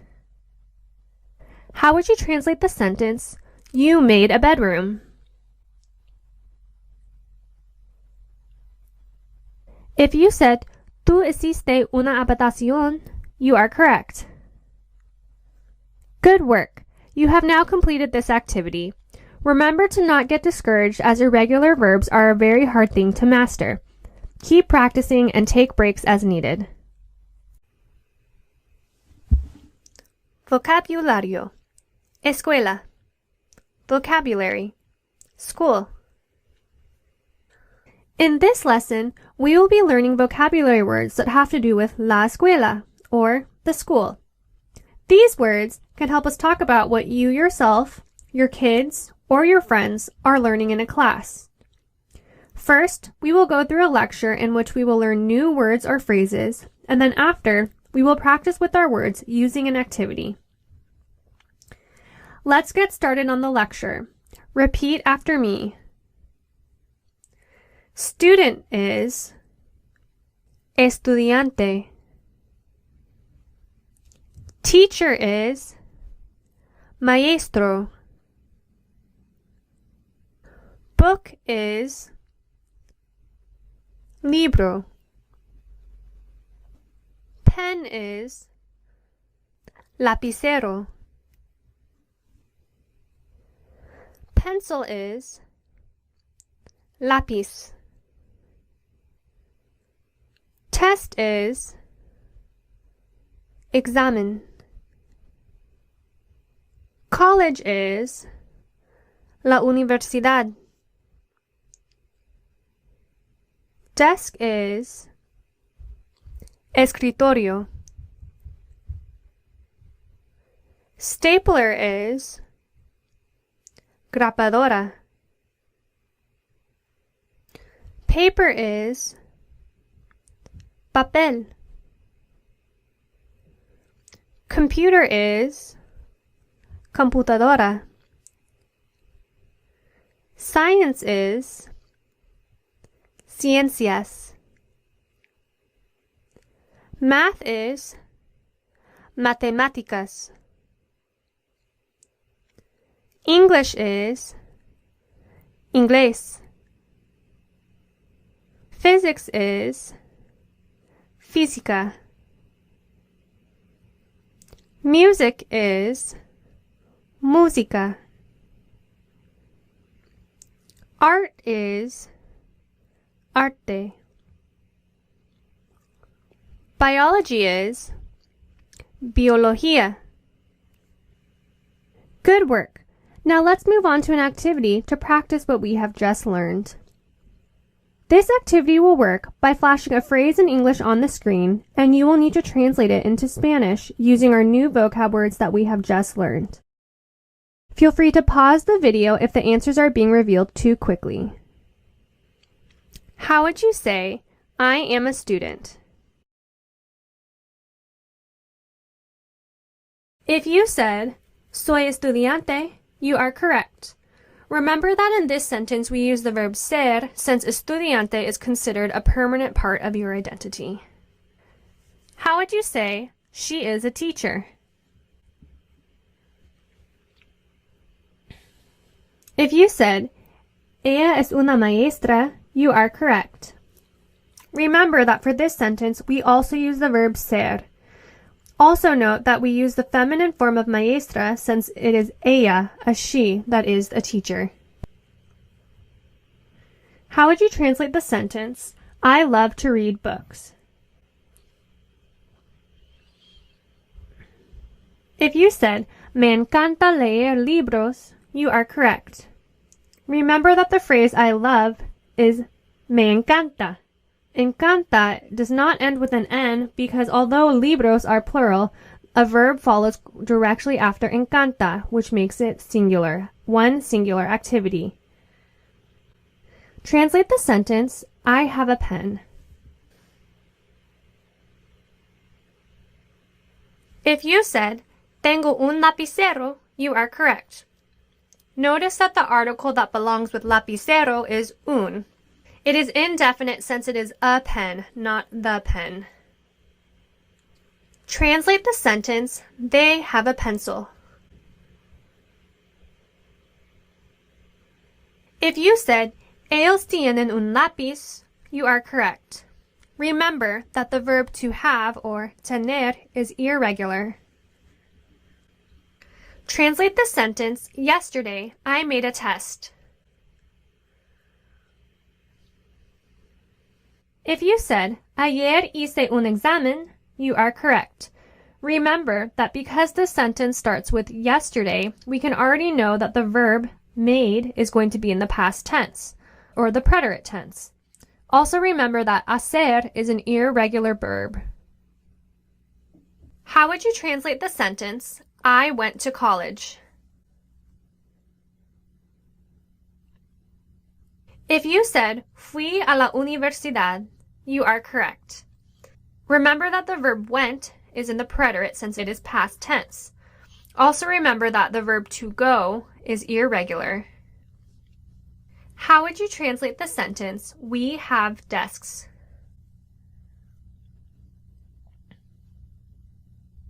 If you said, tenemos escritorios, you are correct.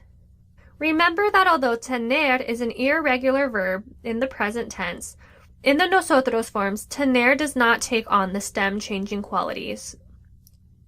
Translate the sentence, there are staplers. If you said, hay grapadoras, you are correct.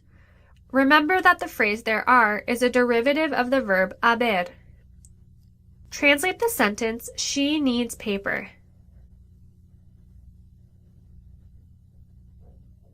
If you said, ella necesita papel, you are correct. Translate the sentence, there is a computer on the desk. If you said, hay una computadora en el escritorio, you are correct. Remember that I is a version of the verb haber, which translates to there is or there are. Also, if you got this sentence correct, good job. We used 2 new vocabulary words in this sentence. Translate the sentence, we like science. If you said, nos gustan las ciencias, you are correct. Notice that because ciencias ends in an S, science is plural. So the verb of gustar will be conjugated into the plural form of gustan. Translate the sentence, he does not like math.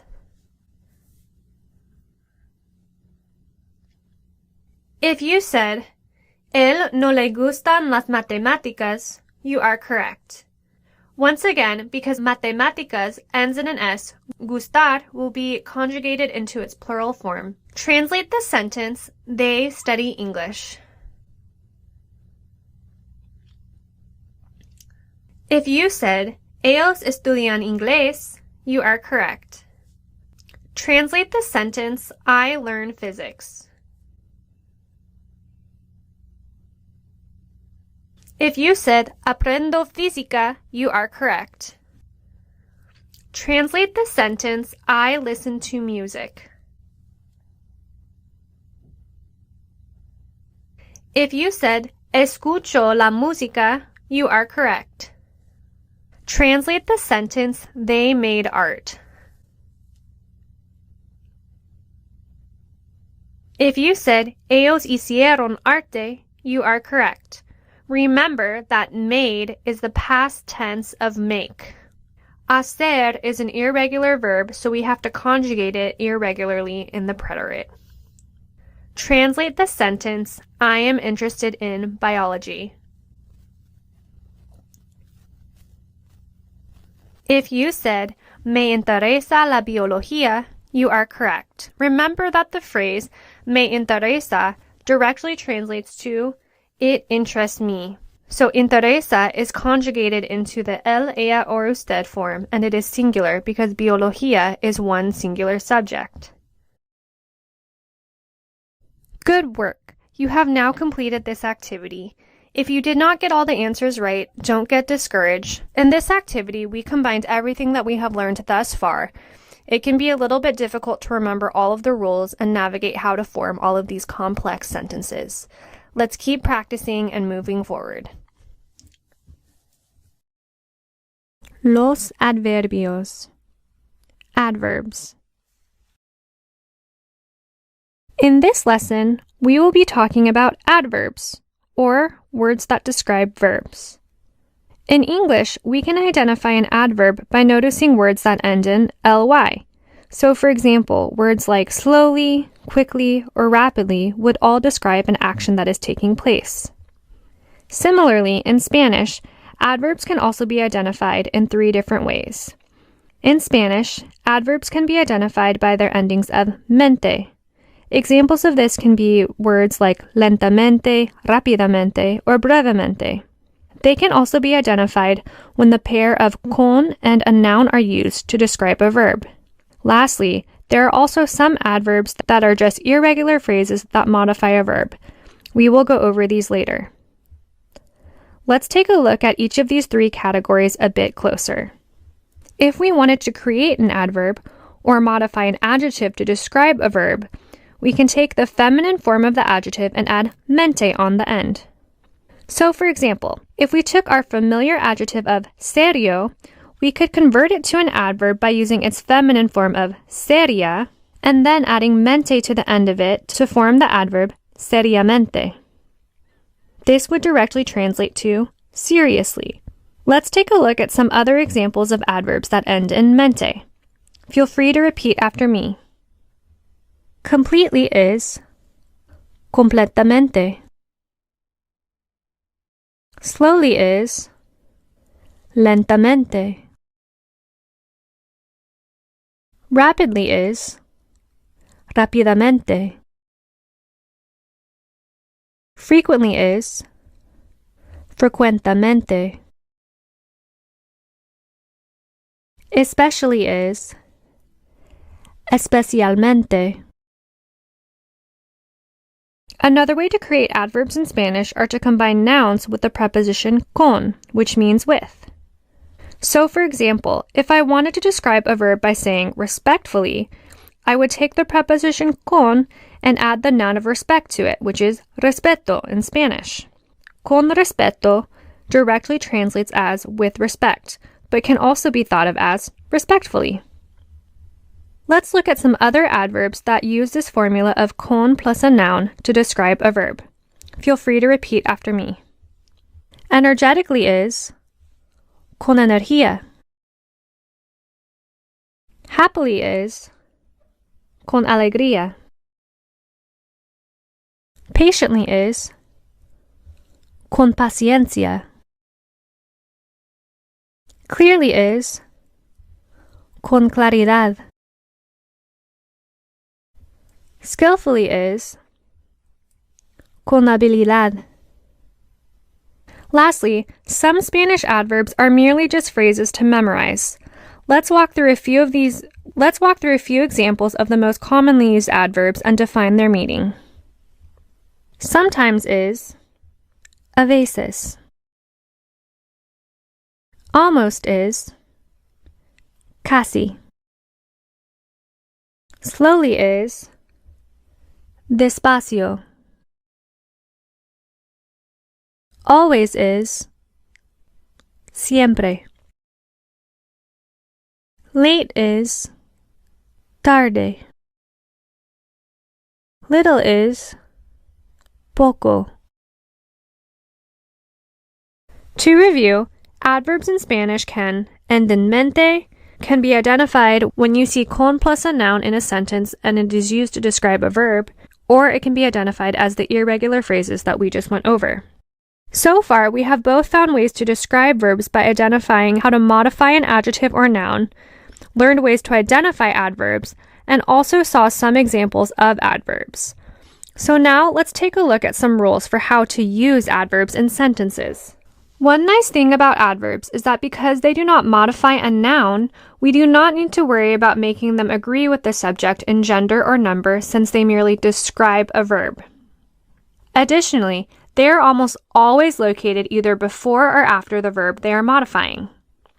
All right, now that we have learned how to use nouns and adjectives to describe verbs and create adverbs, let's put some of these examples we have learned to practice in an activity. In this activity, we will need to form sentences using the adverbs we have just learned. A sentence in English will flash up on the screen, and you will be asked to translate it using our new adverbs. You will know to place the adverb either before or after the verb depending on how it is placed in the sentence in English. So, for example, if the adverb comes before the verb in the English sentence, it will also come before the verb in your Spanish translation. Make sense? Feel free to pause the video at any point in time if you feel the answers are being revealed too quickly. Otherwise, let's get started. Translate the sentence, "The dog ate slowly." If you said, "El perro comió lentamente," you are correct. Translate the sentence, "He almost bought a house." If you said, "Él casi compró una casa," you are correct. Translate the sentence, "She reads slowly." If you said, "Ella lee con despacio," you are correct. Translate the sentence, "They always play." If you said, "Ellos siempre juegan," you are correct. Translate the sentence, "We write clearly." If you said, "Nosotros escribimos con claridad," you are correct. Translate the sentence, "She runs sometimes." If you said, "Ella corre a veces," you are correct. Translate the sentence, "The rabbits live happily." If you said, "Los conejos viven con alegría," you are correct. Translate the sentence, "She sang with energy."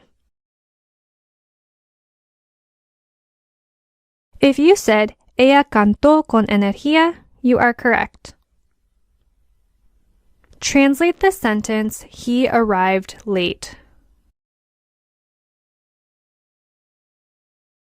If you said, él llegó tarde, you are correct. Translate the sentence, the elephant walked rapidly. If you said, el elefante caminó rápidamente, you are correct. Translate the sentence, my cousin travels frequently.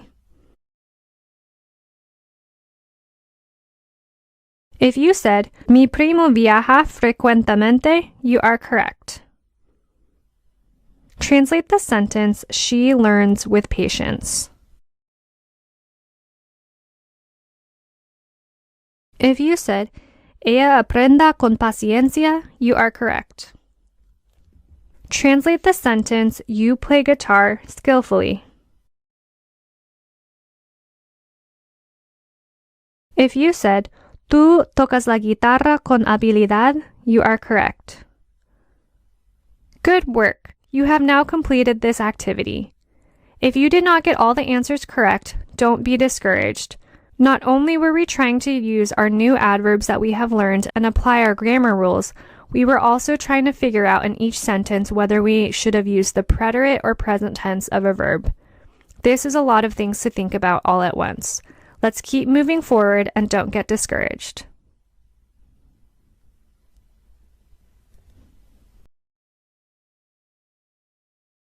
Vocabulario, la naturaleza.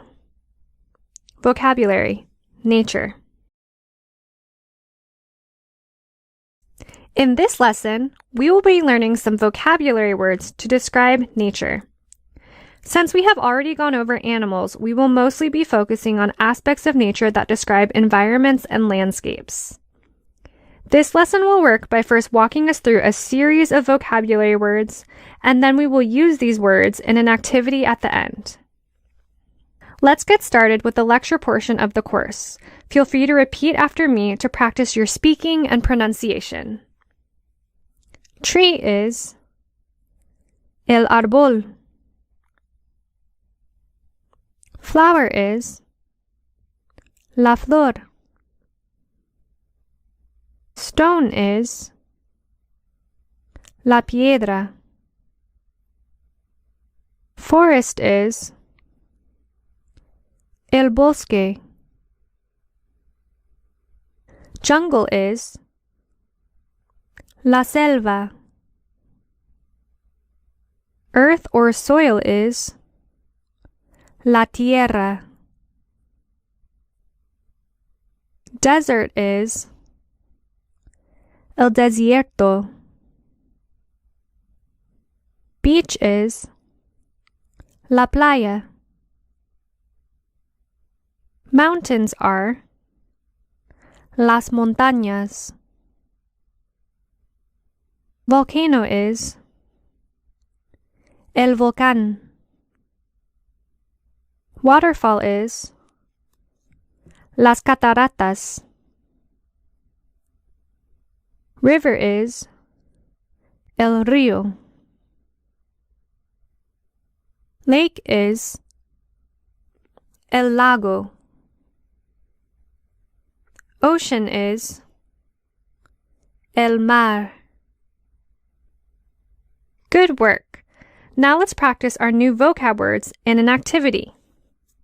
In this activity, the question, ¿Dónde está blank? Will flash up on the screen, and it will be your job to answer the question by both conjugating the verb estar into its correct present tense form and also identifying the location through looking at the picture.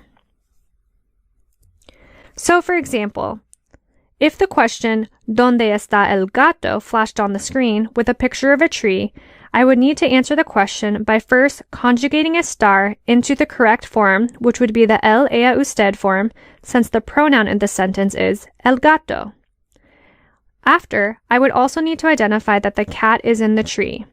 My answer would then be, el gato está en el árbol. Make sense? Let's get started. Feel free to pause the video at any time if the answers are being revealed too quickly. ¿Dónde está tu pie? If you said, mi pie está en la tierra, you are correct. ¿Dónde estamos nosotros? If you said, nosotros estamos en el volcán, you are correct. ¿Dónde están los pescados? If you said, los pescados están en el lago, you are correct. ¿Dónde están los insectos? If you said, los insectos están en la piedra, you are correct. ¿Dónde estás tú? If you said, estoy en las cataratas, you are correct. ¿Dónde están los tigres? If you said, los tigres están en la selva, you are correct.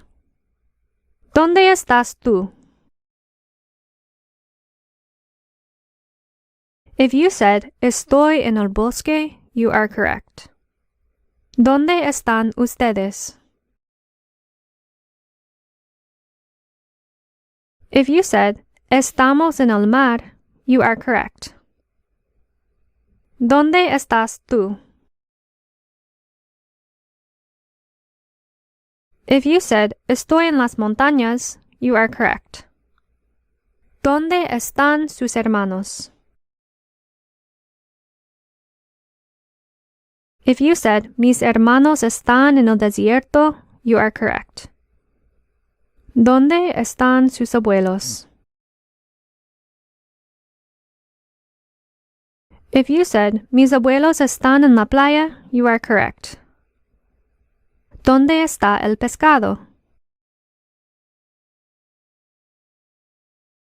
If you said, el pescado está en el río, you are correct. Good work! You have now completed this activity. Las comparaciones. Comparisons. In this lesson, we're going to learn how to compare. Making comparisons is important as it will help us to talk about our opinions and have more complex conversations. During the first part of this lesson, we will go over the grammar of making comparisons, and then we will end with an activity so that we can put what we learned to practice. Let's get started. The first rule we will go over is the most basic comparison rule of más or menos plus an adjective plus que. First, let's go over what más and menos means. Más means more, and menos means less. So with this phrase, we are saying that something is more or less blank than something else.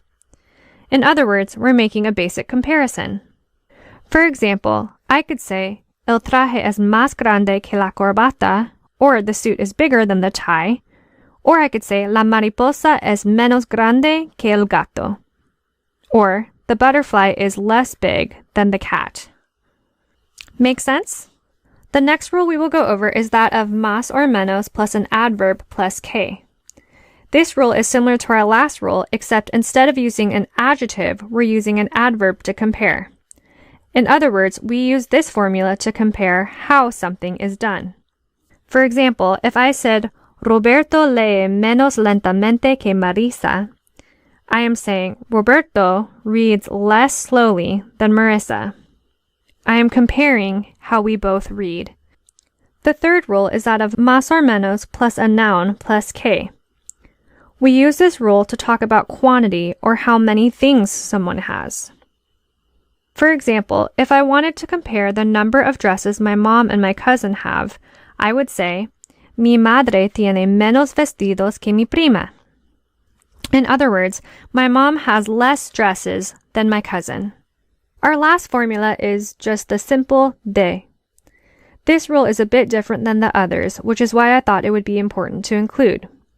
We use de to compare numbers. For example, I could say, mi madre tiene menos de 5 vestidos. In other words, my mom has less than 5 dresses. Make sense? Let's review these rules one more time. For basic comparisons, we used our first formula of más or menos plus an adjective plus que. To compare how something is done, we use our second formula of más or menos plus an adverb plus que. To compare quantity or how many, we use más or menos plus a noun plus que. And lastly, to compare numbers, we just use de. Make sense? Let's put these formulas to practice by using them in an activity. In this activity, a sentence will flash up on the screen. You will be asked to translate it from English to Spanish using what we have just learned about comparisons. Let's get started. Feel free to pause the video at any point in time if you feel the answers are being revealed too quickly.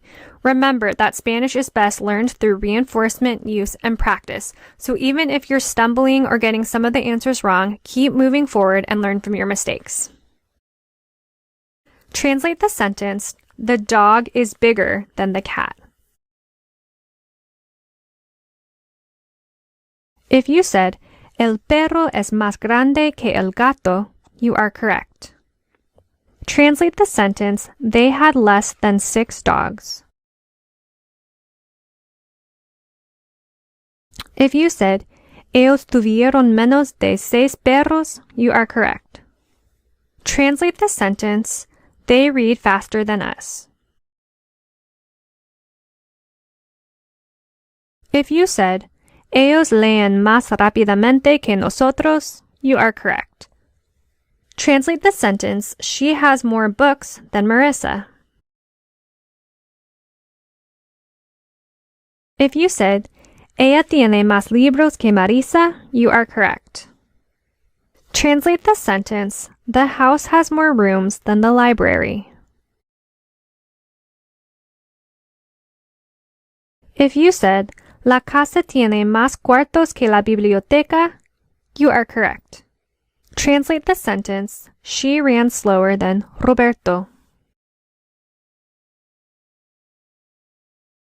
If you said, "Ella corre más lentamente que Roberto," you are correct. Translate the sentence, "There are less than 5 students." If you said, "Hay menos de 5 estudiantes," you are correct. Translate the sentence, "The dad is less tall than the mom." If you said, "El padre es menos alto que la madre," you are correct. Translate the sentence, "She travels less frequently than her mom." If you said, "Ella viaja menos frecuentemente que su madre," you are correct. Good work! You have now completed this activity. Remember to not get discouraged if some of these rules did not make sense or you got some of the answers wrong.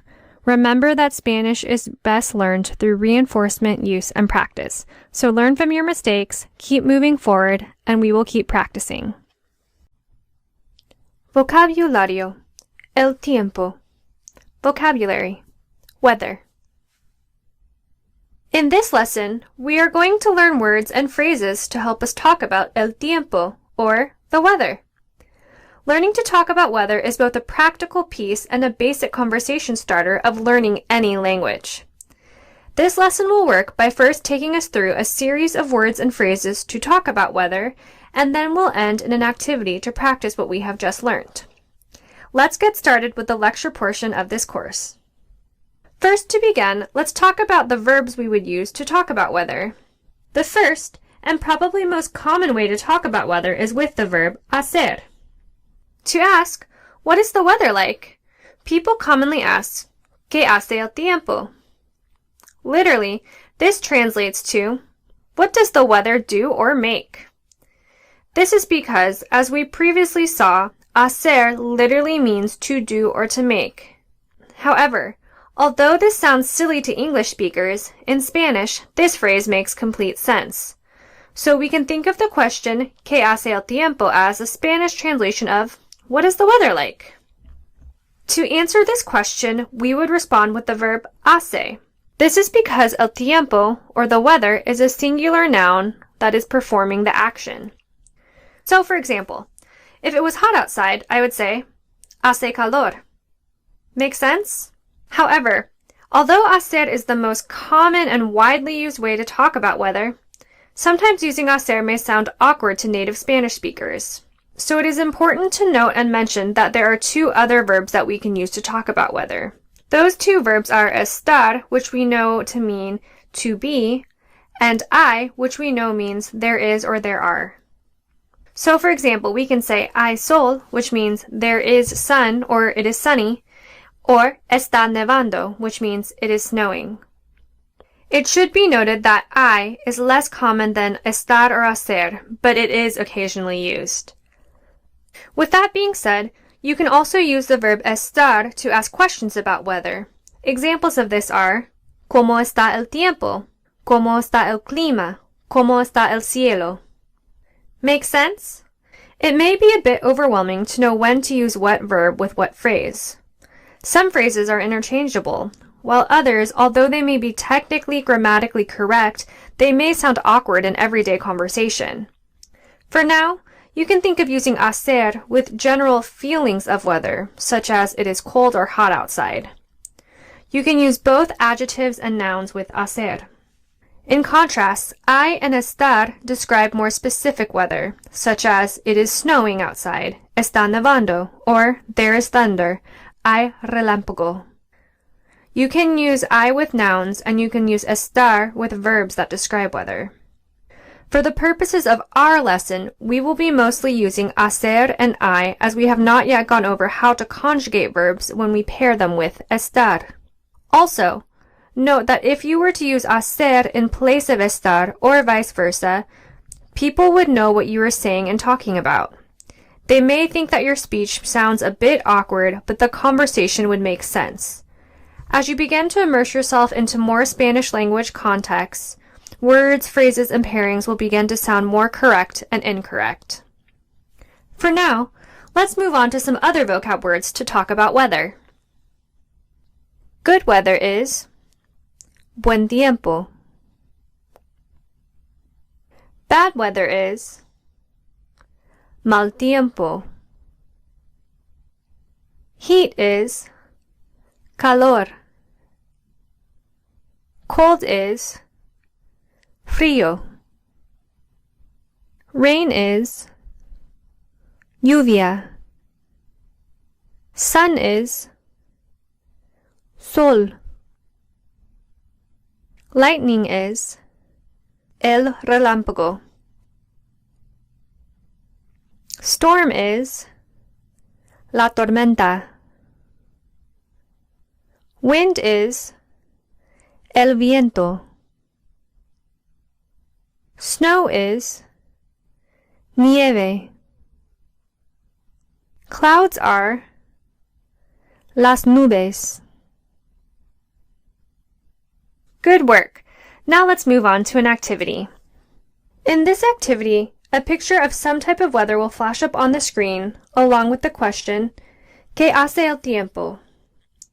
It will be your job to describe the weather by responding, hace sol, hace buen tiempo, hace mal tiempo, etc.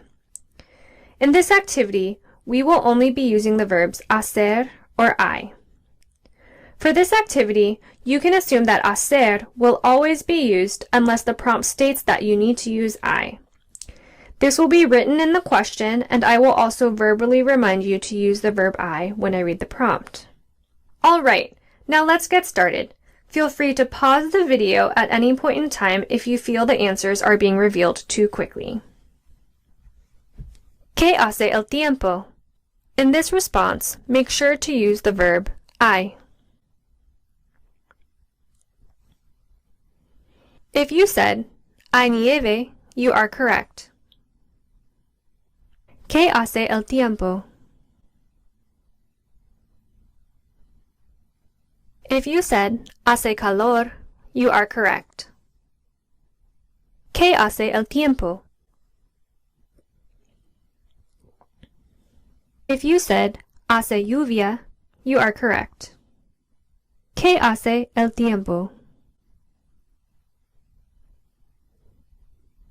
If you said, hace frío, you are correct. ¿Qué hace el tiempo? In your response for this question, be sure to use the verb I. If you said, hay relámpago, you are correct. ¿Qué hace el tiempo? In your response, make sure to use the verb I. If you said, hay nubes, you are correct. ¿Qué hace el tiempo? If you said, hace buen tiempo, you are correct. ¿Qué hace el tiempo? Make sure in your response to this question, use the verb I. If you said, hay una tormenta, or hay tormenta, you are correct. ¿Qué hace el tiempo? In this response, make sure to use the verb I. If you said, hay sol, you are correct. ¿Qué hace el tiempo? If you said, hace mal tiempo, you are correct. ¿Qué hace el tiempo? In your response, make sure to use the verb I. If you said, hay viento, you are correct. Good work! You have now completed this activity. Remember that language is best learned through reinforcement, use, and practice. So if some pieces of this lesson felt confusing or disorienting, don't worry. As you begin to immerse yourself more and more into different Spanish-speaking contexts, phrases will begin to sound right, and the rules that we have learned will no longer be as important to memorize, but rather will be guides to help you make sense of how to speak. Los demostrativos. Demonstratives. In this lesson, we're going to learn how to use demostrativos, or demonstratives. This may sound like a foreign concept, but once we start to dig into it, you'll realize that we use demonstratives all the time in our native English tongue. Let's take a look at what demonstratives are.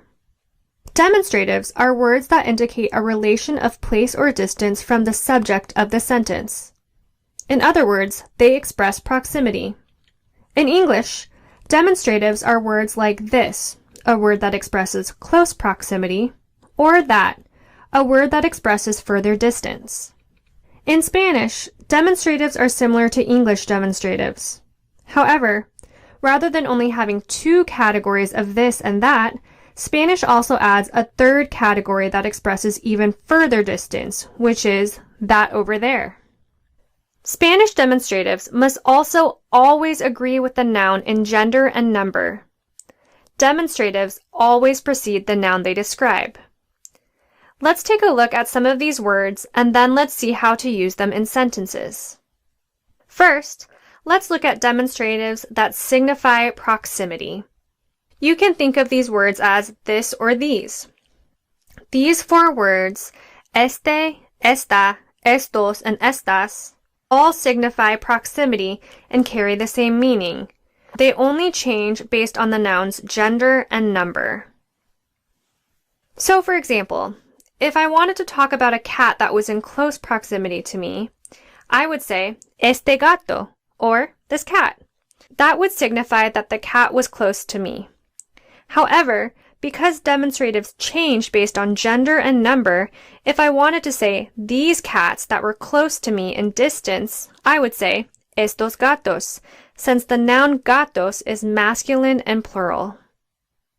Next, let's take a look at some words that mean that or those. These demonstratives signal distance.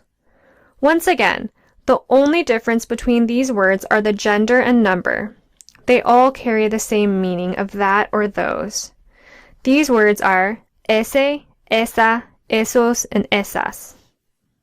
So, for example, if I wanted to talk about a woman who is far away from me, but not too far away, I would say esa mujer. Since esa means that, which signifies distance, and also is the feminine and singular form of that demonstrative would be paired with the noun mujer. Similarly, if I wanted to talk about those women that had distance from me, I would say esas mujeres.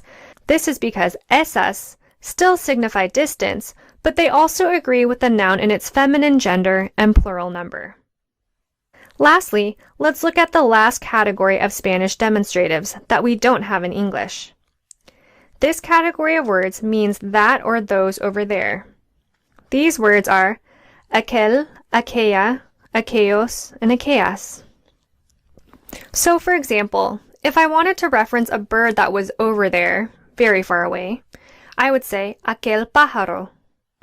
Similarly, if I wanted to talk about multiple birds that were far away, over there, I would say aquellos pájaros, since the birds are way over there and the noun is plural and masculine. So let's review some rules about demonstratives one more time. Remember that you can choose which demonstrative to use depending on distance. Some of deciphering when to use which word will be relative to if the subject believes the other object is close, far, or farther away. Each of these demonstratives will come before the noun in a sentence. And lastly, demonstratives must agree with the noun in gender and number. Make sense? Let's do a short activity to practice what we have just learned. In this activity, you will have to pick the correct demonstrative to match the noun. A picture of a noun will flash on the screen along with a description of the distance it is from the subject of the sentence. Your job will be to pair the right demonstrative with the noun. So for example, if a picture of multiple fish flashed on the screen along with a description over there / far away, I would know that I am working with our last category of demonstratives, which are those over there, the demonstratives that signify the greatest amount of distance between subject and object. Next, I would need to choose the correct demonstrative that would agree with the noun pescados in gender and number.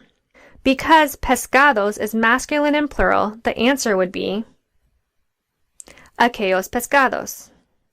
Make sense? Let's get started. Feel free to pause the video at any point in time if you feel the answers are being revealed too quickly. What demonstrative would signify that the dogs are right here or close? If you said estos perros, you are correct. What demonstrative would signify that the hat is far away but not over there?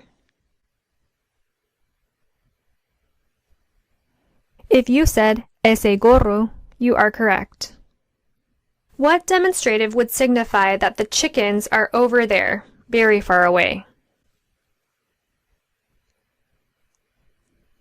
If you said aquellos pollos, you are correct. What demonstrative would signify that the computer is far away but not over there? If you said esa computadora, you are correct. What demonstrative would signify that the book is right here? If you said este libro, you are correct. What demonstrative would signify that the tie is far away but not over there? If you said esa corbata, you are correct. What demonstrative would signify that the eggs are over there, they're very far away? If you said aquellos huevos, you are correct. Good work! You have now completed this activity.